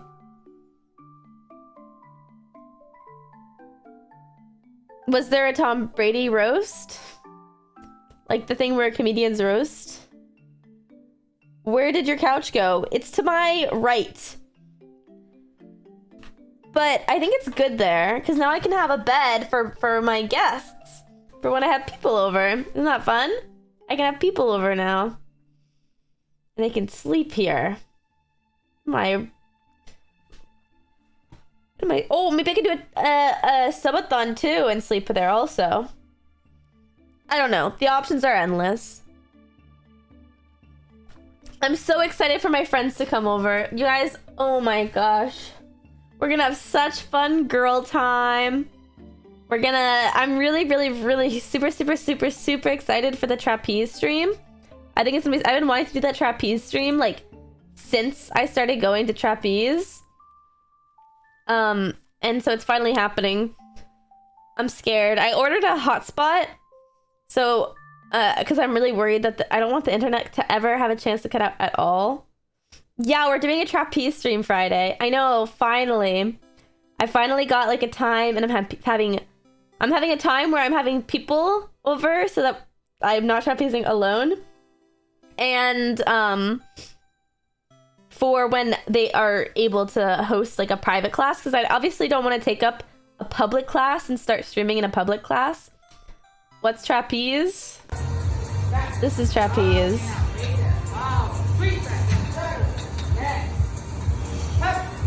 Yay! Obviously you're not supposed to get hit in the face. But I like to mix things up a little bit. Pow! Yay! Guys, honestly, can we just like appreciate that? Look, okay, so you don't understand. That was so hard to do that all in one go. That was hard. You're an expert in that? No, I'm just learning. Sylvee side quests are insane. I think I get bored really easily, so I have to do new things to stimulate my brain, you know? Yeah, no, I need stimulation. Is that so wrong? Start a circus? Dude, actually. That'd be so fun.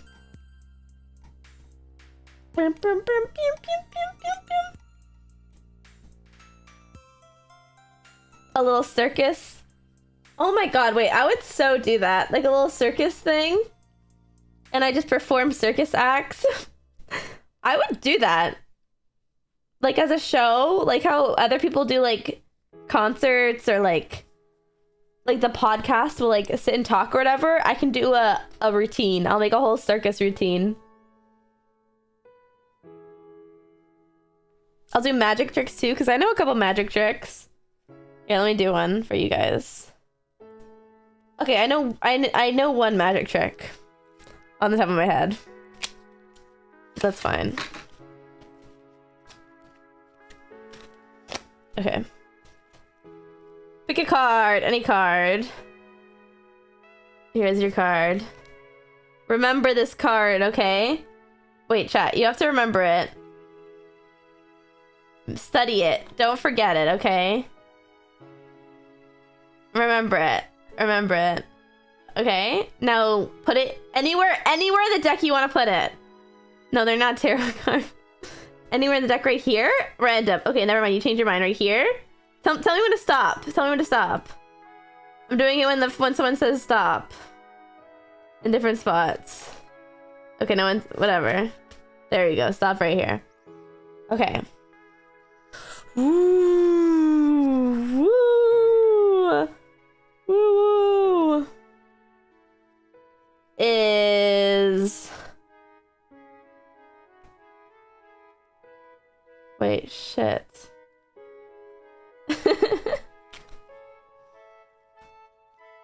Oh my god.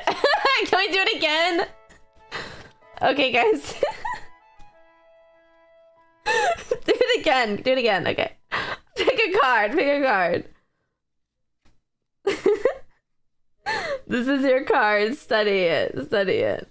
Study it, guys. This isn't... We're not playing games here. Study it, okay? Okay. Now put it anywhere in the deck. Anywhere. I don't care. Anywhere. You're going right there. Okay, now...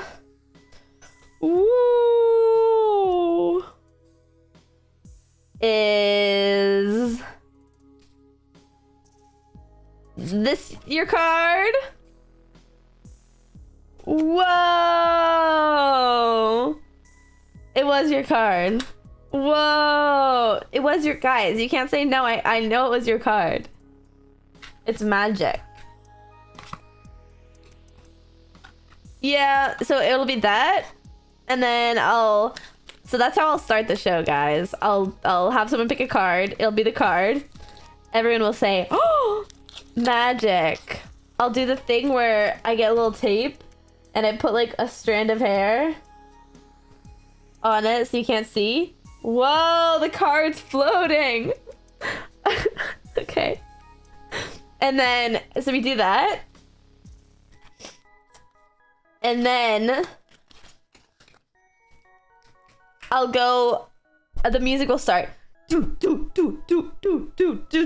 I'm climbing this ladder. Spotlight's on me. I'm climbing.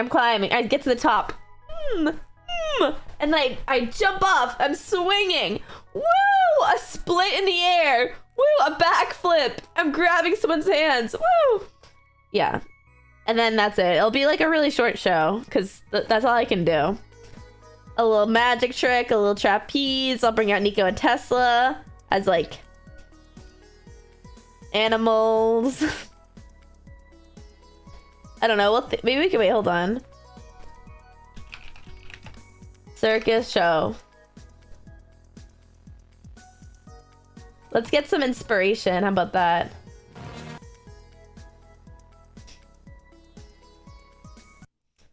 A little bit of inspiration.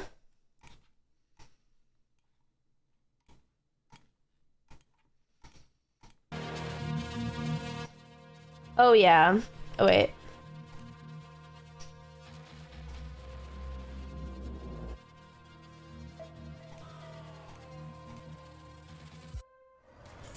Whoa. Oh my god, I need a unicycle. I can ride a bike. I can clap. I could totally do that. We can skip that one.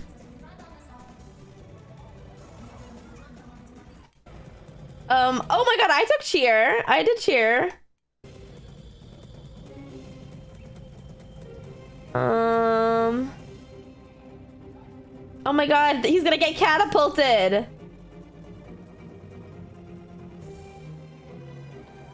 What? That's the kind of circus stuff I like to see. Can Nico ride a unicycle? Ooh, I don't know. I'll have to ask him. I like the catapulting act. Oh, this stuff's crazy. Oh my god, a tightrope? Ah, unicycle tightrope! I want to ride a tightrope.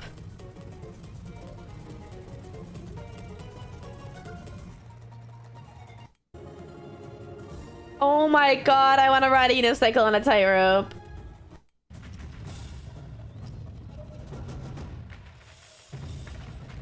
Okay.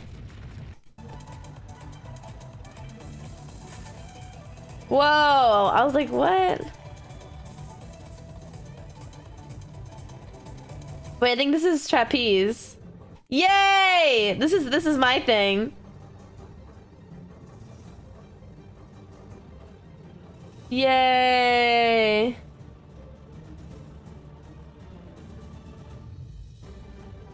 Wow. They're so good.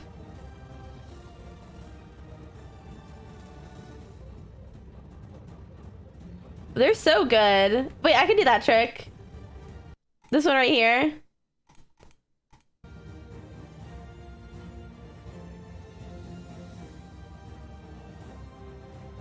This one? She's so much better than me in every way. Wait, not... That's not what I mean. This trick right here. She's so much better than me. This. Wait, let me... She's so good. Wow. Oh, you guys can't even see her really because I'm covering. Sorry. Whoops. Why is that showing?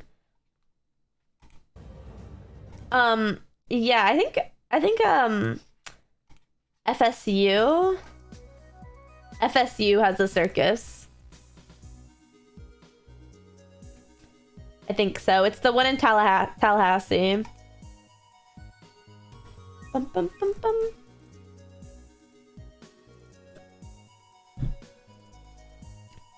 Pew, pew, pew, pew, pew, pew, pew, pew, pew, pew, pew, pew, pew. Okay, should we?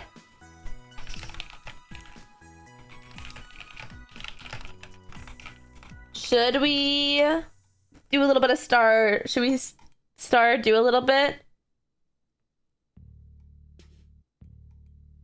On that main video of that whole like circus thing? No, that was not me.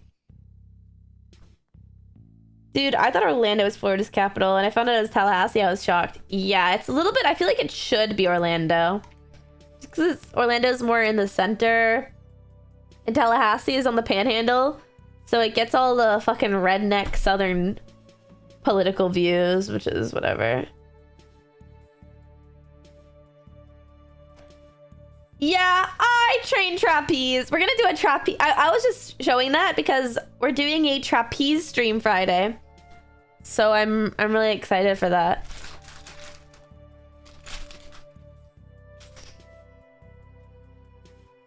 Bam. Bam. Bam. Gucci. What?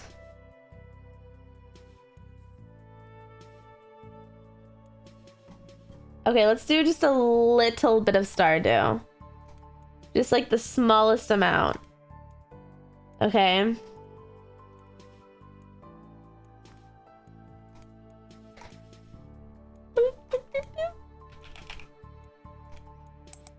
Ah.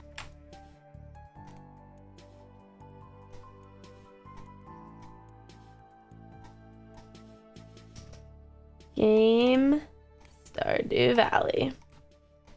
It already knows.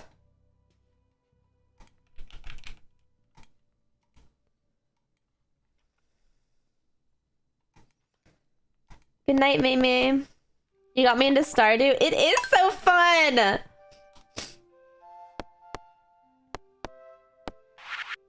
These are my practice farms.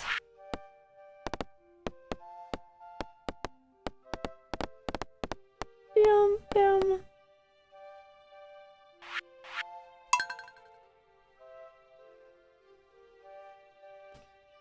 Boom, boom, boom, boom, boom, boom, boom.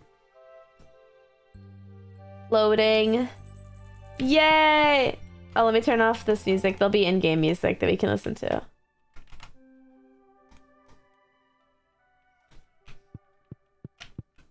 Do you watch Dance Moms? Yeah, I used to watch Dance Moms on stream before they gave me a damn strike. Okay, we need to start taking this farming a little bit and think more about our decor. I think I'm gonna... I don't know what I want.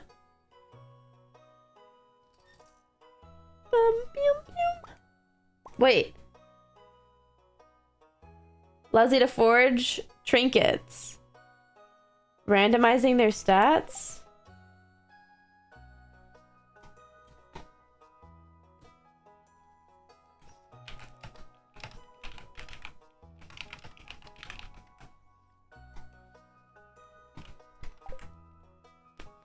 Is that my real house?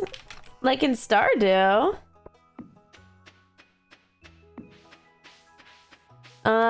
What did I want to do? I guess I'll just do my daily tasks. Yeah, I think I'm confused on the question. I'm gonna make more crystalloriums.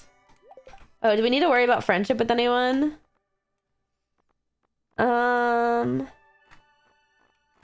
Okay, we want perfection. So we can do some friendship.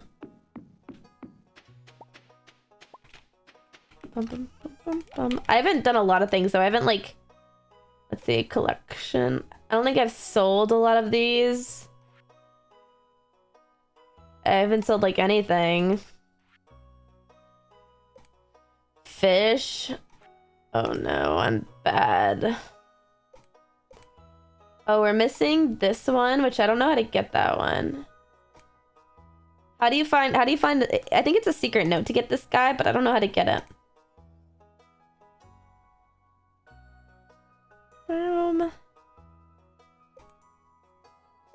Okay. Oh, you know what I'm also gonna do? I'm gonna upgrade my trash can. Which I think I need to do copper first. It's probably like 5. Boom.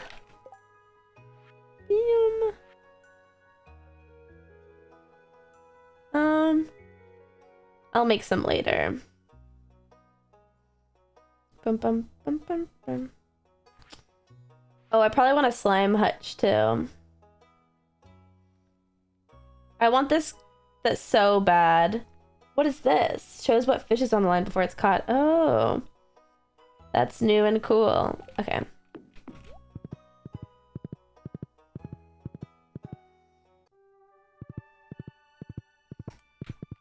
I want loot. Yeah, we're in winter. Where am I going to? Oh, the town.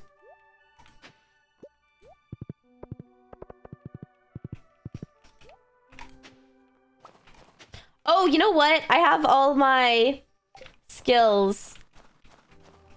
Oh no, I have to get something. What is Elliot like? As a gift.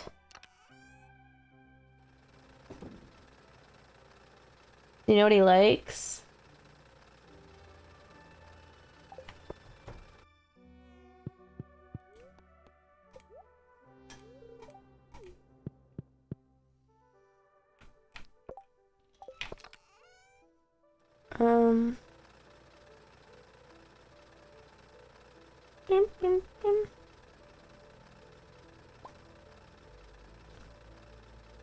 Well, I'll take these home. I'll take everything here home.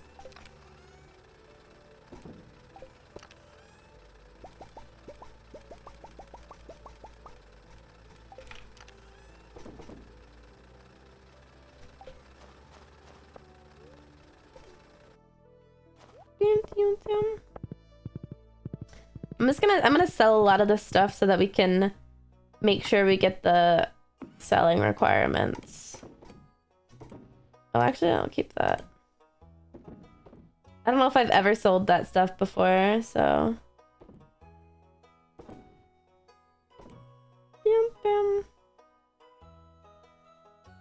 I'll keep that.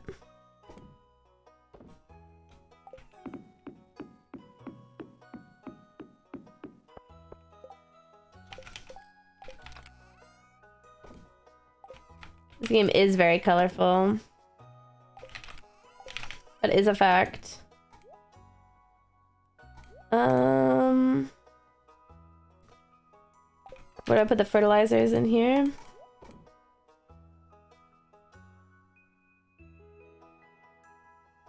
Hmm. 7 days, I don't have time. Oh, unless I use speed grow.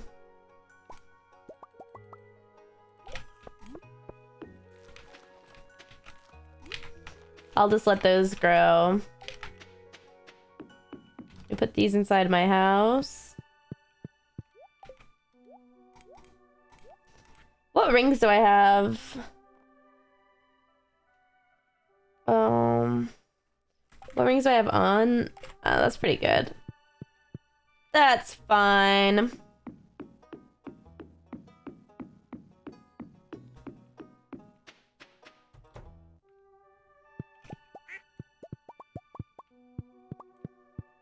I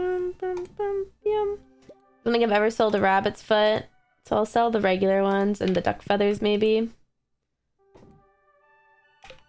Let's keep those. Wait, I don't know if I've ever sold... Thinking all of those. Maybe I haven't sold a dinosaur egg either.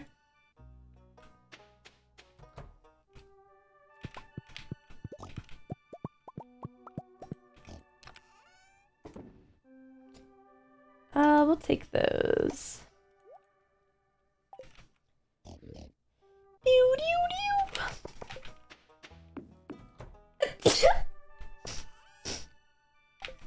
Okay, I'm gonna keep this because I think Elliot likes that. And I want to make sure I have something for Christmas.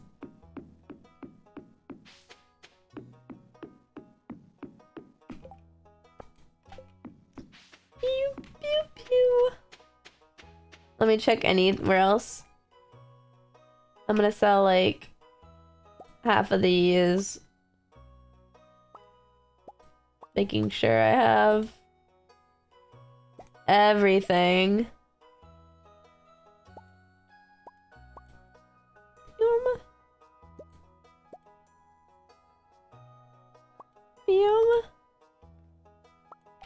Okay.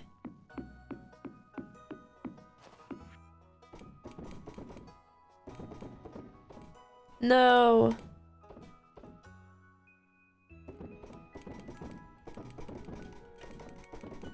Can I see? Let's see.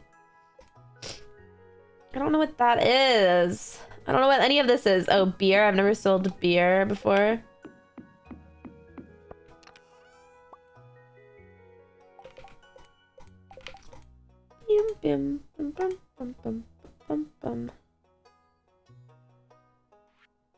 I have most of the recipes.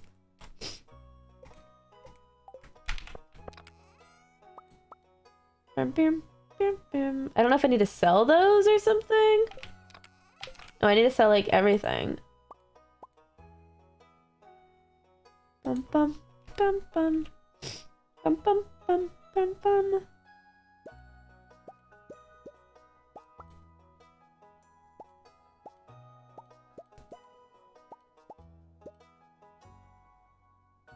Boom, boom.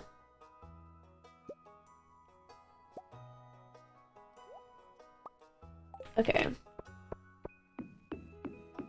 That was ginger? Oh.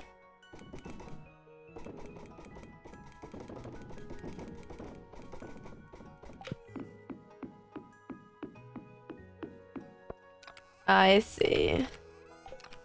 Oh, I bet I haven't sold coffee. Maybe not bug steak.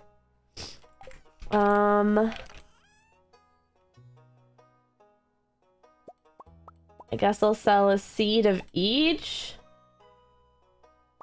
Which I probably haven't sold. I'll sell some trash. Bam, bam, bam, bam. I bet I haven't sold any hay ever. Bam.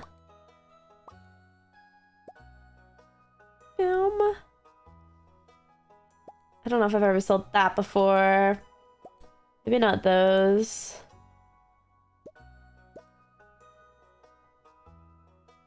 I think I got everything here.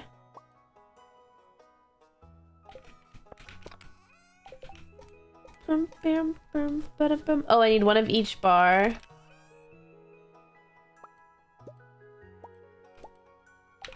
Oh, I probably need to sell all my rocks too.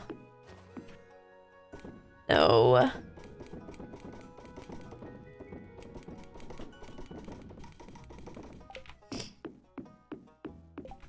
Okay, let's look again. You're like rice or something. What are you? Oh, we need to get our... one of each ore needs to be sold.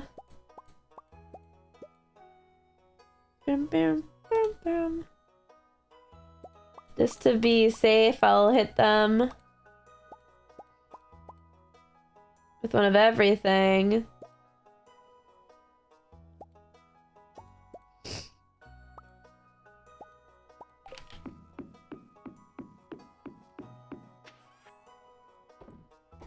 I also probably haven't sold cheese.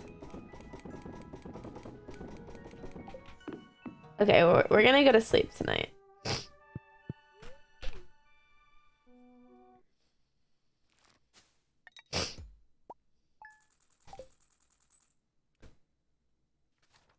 Let's see where we're at.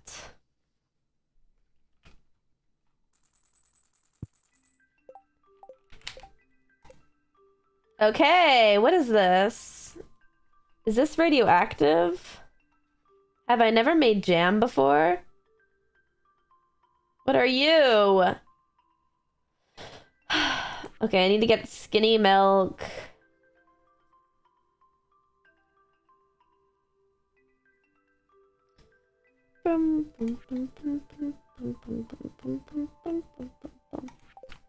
Ugh. What is this? Thanks, Robin. Tomorrow is the Star Festival. I think Elliot... Where is Elliot? Yeah, he likes palm. Oh, wait. He also loves iridium. Refined quartz. Oh. I'll give him an iridium duck feather because I feel like he'll love it more.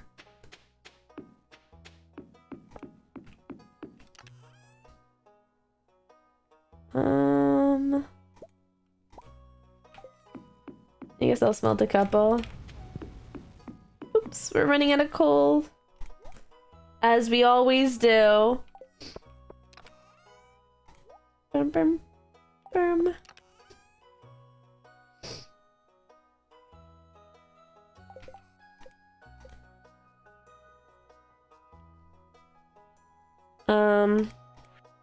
Okay, we'll get another,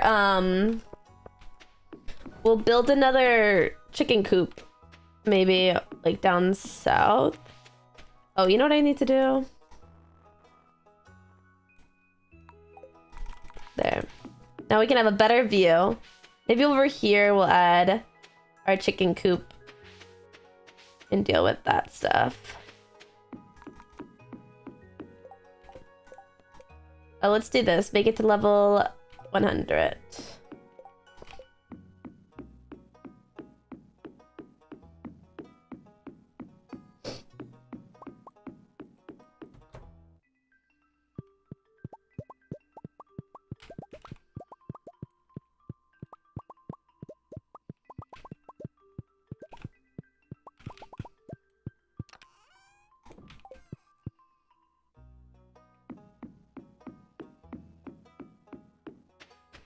Mob drops.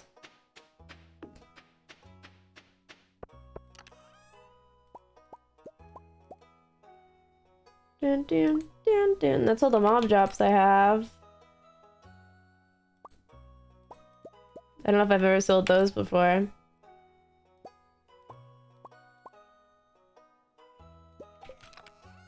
That maybe.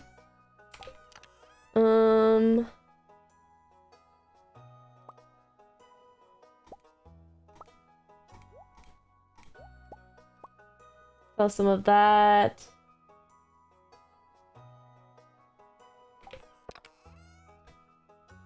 I think it wants me to sell a ancient fruit also. Oh, let me grab this to sell.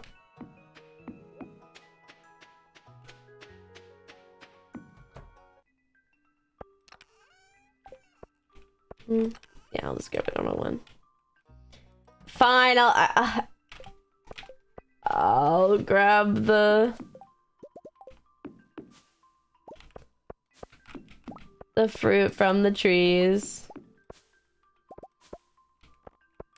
Oop, no room.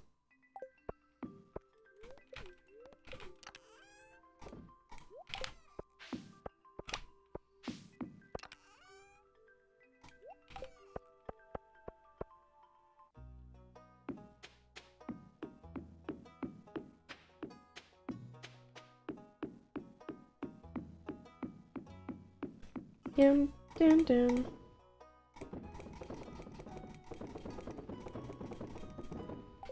Oh, I didn't mean to sell all 5 of those, but that's fine. Oh, let's go. Okay, so we want to make it to the bottom of the mines without eating. Let's bring this. Actually, let me... You know what? We'll do that tomorrow because it's already kind of late. Oh wait, we can't do it tomorrow. We'll do it Friday. Let's go down to... Where are we going over here? What? I have a plan. What did I wanted to do something. Oh my god. What did I want to do?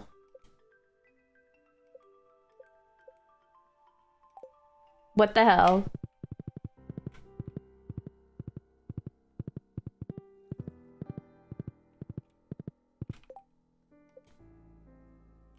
Oh, my mastery things.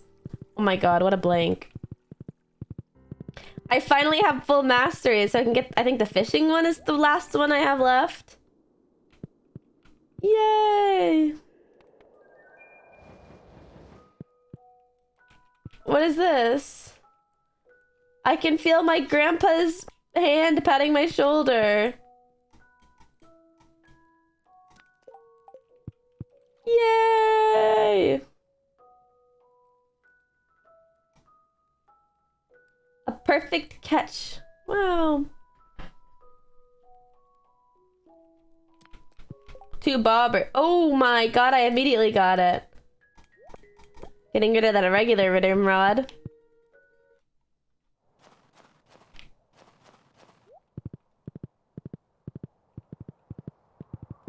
Two bobbers is very nice.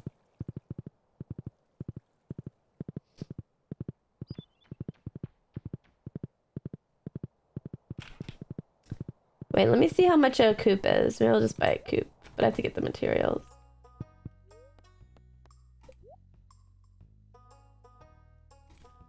Yeah, I want to purchase your... What?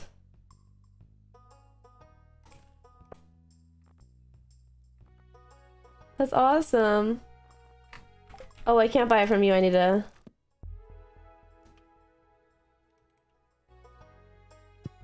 I can purchase animals from you. I actually need chickens. And this chicken is being named...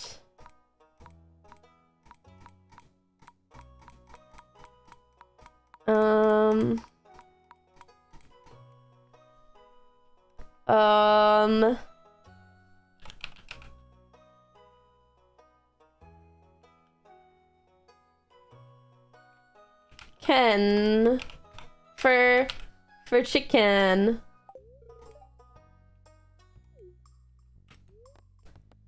And then we also need to buy a goat. No, wait, a cow.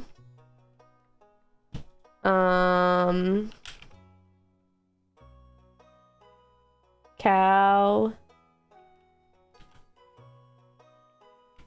Cow. Cow. Cow. Cow. Moo. Cow-el. Okay, I like cow-el.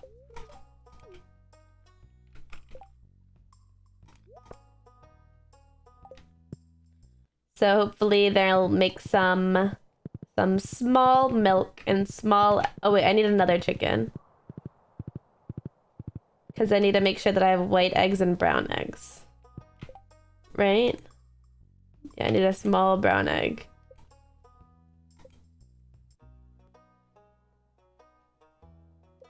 Wait, was my first chicken white or brown?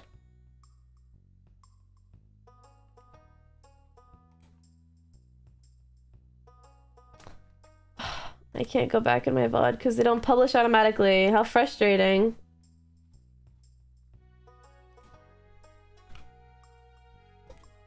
I guess I'll get this brown chicken.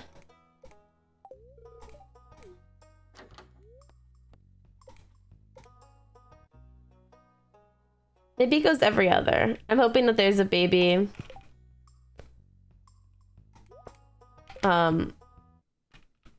White chicken there.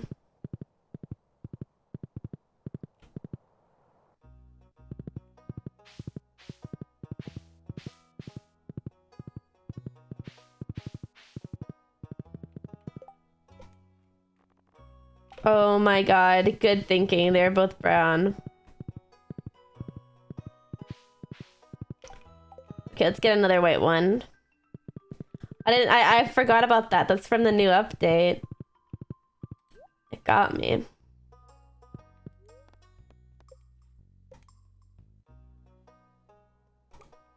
And this white one we'll call Walter, because it's Walter White.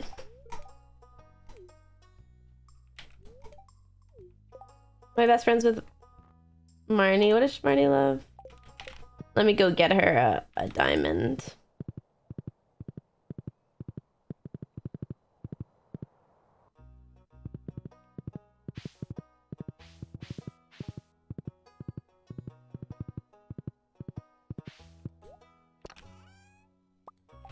Yum, yum.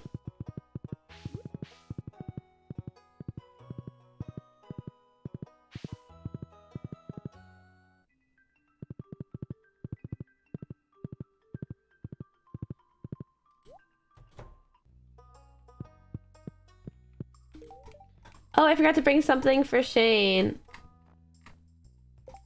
Oh no. Okay, let me grab something he might like.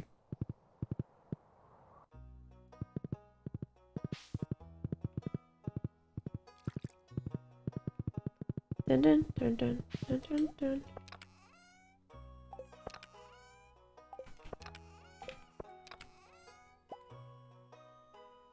Actually, I'll be good and bring him something healthy. And not give him beer. Even though I know he likes it. I won't fuel his alcoholism.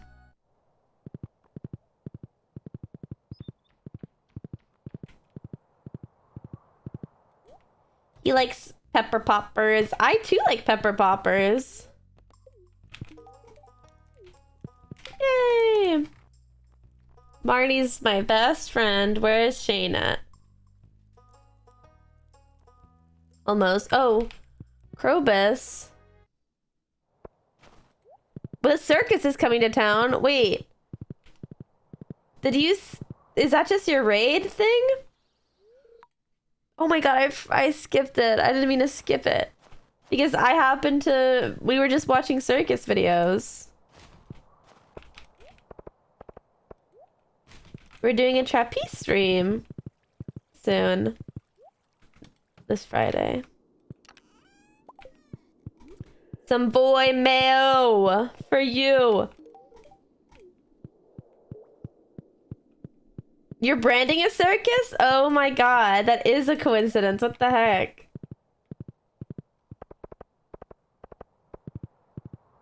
I love the circus. It was Lee's birthday. What is Clint like?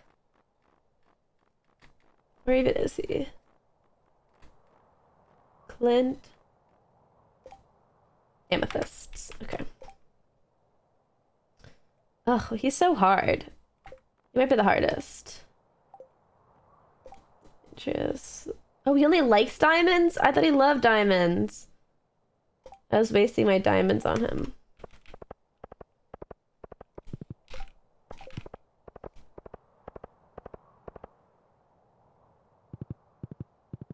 Circus enjoys just know to be here.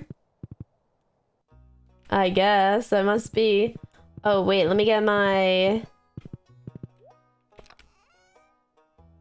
I think my trash can will be ready. Can I pick it up and upgrade it again?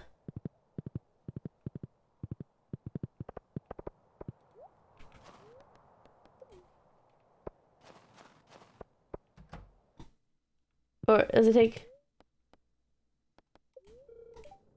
Oh. Whoops, I was wrong.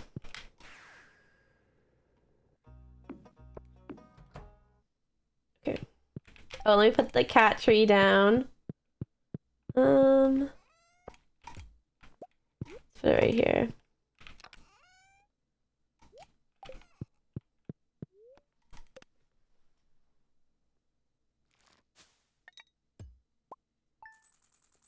Santa!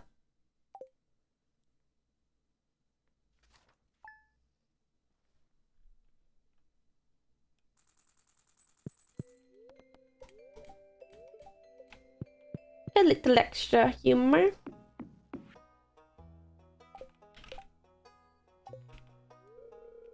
Strange bun recipe. Pew, pew, pew. When does the festival start?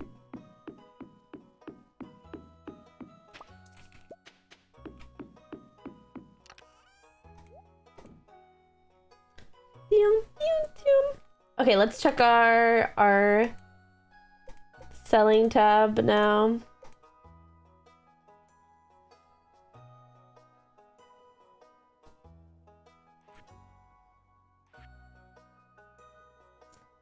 What are you? You look like a fish. Oh, dried fish. Okay, that's gonna be all the new stuff. So you really do have to get a dehydrator. To get a fish smoker.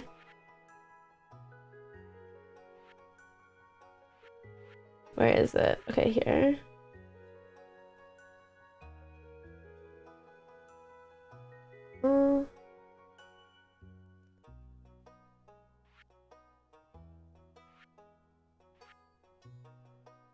Where's the dehydrator? Right here. Oh, I need one of each of the things.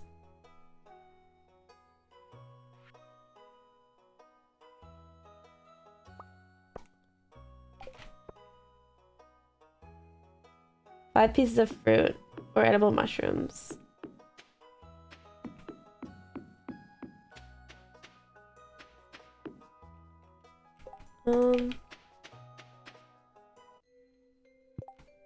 Guess I'll just keep this here.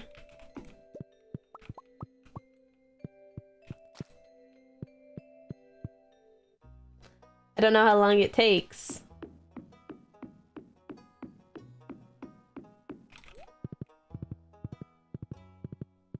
Bam, bam, bam.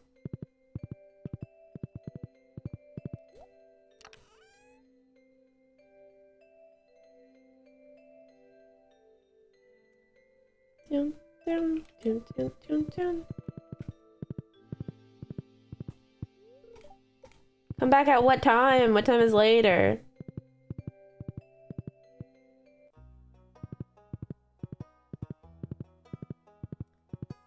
Dun, dun, dun, dun, dun, dun, dun. Mystic syrup. Very cool. Is there anything in this hut? No, it's empty. I don't have enough kegs, so I guess we'll put like diamonds in that one.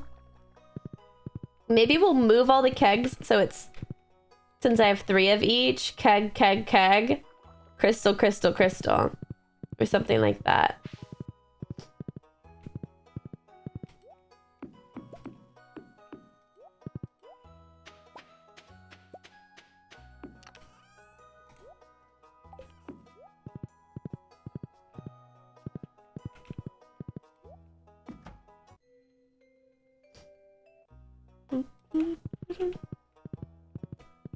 I guess while we wait for the festival, we can check on Ginger Island.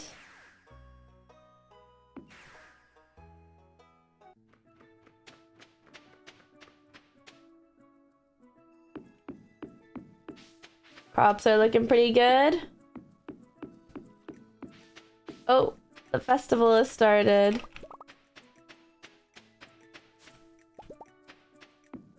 Just grab everything.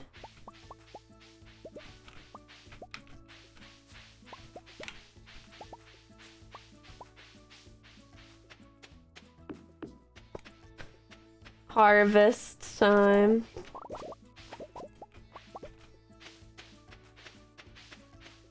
Okay. Da-da-da-da-da-da.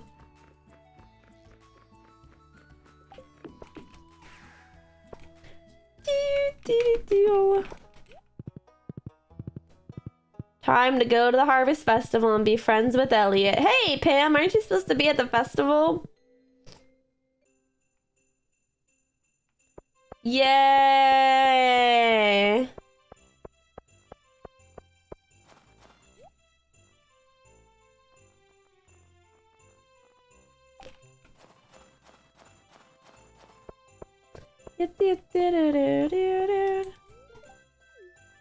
Okay, where's Elliot? Here he is. Oh, so it's you! Ah, duck feather, thanks. Isn't that your favorite? Emily! What do you have for me, Emily? A tea set? Please don't be rocks. Please don't be materials. Wine. Oh.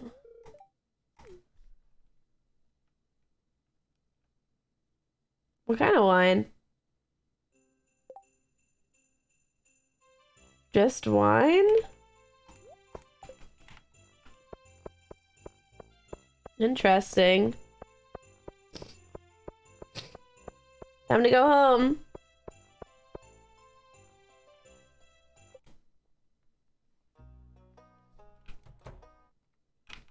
Let's see how our friendship with Elliot went.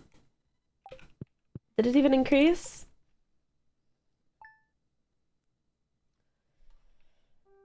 How's our luck today? Neutral? Okay, well, we have to go to the mines anyway.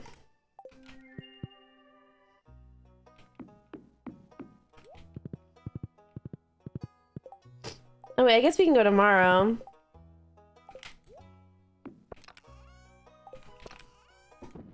Because I want to get my new trash can.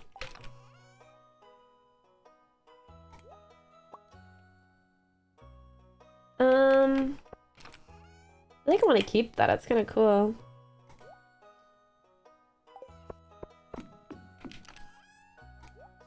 Damn.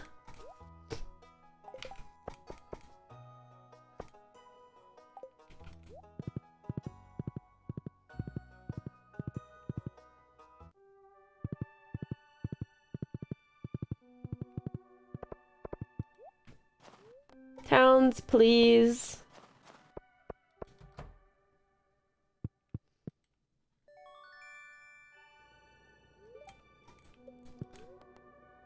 Upgrade, please. Oh wait, and you can have this. Oh, I forgot it was your birthday. Oh my god. Good. That was clutch.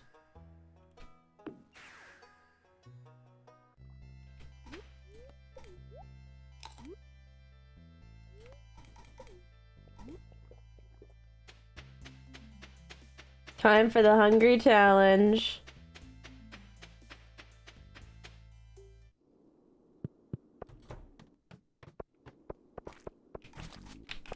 Oh, he ate him. I wanted the heart.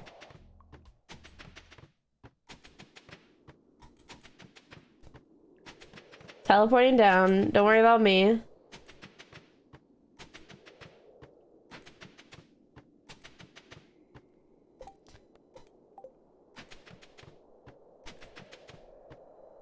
I should blow up some things.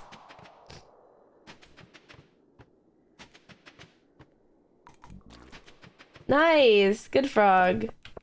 Okay, let's blow- oh, nice!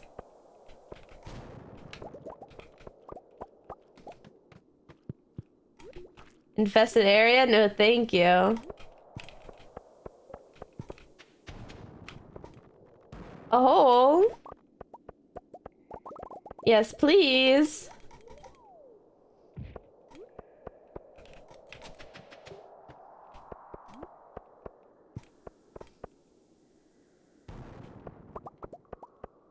Yeah, we need to get the grind the coal. That means bombs away.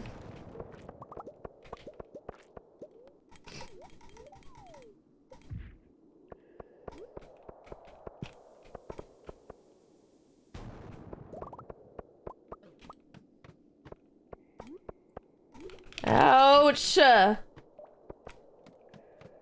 attacking me. Good thing I have my frog to protect me.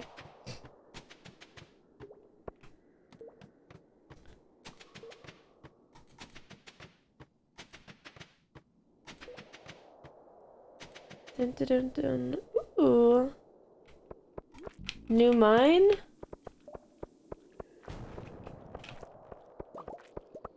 Okay, we're gonna start teleporting down. These serpents keep getting me. Let me grab the coal at the end of this.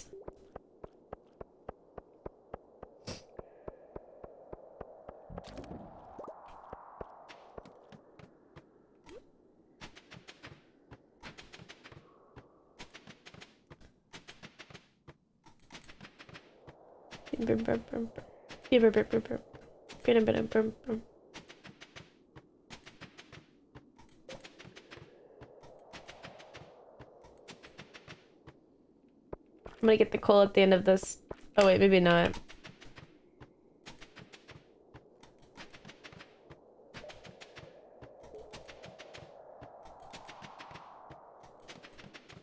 This is so fun.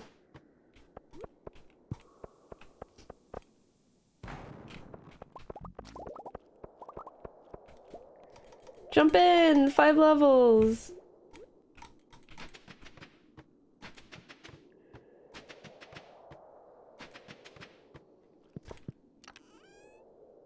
Another auto petter?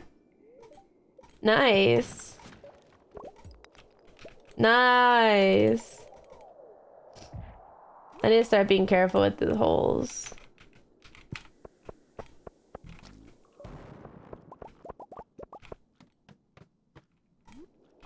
Let me kill this guy.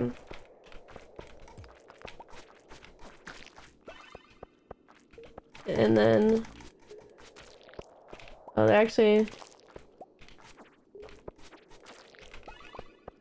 that helped a little. In the HP department. I'll put a bomb down.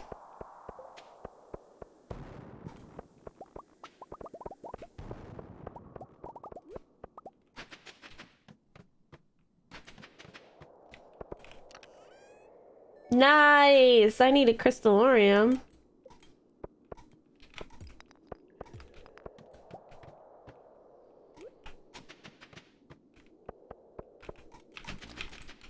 Oh my god, that frog came in clutch. Okay. Let's grab our coal.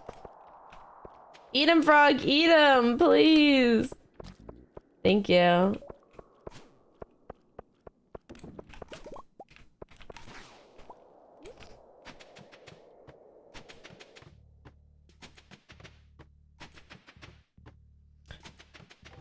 Yay! 10 more bombs! Just what I wanted. Okay, now we can enjoy ourselves.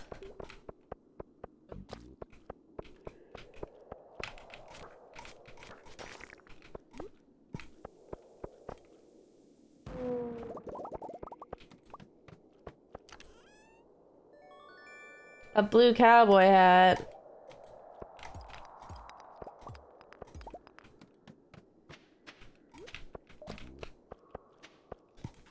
Nice. I feel like I should be getting more coal.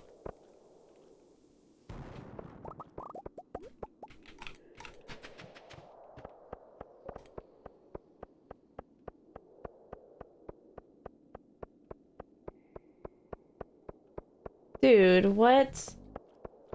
No coal?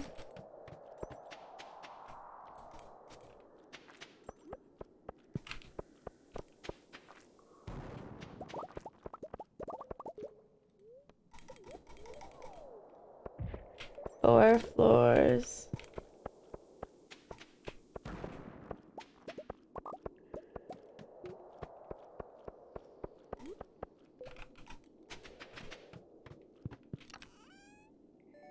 Crab cakes. 5? Okay.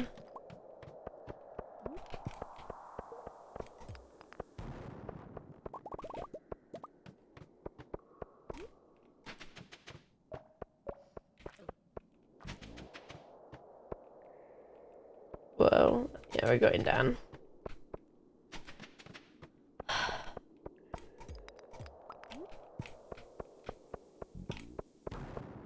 Nice hole!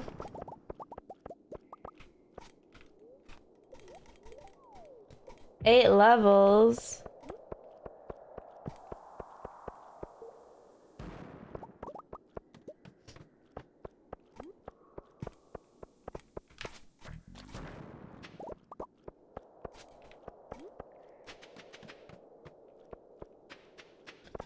No coal again? Like, what is this buff? More coal. Greater chance of finding coal. Like, what?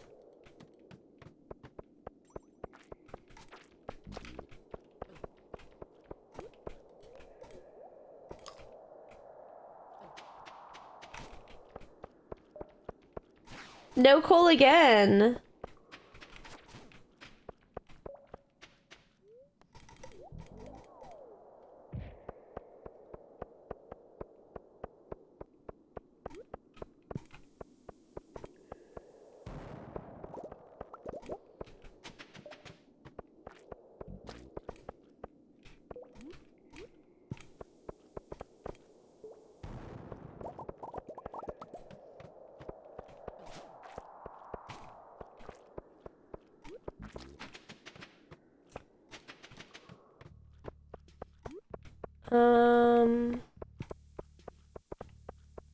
I'm getting irritated with the lack of coal.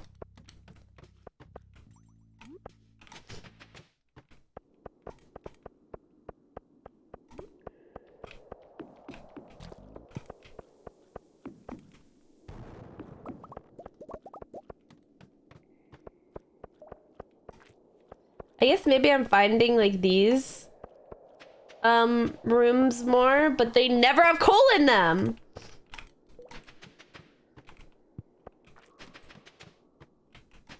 So what's the point?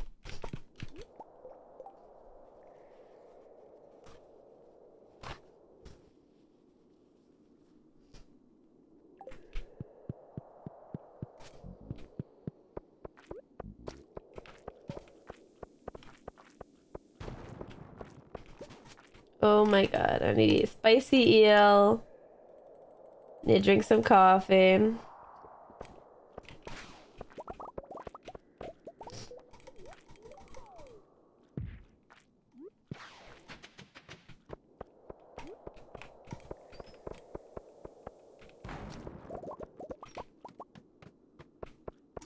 Okay, this seems like a very congested room. Feels promising.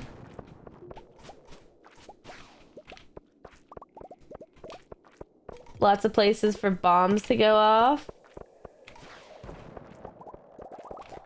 And what, I got 2 pieces of coal from that? What the fuck?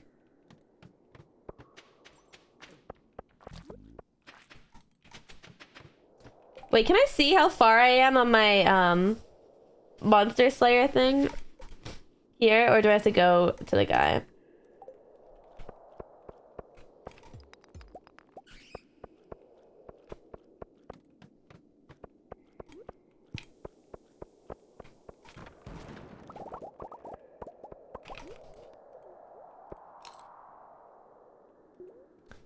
Jump in.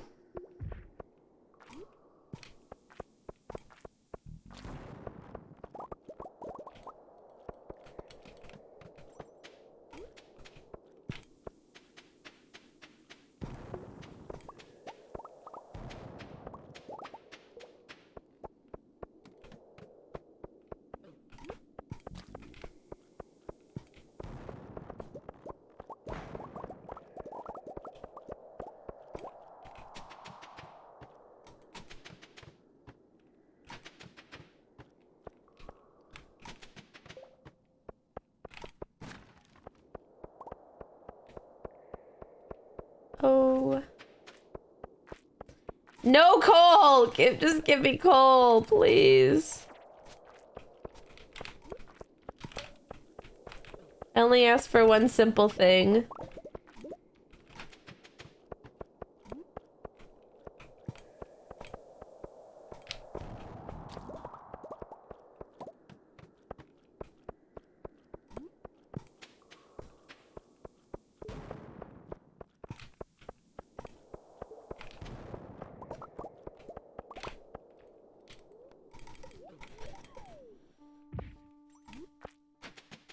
Boom. Ooh, what a hefty supply of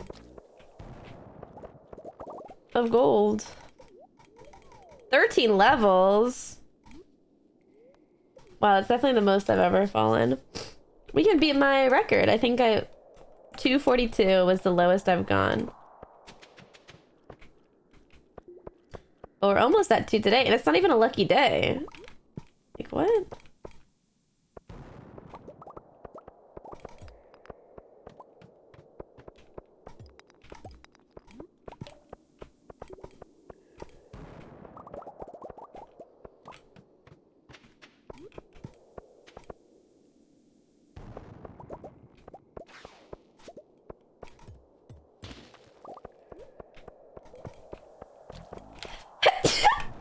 Ooh, a prismatic shard!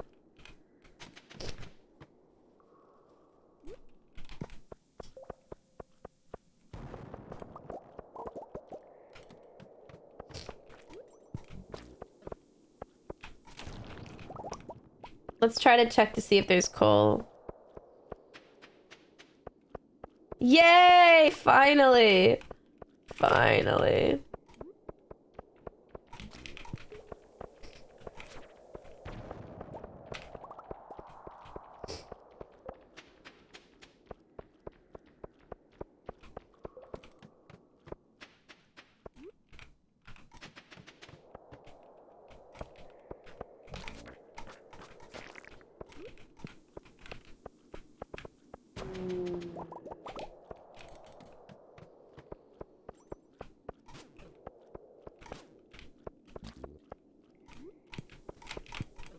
Oops.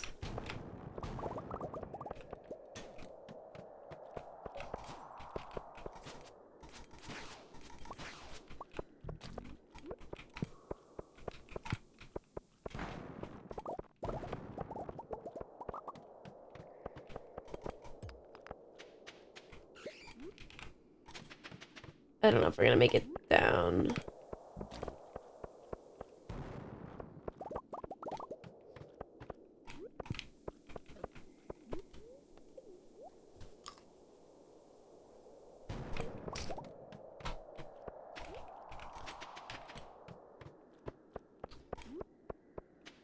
Ooh, we need some more coffee.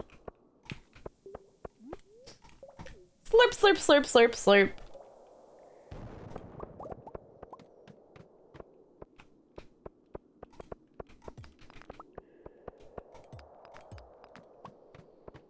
Oh, yeah.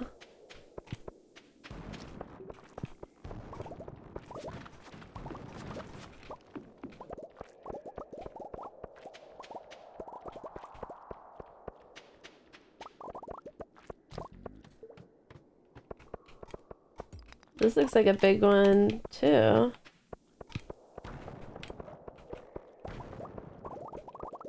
Ooh.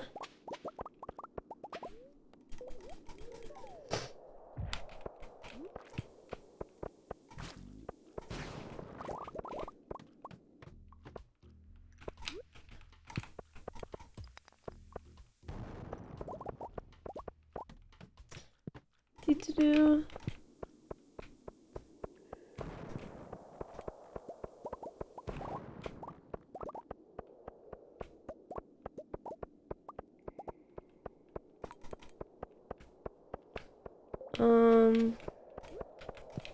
Maybe one over here.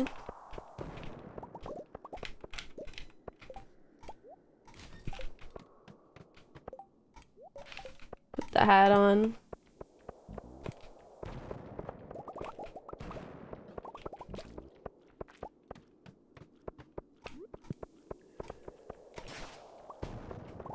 Ooh, 2 holes. I'll take this one. 5 levels. Hopefully that was the best hole.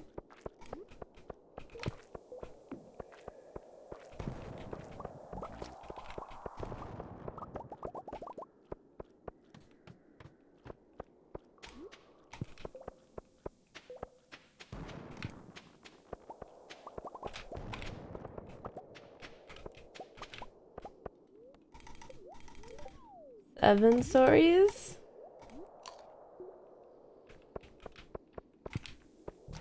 We need to make it like 40 more levels.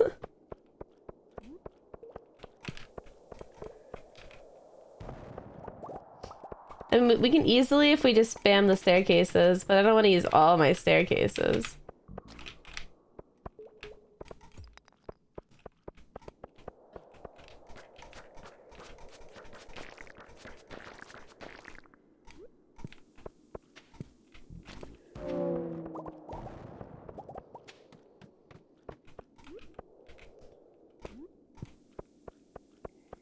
Your pet rot, frog is cool. Thank you. I love the new update.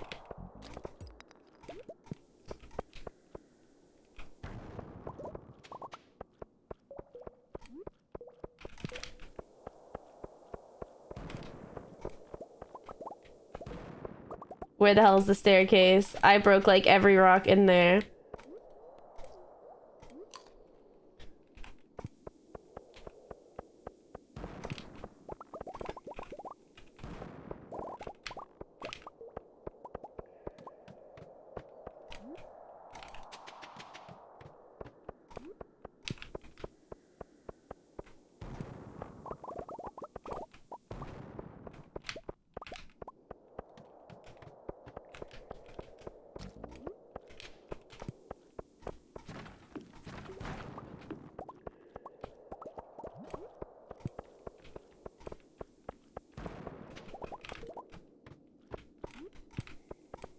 Boop.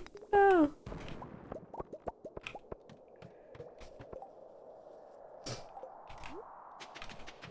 Okay. Maybe we start... Yeah, we'll start just going down.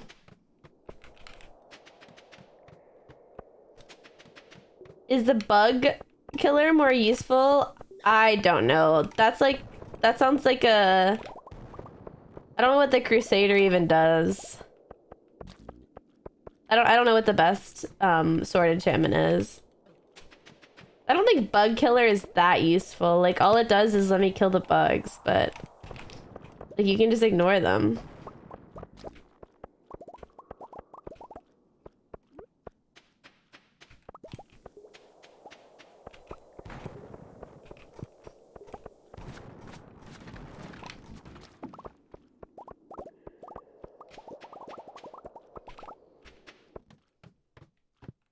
Okay. We need this. Triple shot.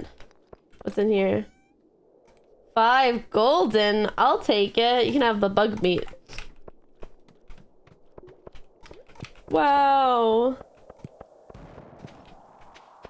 Give me a hole. Like, is that too much to ask for?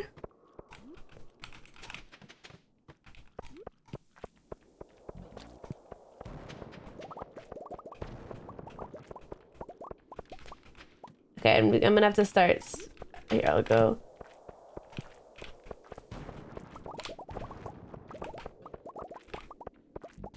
Oop.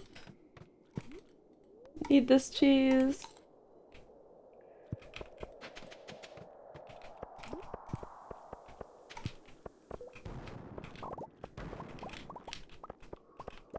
Okay.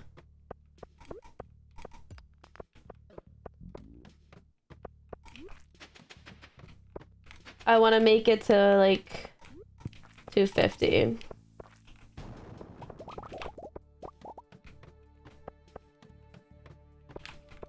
Okay, we made it.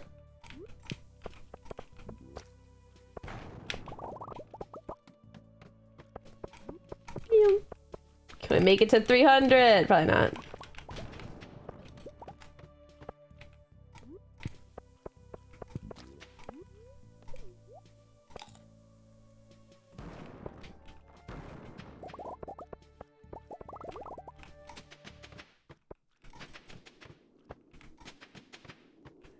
These are lame rooms.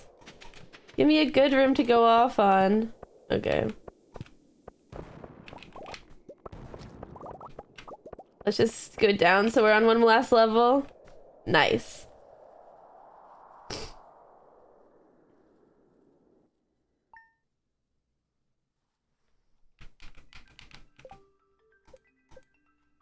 $258.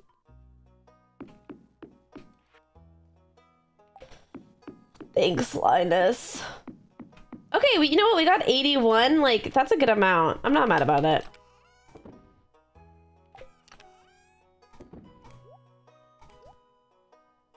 Actually, I'll put those in the section.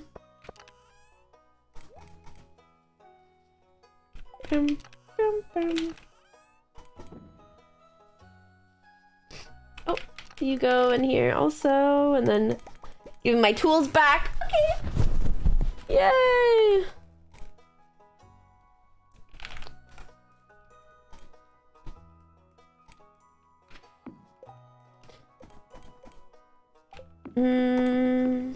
Is it in? I think I'm gonna. You named one of your Pokemon? Is it a Sylveon?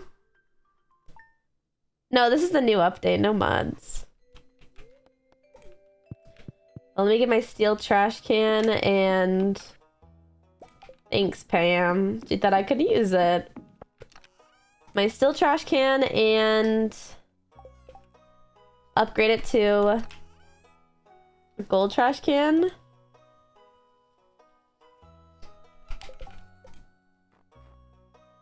Let's give Crowbish. We'll give Shane. Maru. Where are the strawberries? One for her dad too. Sebastian.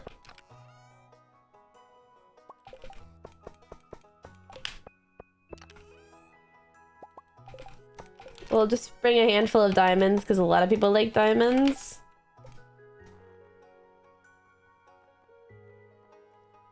Carolyn. Oh, Willie likes. Oh, Willie loves diamonds.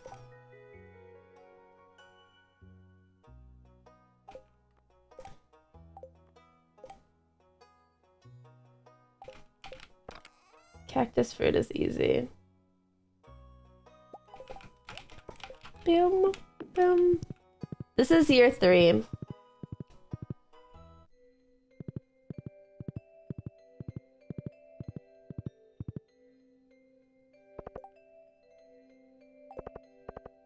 Oh wait, I need to go to town.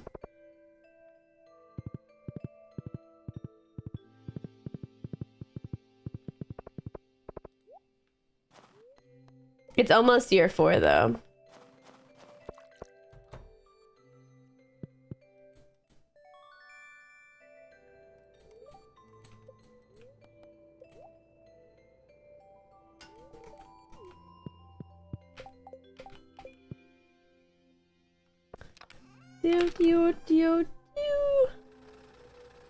Oh wait, let me give him a gift.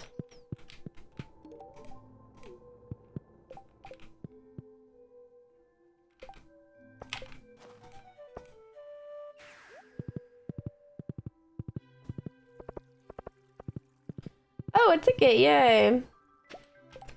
What's another thing we could do? One day? No, none of these are good for one day.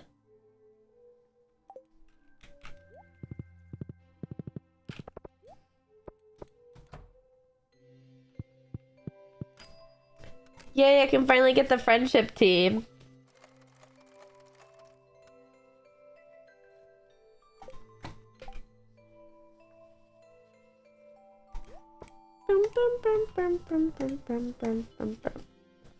Oh my god, Alex, we're not friends with at all. Okay, we need to give him something.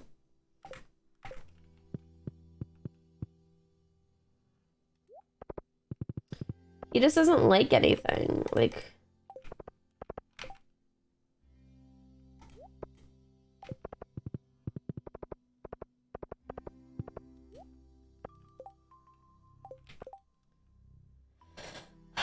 Sorry, Dean. I'm not doing that.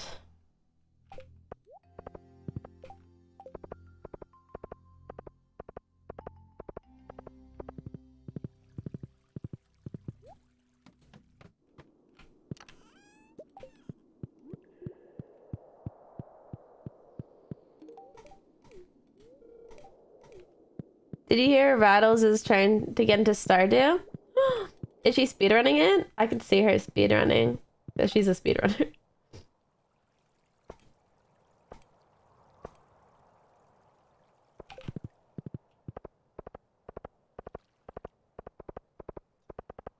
Let's go to Robin's family house. Because I need to give some things to her family members. Am I best? Yeah, I'm best friends with Robin.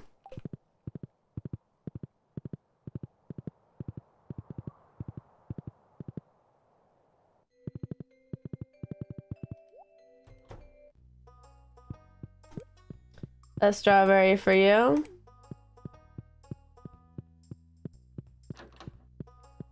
A strawberry for you.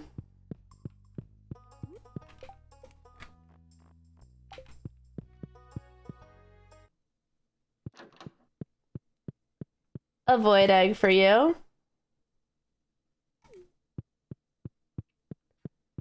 Then who wants beer? Shane wants beer. Jody wants a diamond. Penny wants a diamond.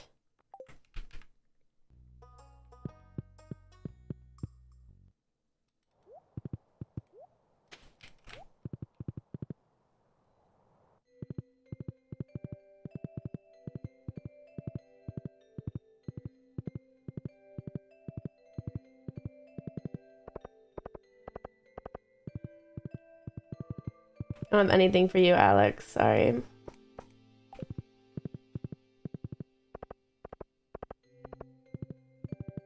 I can't teach her. I'm not a speedrunner. That's what you're implying.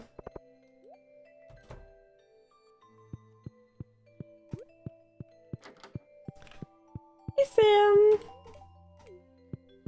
Yeah, I know it's your favorite.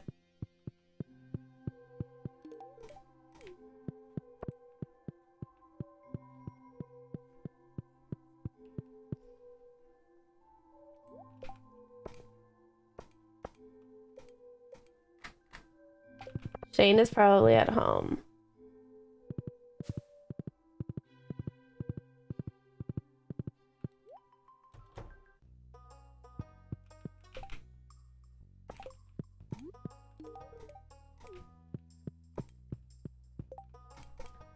Bam, bam.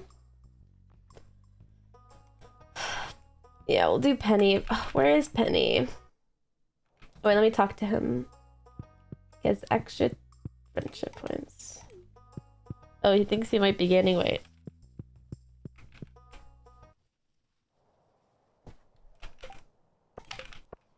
We're gonna go to the next day. I'm not gonna worry about Penny. I'm gonna, like, get everyone who I want to max so I can stop worrying about them and just focus on less people at a time. If I focus on too many people, like, I'm gonna focus on Shane, Sebastian, Maro. Get them to their last heart, and then I'll worry about these people. Get them to their last hearts, and then I'll worry about, you know, like, a few at a time. New season!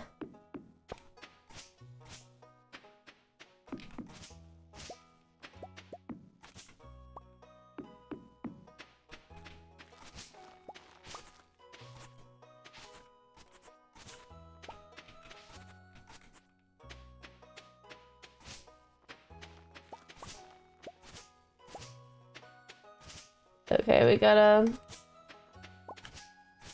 Oh, these didn't grow? Hmm.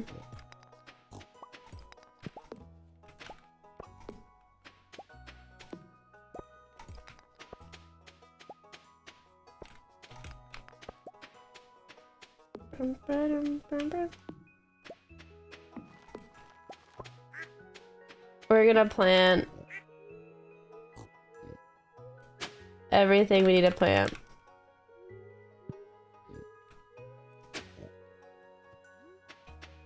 Whoops.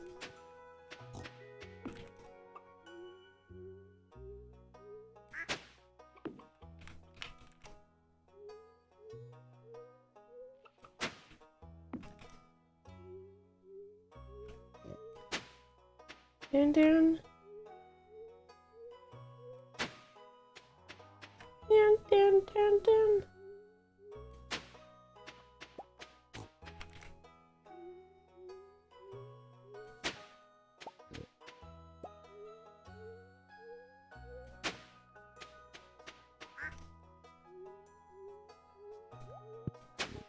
Good night.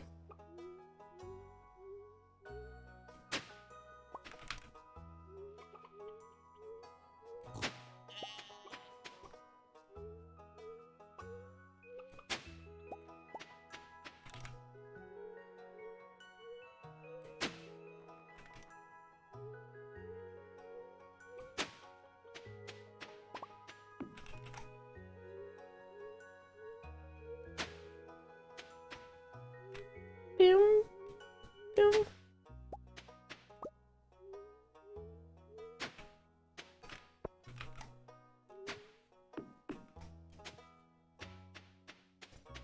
Down, down.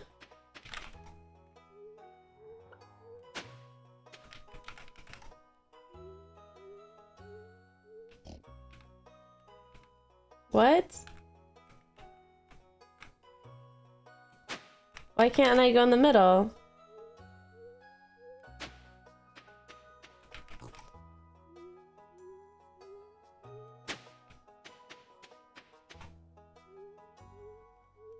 Alright.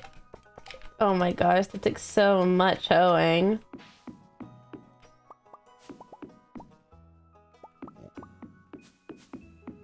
Do you still do trapeze? And if so, does that mean we'll see you in the Olympics? Whoa. Do you guys think I'm like... Just because I casually do trapeze. Yeah, you'll see me in the Olympics for sure. No doubt. Oh my god, what a day to harvest. Let's get some big tappers on some of those things.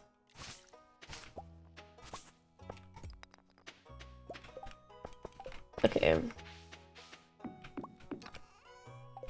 Oh, no star fruit.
I'm worried we're not gonna have enough ancient fruit.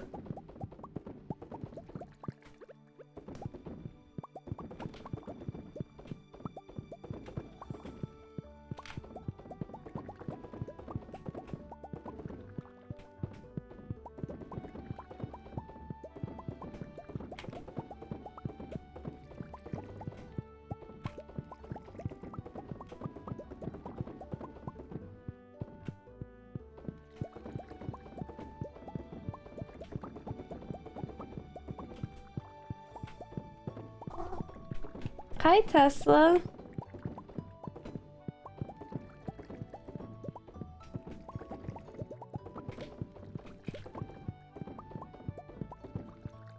Gosh, because I want to make more kegs, but we just don't have the fruit to keep it up.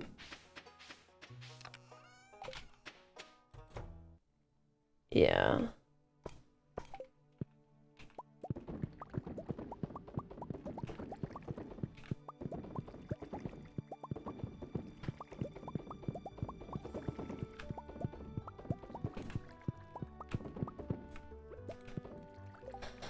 Okay, let's see. Let's see if our ancient fruit's ready.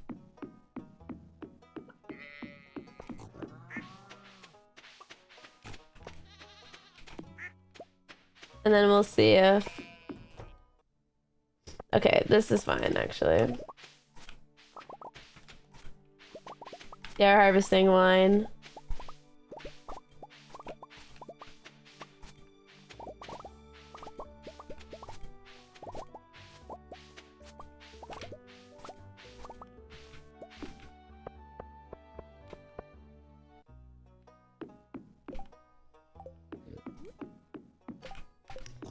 Okay, let's finish making some kegs then.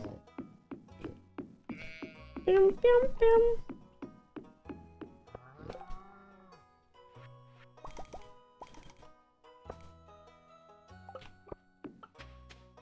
$16 kegs.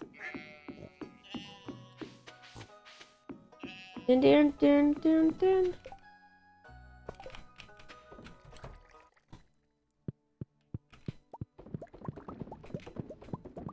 Oh no. Too many kegs. Is this a big? Yeah. It's a big shed, right?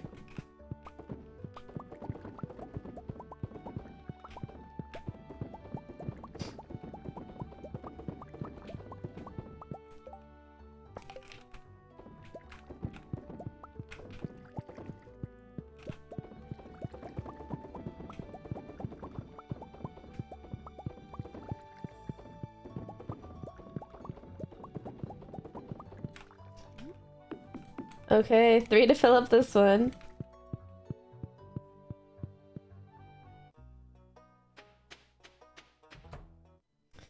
This one's definitely a small one.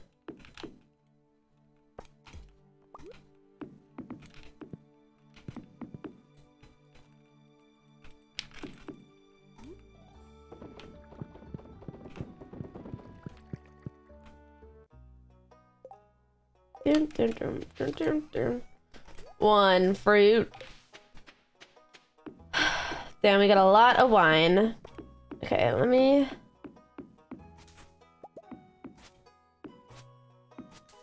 Are these heavy tappers? Whoops. I'm gonna take these heavy tappers because I'm probably not gonna need mystical sap for anything.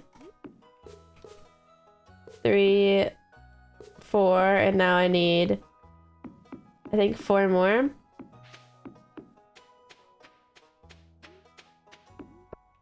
Hopefully that will increase. Where is that? Hopefully that'll increase our oak supply.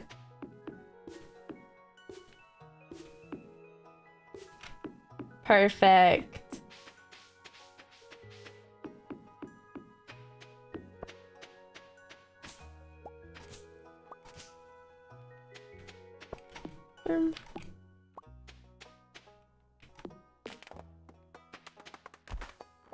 Oh, I thought I was gonna get moss.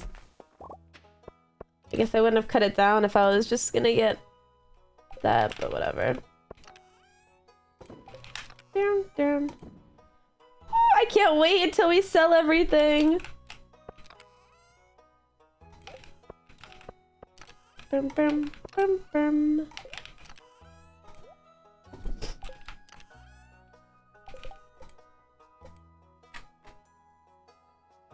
Evelyn needs a diamond. Krobus needs his thing. And Shaden Sebastian. A diamond for Evelyn. Void Mayo for Krobus.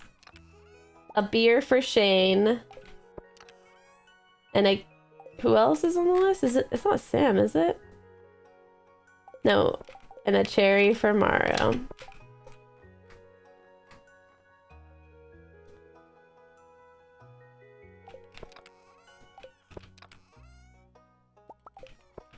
And a void egg for Sebastian.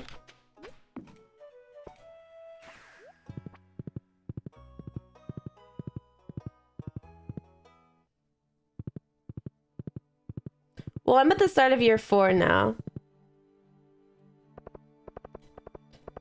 Oh, darn it, I need to buy seeds. Is he closed already? I'm gonna have to rehost stuff. Is it anyone's birthday? Ken's is coming up.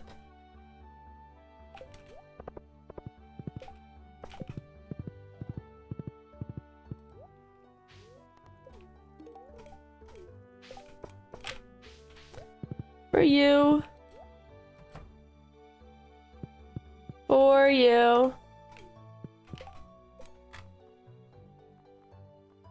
Krobus. Shane and Sebastian, okay.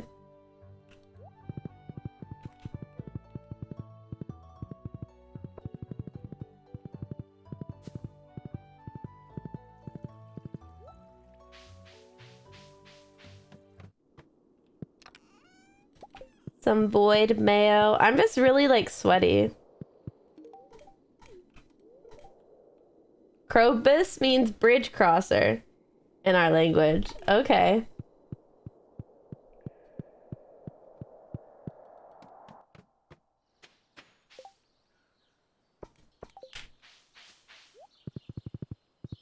I'll probably find Shane here. Sorry, Clint. I actually don't care about you.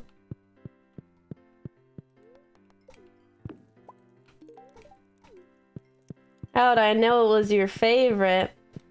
I had an inkling. Cranberry sauce.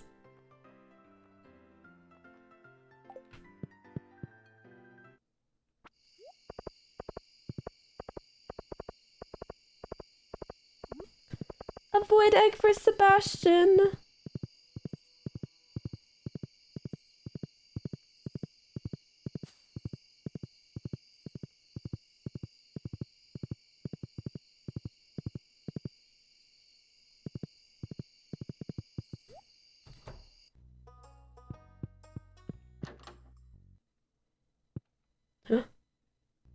Where is Sebastian? Yeah, I can give his dad a strawberry.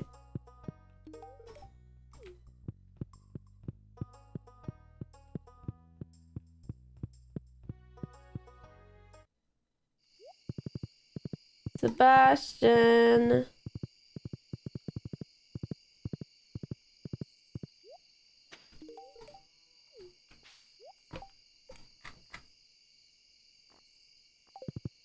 Not quite. Oh wait, let me talk to him for that 20 XP. Oh.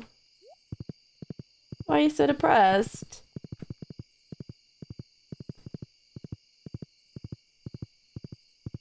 Is this place open? I want to check my... Okay, we need to kill more skeletons, more void spirits, more dust sprites, more magma sprites, more dinosaurs.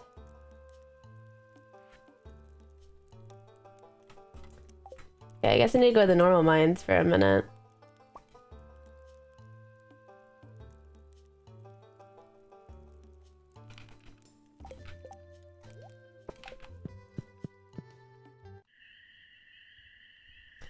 A cutscene!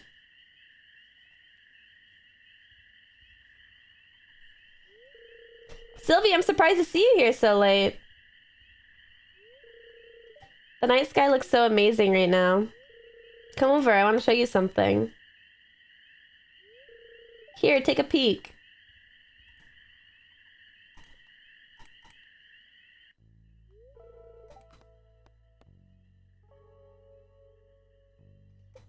A beautiful planet. It's amazing, isn't it? By the time any of these stars are visiting you, and I will be long gone. What? I guess that's the trouble with being human, huh?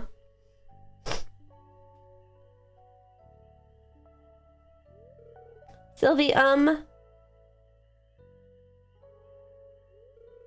never mind. Here, let me show you a binary star system.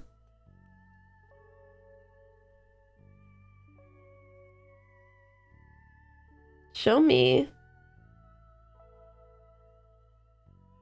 Yay, shooting stars, a planet.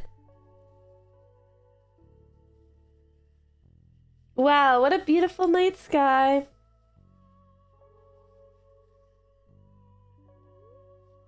That's what I said.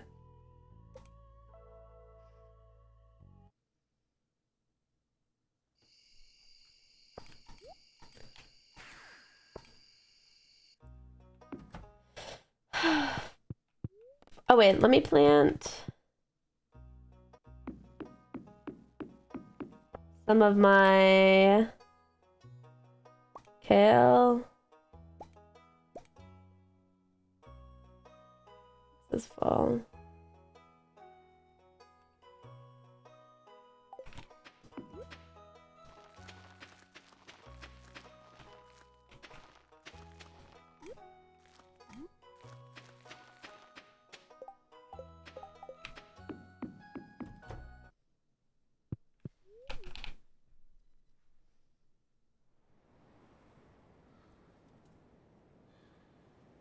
What is happening?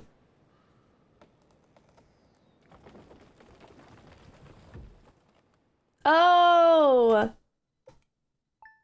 I finally got, yay! I finally got the, I need to get my trash can. The,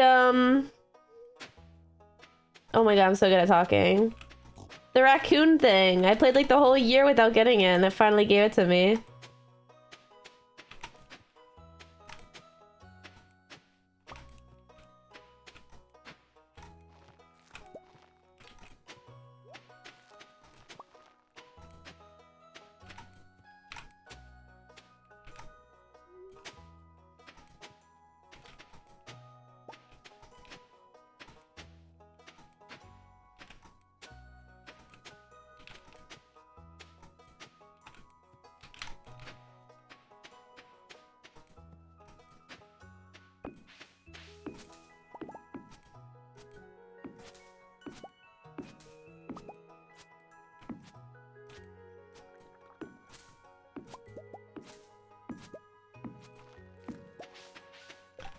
We got a little bit of moss.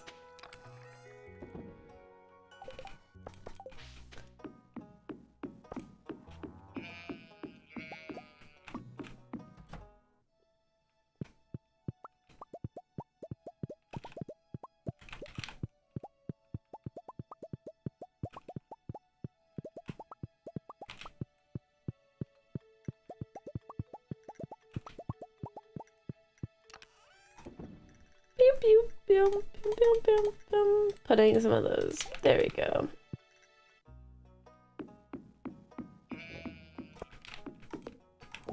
Oh, you know what? I wanted to go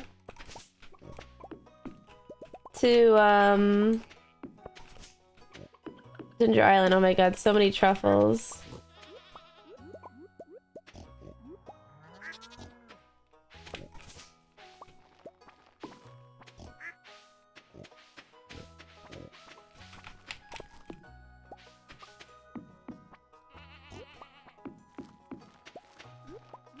Lots of truffles now.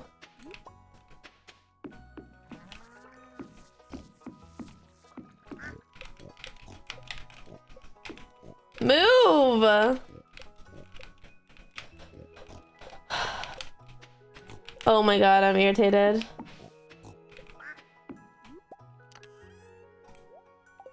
Jesus.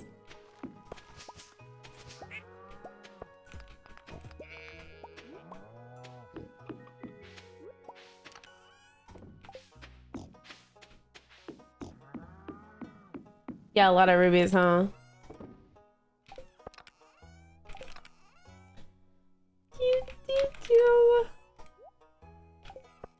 Let's check in on our... Oh, let's do one of these.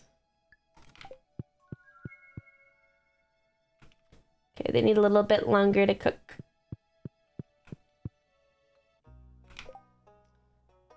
Okay, let's go to Ginger Island.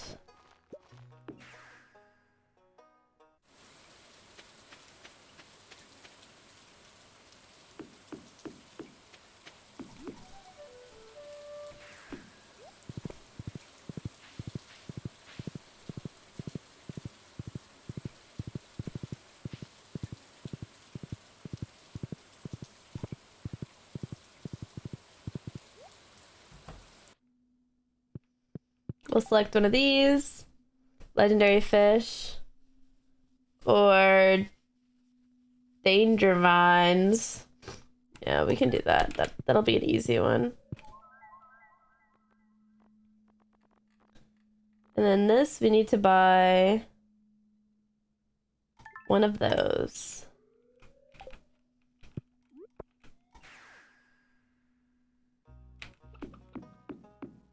Forge 3 of these. Yay! Okay, let's re-upgrade. Oops.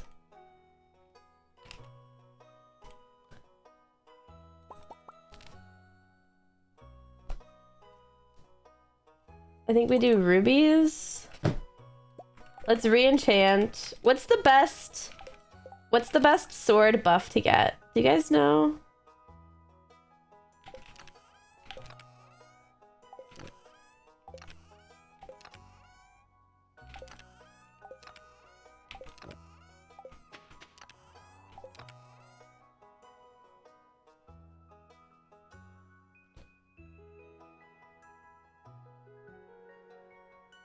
Oh.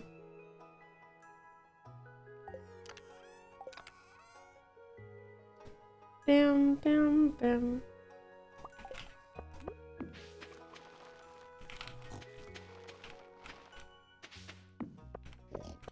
Mixed seeds. Yeah.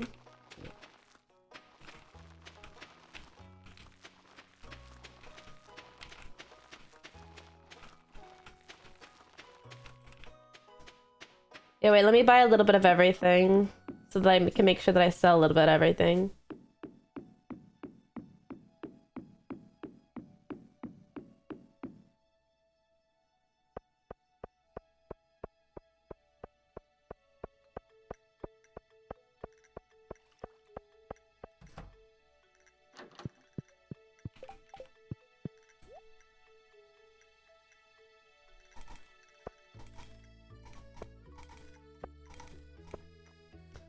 Bam, bam, bam, bam.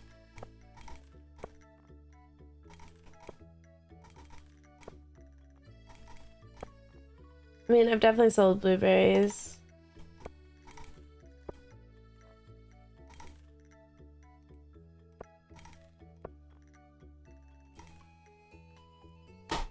My mouse died!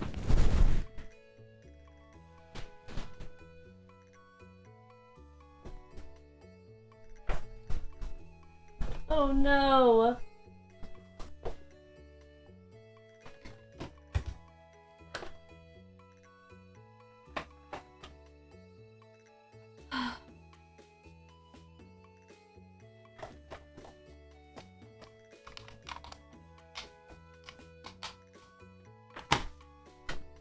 Oh no! Do I need to take it to the vet? Well, it's too late if it's dead, huh? Let's see. Huh?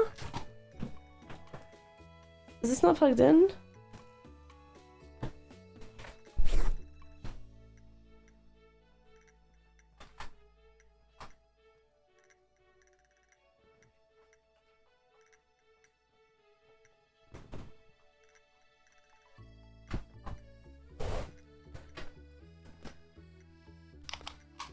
There we go.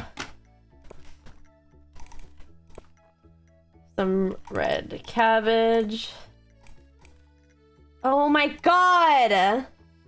I'm like, wow, there's a lot of spring things. Oh my god, I'm so dumb. I forgot I have everything. I'm like, wow, like there's a lot more spring crops than I remember. I'm so dumb. Whatever, I'll be prepped for the other seasons, I guess.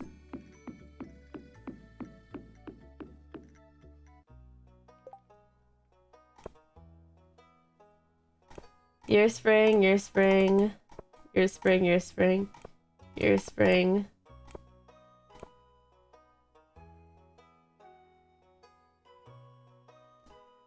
You're all summer and fall.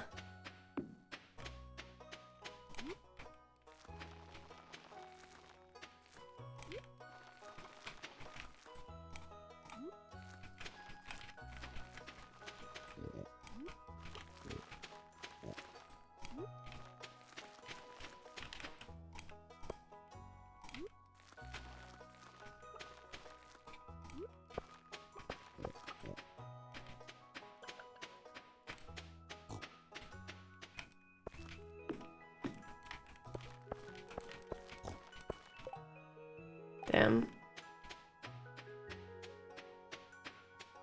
What's the rainbow circle? Oh, the galaxy soul. You can forge it and you can get an even better galaxy sword. Pretty good.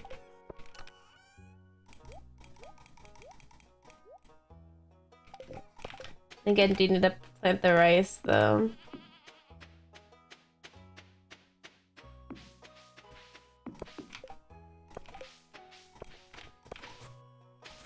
Actually, I'll plant it over on... Please give me moss. Nothing.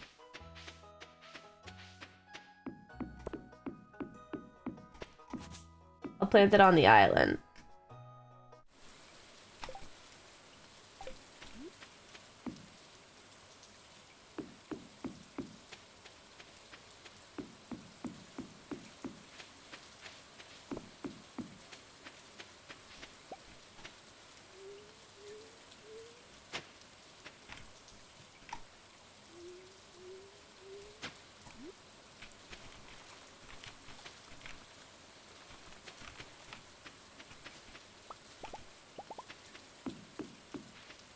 Year 4 now. Okay, what do we need? I need these guys. There we go.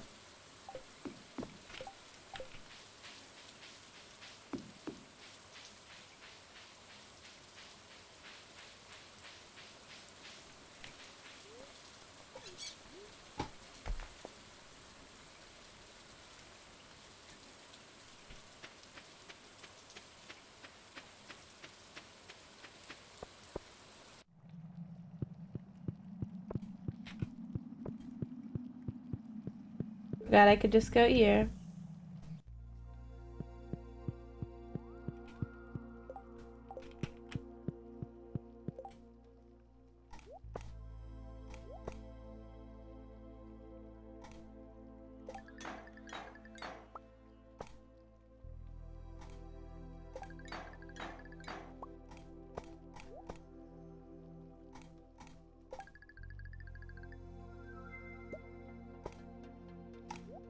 Okay, what's the best?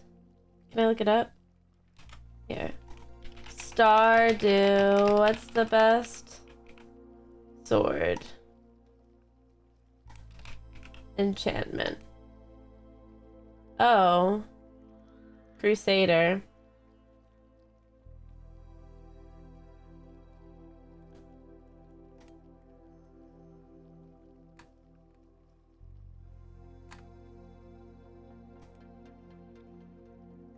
I thought artful was good.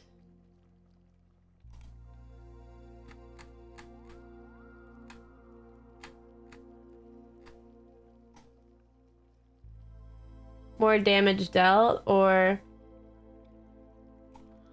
Okay.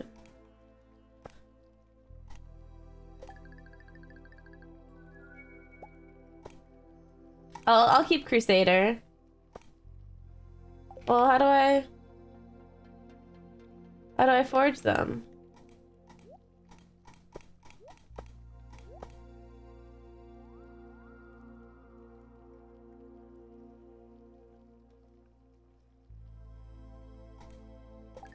Oh wait, can I do one at a time?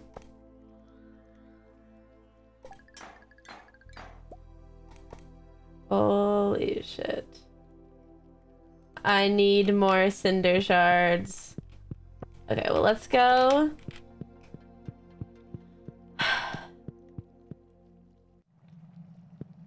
Let's go over here, try to get some cinder shards.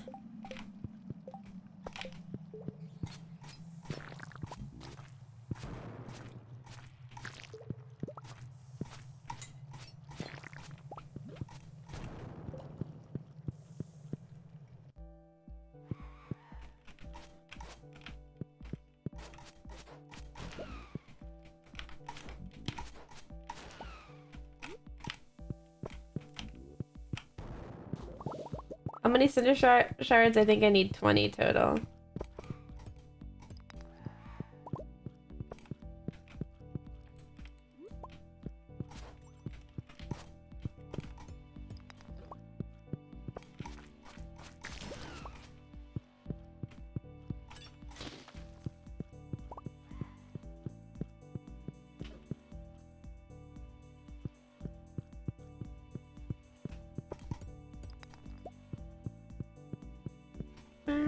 Boom.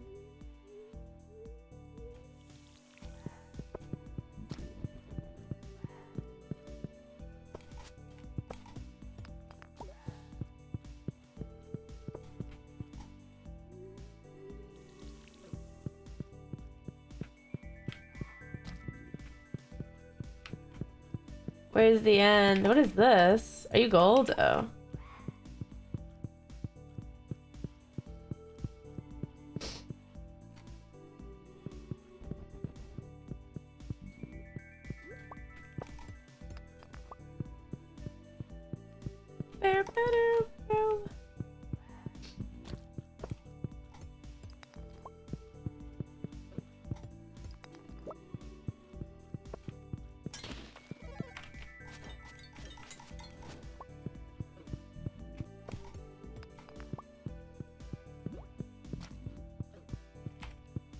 Oh, sweet.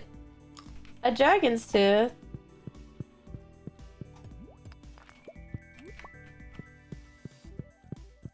But, I mean, I need cinder shards.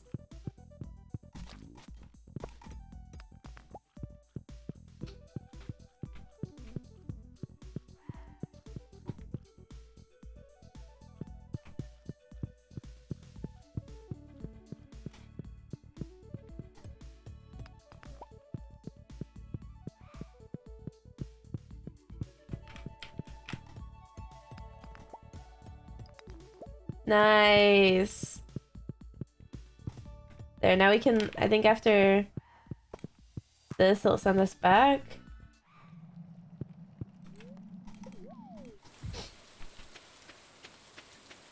Then we can go get our infinity sword. It's gonna make it so good.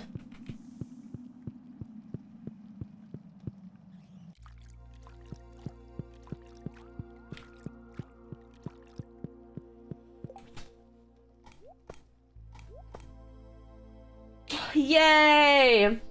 The true form.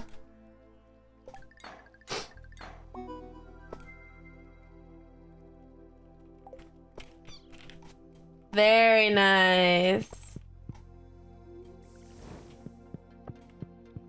I think there's a fish here that I can fish up.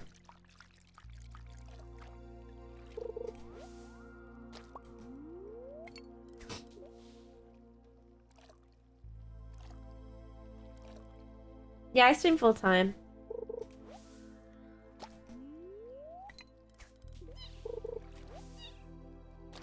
What the heck?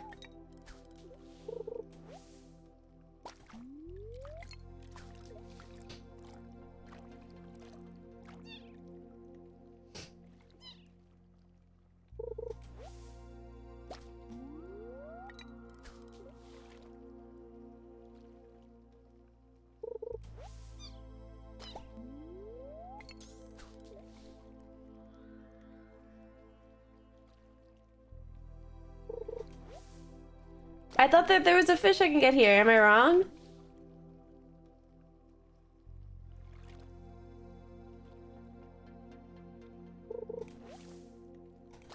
I guess so.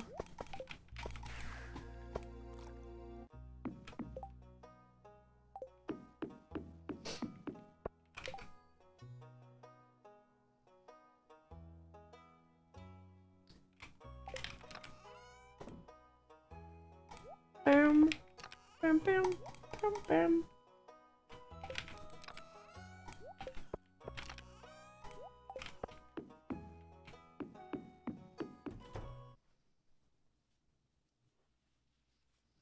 Low control. Oh wait, let me check out the. I think I need 200 hardwood. The knockdown thing.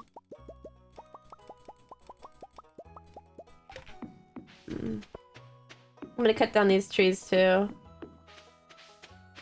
Oh, I forgot to plant the blue.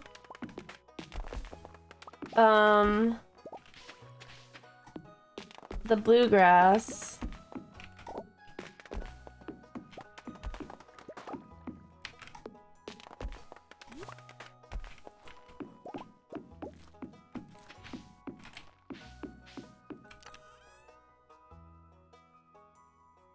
Oh, we have a bunch there too.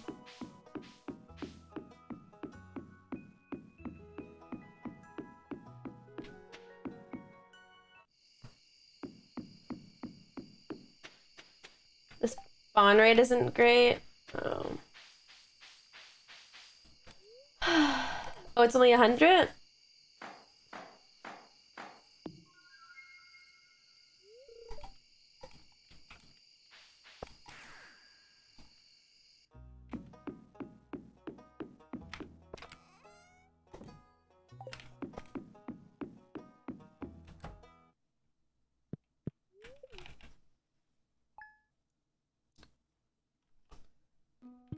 Weeds. Thanks, Kent, for the bomb in the mail. Like, what the fuck?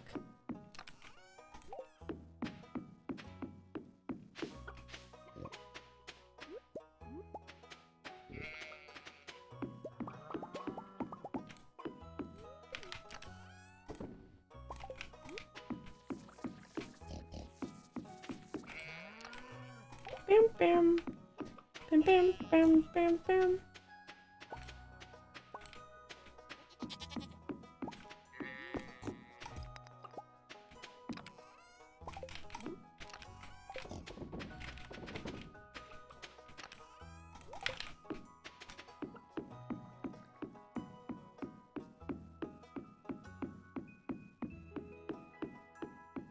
I'm gonna go check out the raccoon family. Raccoon! Hungry, need fish. Crayfish and smoked flounder. Ugh! How do I even get crayfish?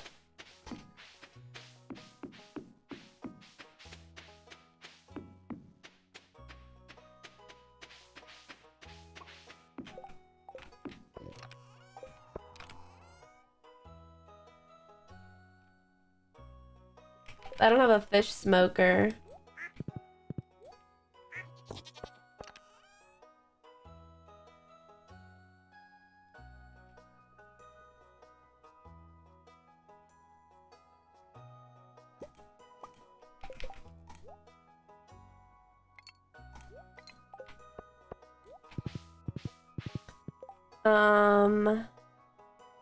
Okay, what What else do we do today? Krobus, Evelyn. Can't give gifts to them at all. Let me take off this stupid hat.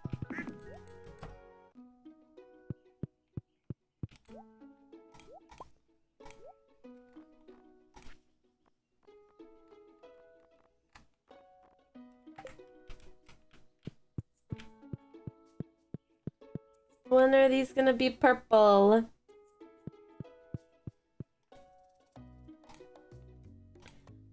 Okay. You know what, actually, I feel like today is a good stopping point also. We have a lot. Let's check our perfection. First, let's check here what I sold. Ugh. So much random stuff. It's all new stuff. Okay. Let's go down and check our perfection rating.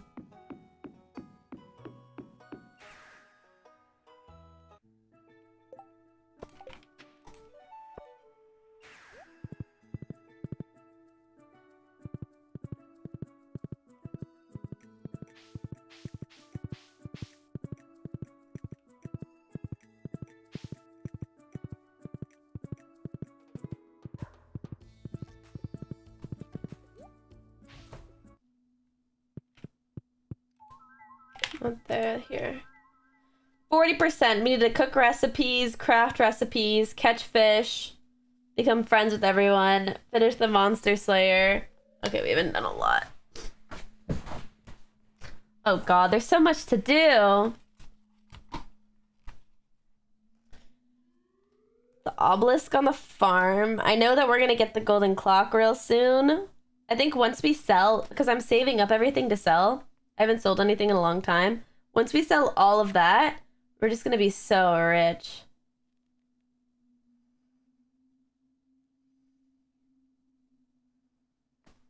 We can go back home and just go in the normal mines and start killing the noobs.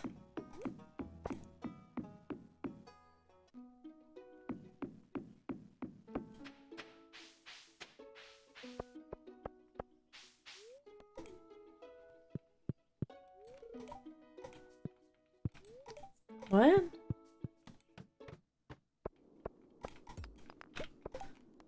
Oh.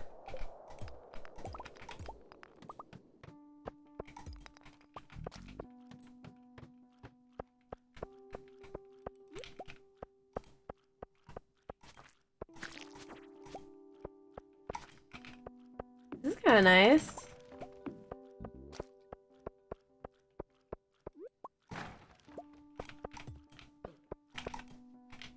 This is actually perfect. This is a perfect challenge to do right now. Oh, and we get some radioactive ore.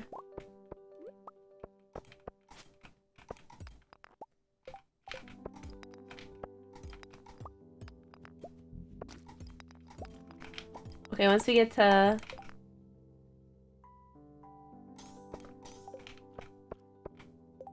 Yeah, not worth it.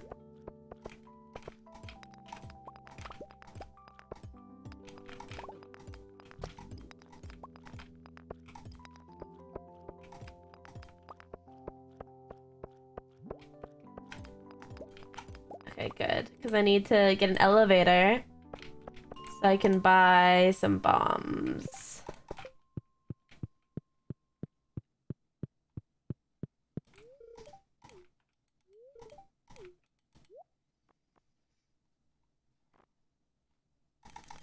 They increased the price of bombs by quite a bit. How sad.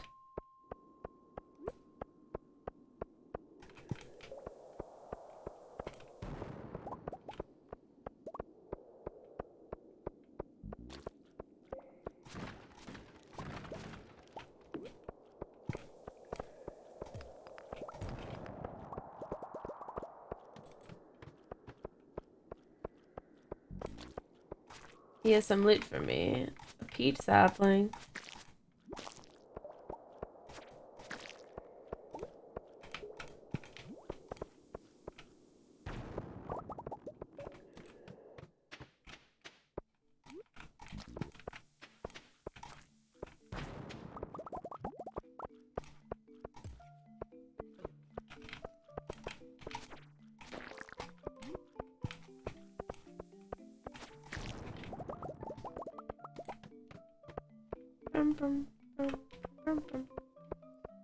I'll make it to 10 and then I'm gonna get my spicy eel and coffee.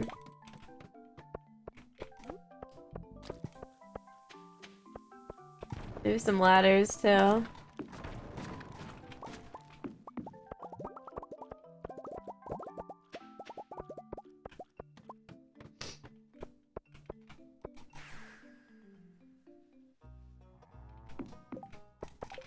I didn't realize what was going on, you know? There's a thing happening. Okay, let's get some. There we go.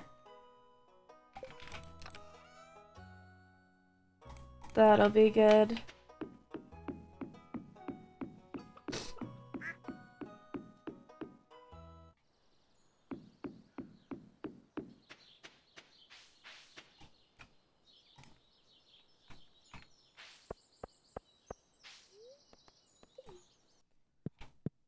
Mines.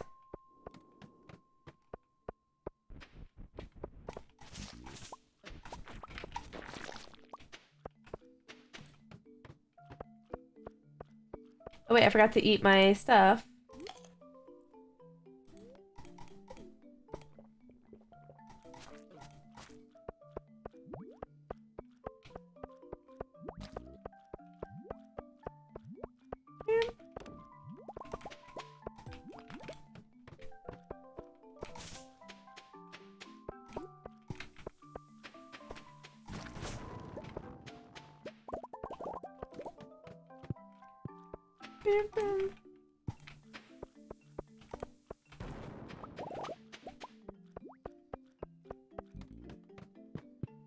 Where are the skeletons?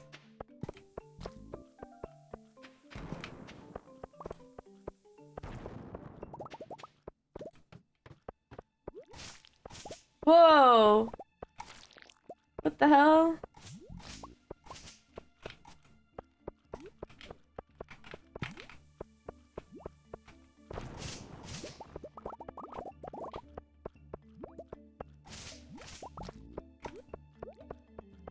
I don't know if there's any diggy guys here. Just in case.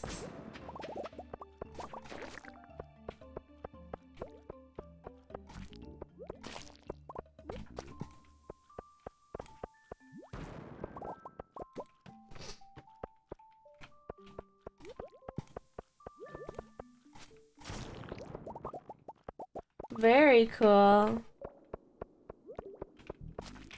Oh. I wish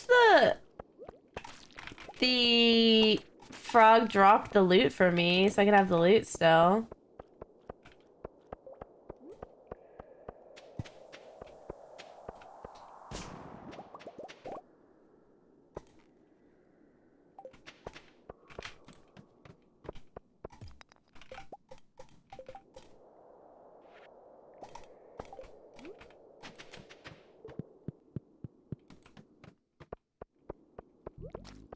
Where's my bombs?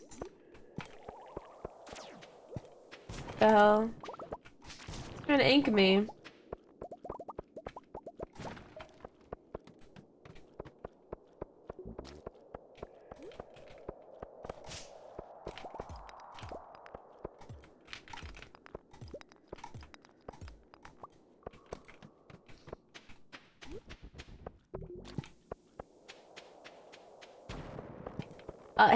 Hey, duty, stole my kill. Yeah, I know. Like, it's fine if he drops the loot, but he doesn't drop the loot.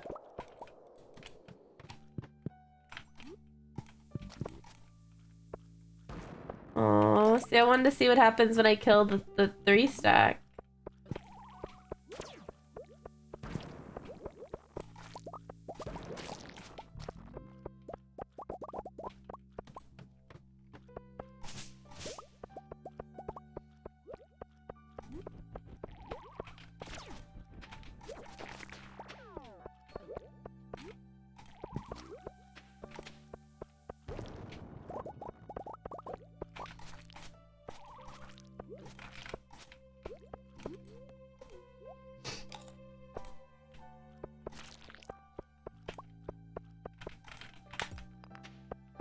I'm not getting any of the regular ghost guys that I need for the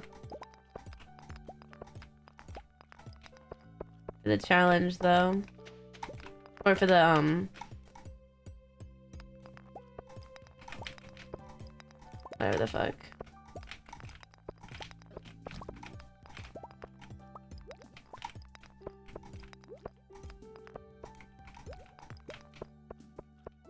Do. Where is it? Oh my god, it was already spawned in.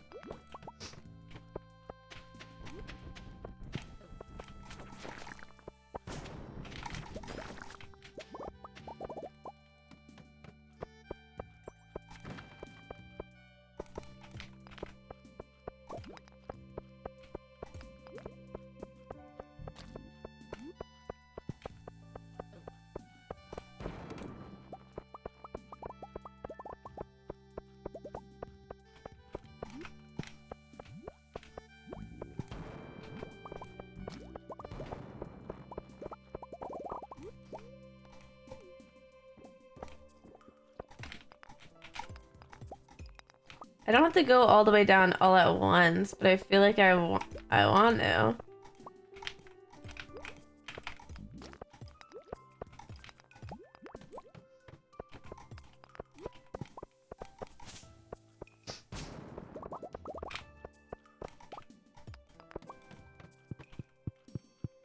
Now we're in the dark mines.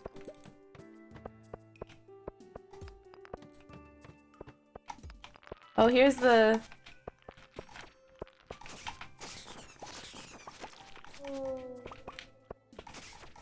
I think I need to kill these shadows, guys.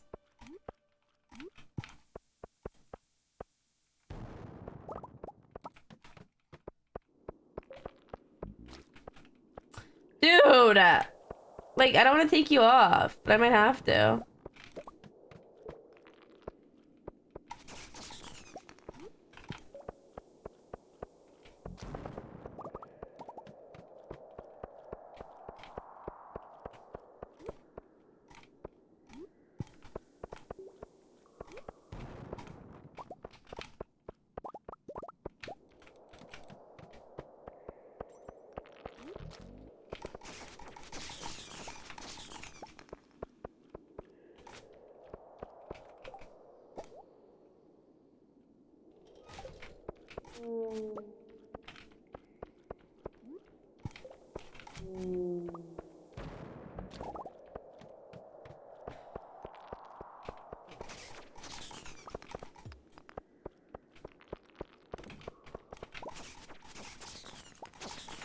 Nice.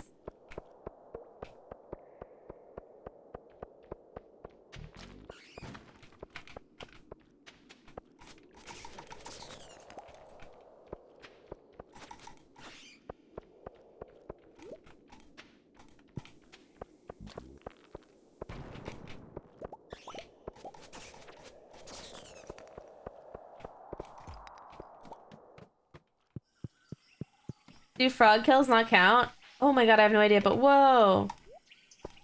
Look at this! This is very cool. Okay, what do I replace for that? I guess the slime.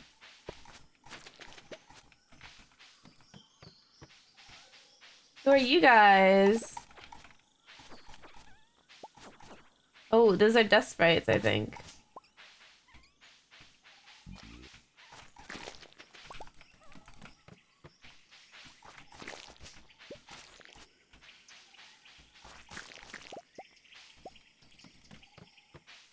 This is so cool.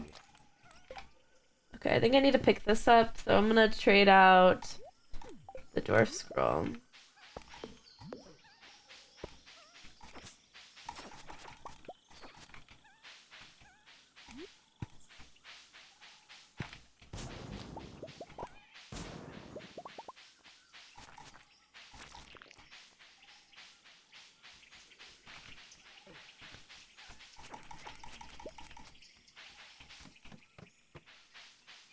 A whole mahogany tree?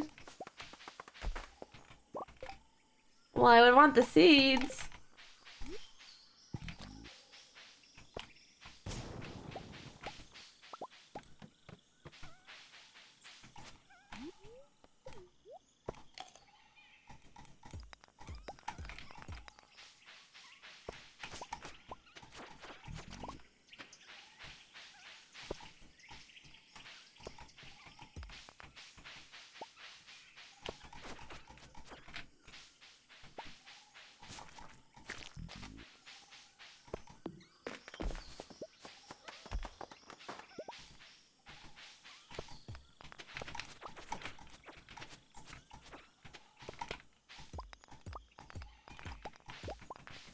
Come on, can we go 4 more levels?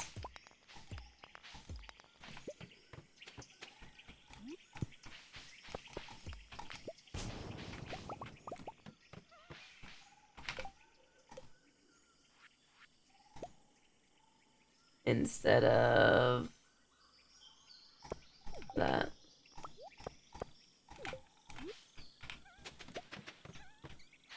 Holy shit.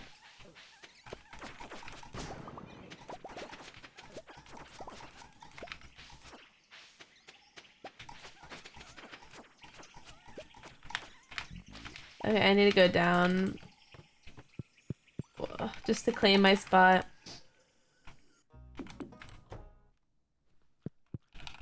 Oops, I passed out in my bed.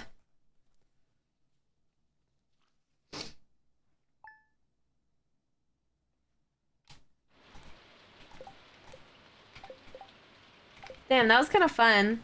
But I think that... What was in the note? Oh, just... I think that... I'm gonna get off now. I think that that was a good end. Next time we play, we'll continue that key challenge. Get to the bottom of those mines. And we'll get all the monster slayer stuff. I'll get some monster musk for that. We'll befriend everyone. We have a lot of stuff to do for perfection. And then once we sell everything, I just know we'll have like unlimited money, so we won't have to worry about that. But thanks everyone for watching. I hope you enjoyed Star doing it. I will see you at Trapeze on Friday, guys. Make sure to come. It'll be so fun. I'm really, really excited for it. I think it's gonna be a really good stream. A circus stream! Yay! Okay. Yeah, join the Discord. I'll do pings there. And also, if you're following me on Twitter, that's good too. Bye, everyone. Thanks for watching.